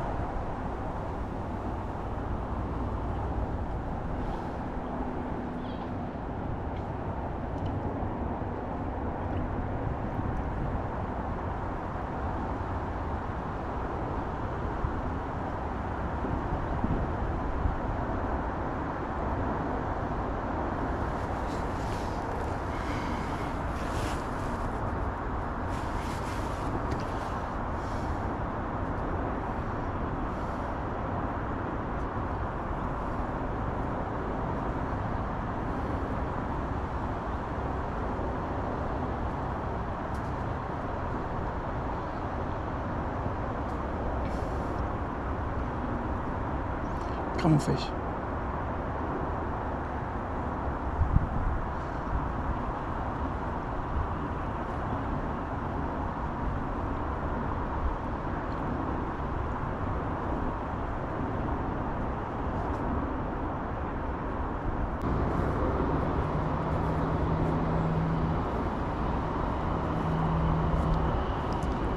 Come on, that's not what I want.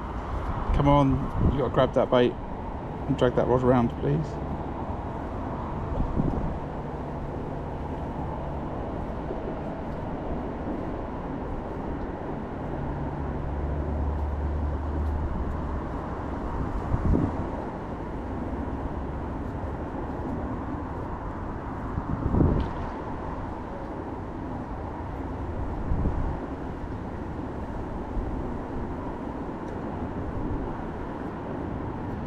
Just topped right on top of my bait.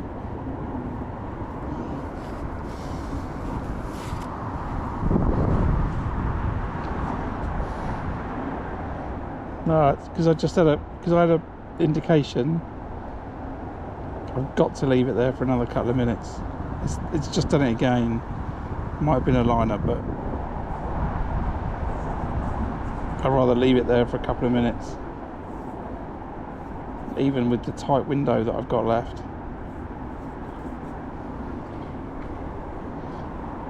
There's another one he's got to my right.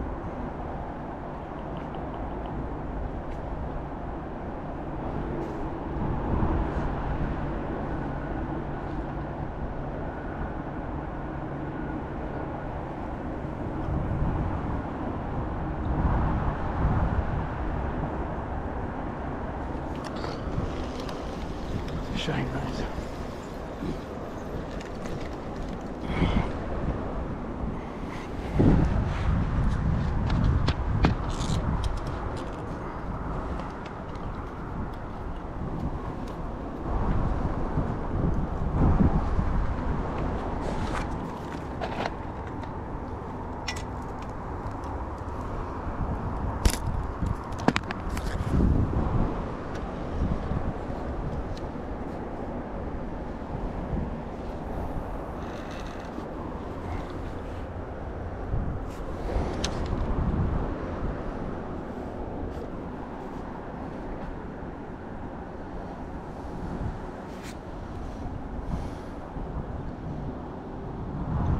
No, Julian, I'm writing it off. I went down there and had a twig.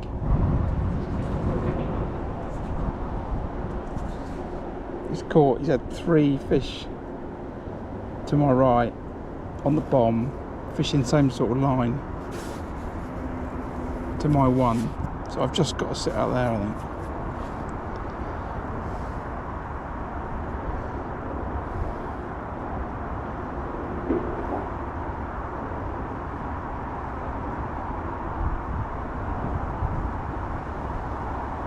I think that's the play I'm making anyway.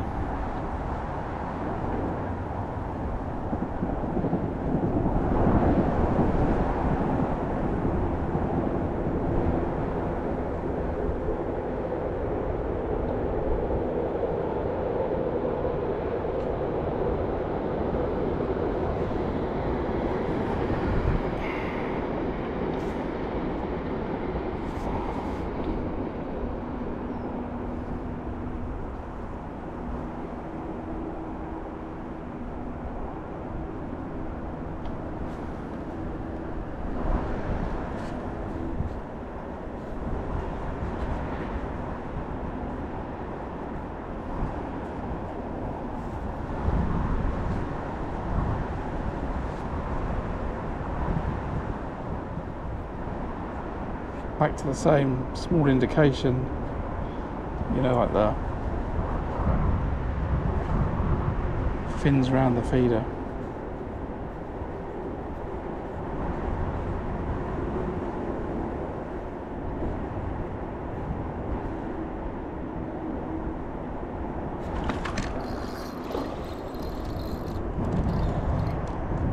Oh, I've hooked a fish, I spooked a fish.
I don't want bream.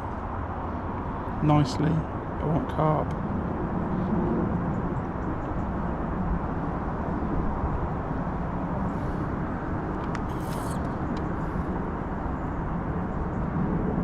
Ringers.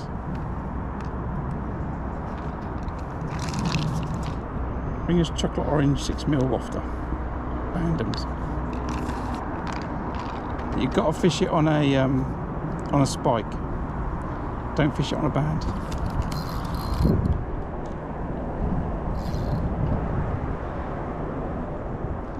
It's not a bream. It's a world record bream if it's a bream.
A big ugly bream?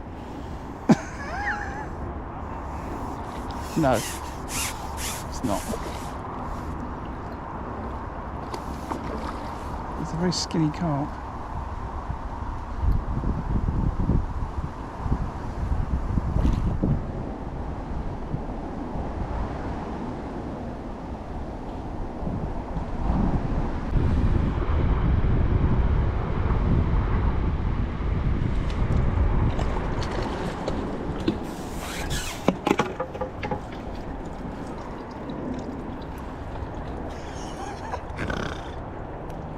You couldn't write it, could you?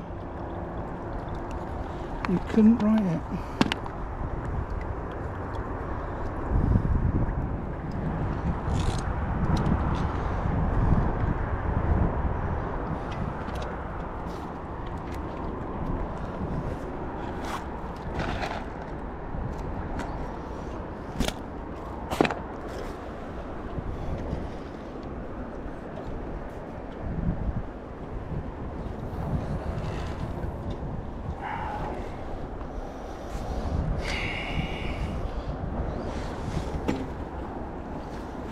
No one liked to see it the first time round. As soon as I saw that fish then, and I saw that its mouth was a bit in slightly damaged condition.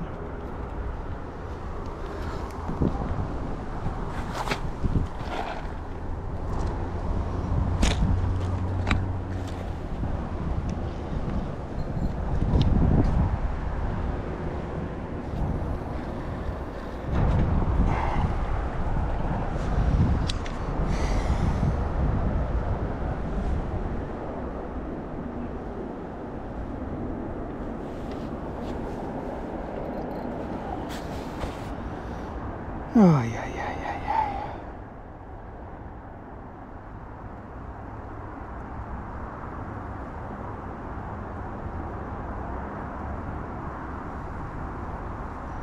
Thanks, Dave. Appreciate that.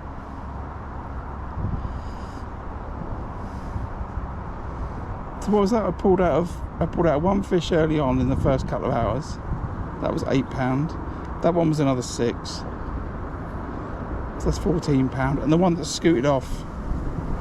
So I've lost £20 of fish today. It's unusual for me to lose that many fish and 2 at the net like that.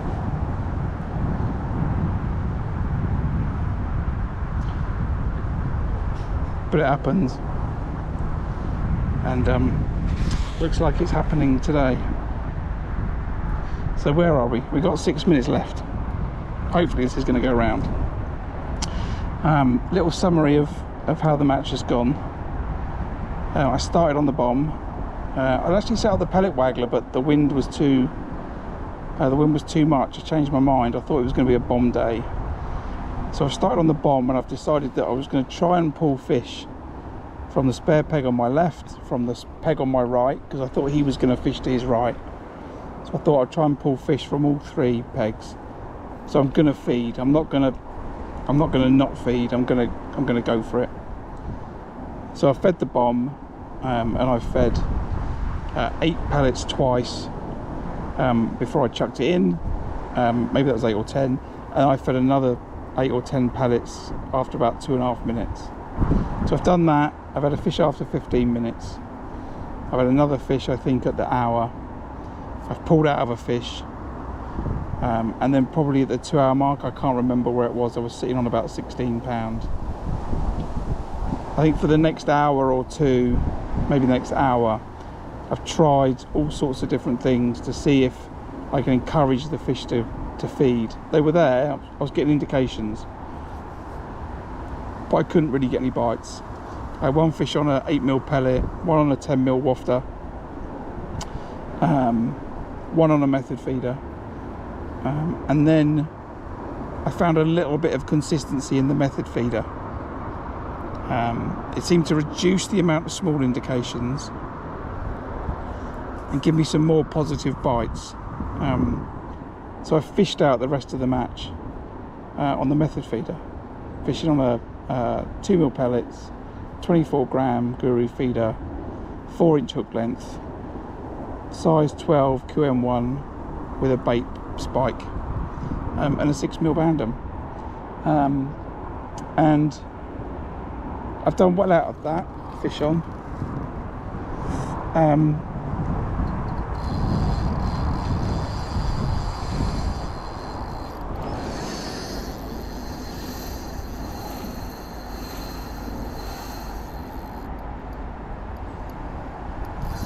That's no bream. I've not loosened that clutch.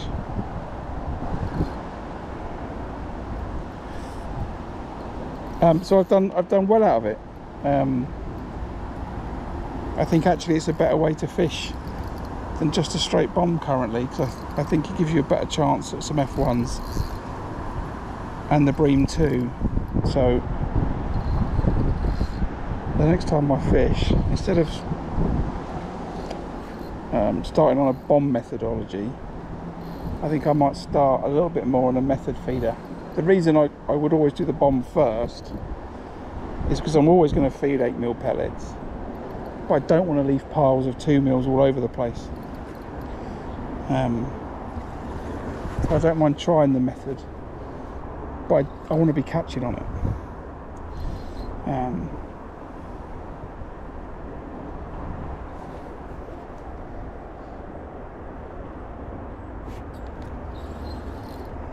So I'll have to have a little think about that.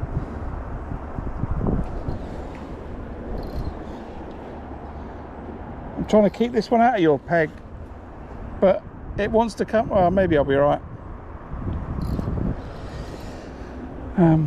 So yeah, maybe a method's a better way to approach Gold Lake at the moment. I don't know, we'll see what happens in the weigh sheet. I've got a weigh the gentleman to my left, and then I think 1, 2, 3, 4 to my right, and me. So I've got a weigh in a bunch of anglers, so we'll see what they've caught. And then as usual, I will post the weights up at the end of the day. End of the day? No, when I make the video out of it, I'll post the weights. I'll put in the commentary when I publish the live. Why is that method all the way out there? Get down there.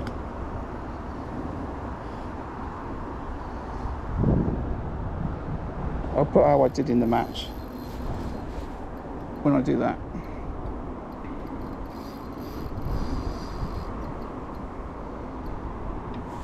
Oh. See that jerks back where the line's just rubbed over the fish's back.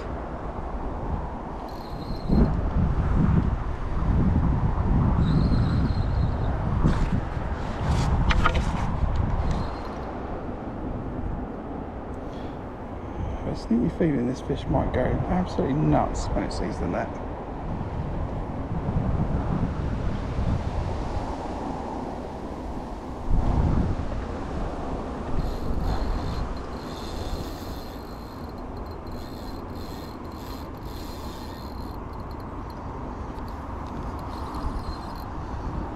Good fish, £10. It's another long common.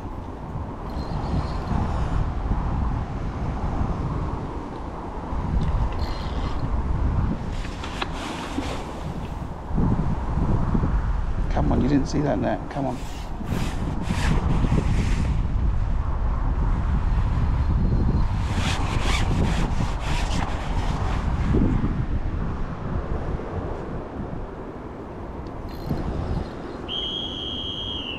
Fish on. No, still fish on.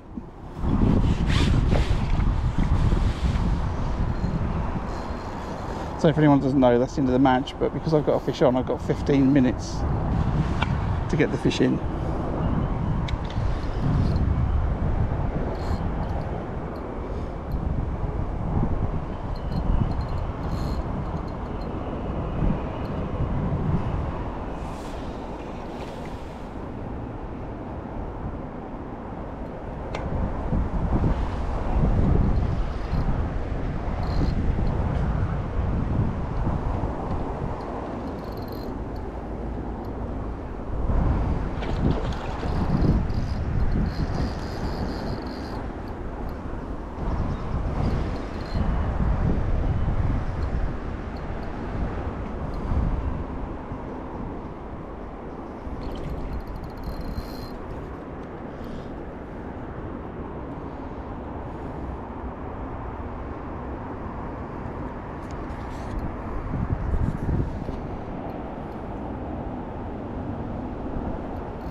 Oh, there we go.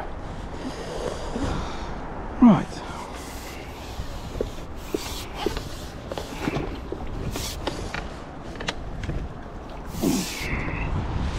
It's a bit heavier than £10. Right, so there we go, that's the end of the match. I've got to get packed up because I've got to go and weigh people in.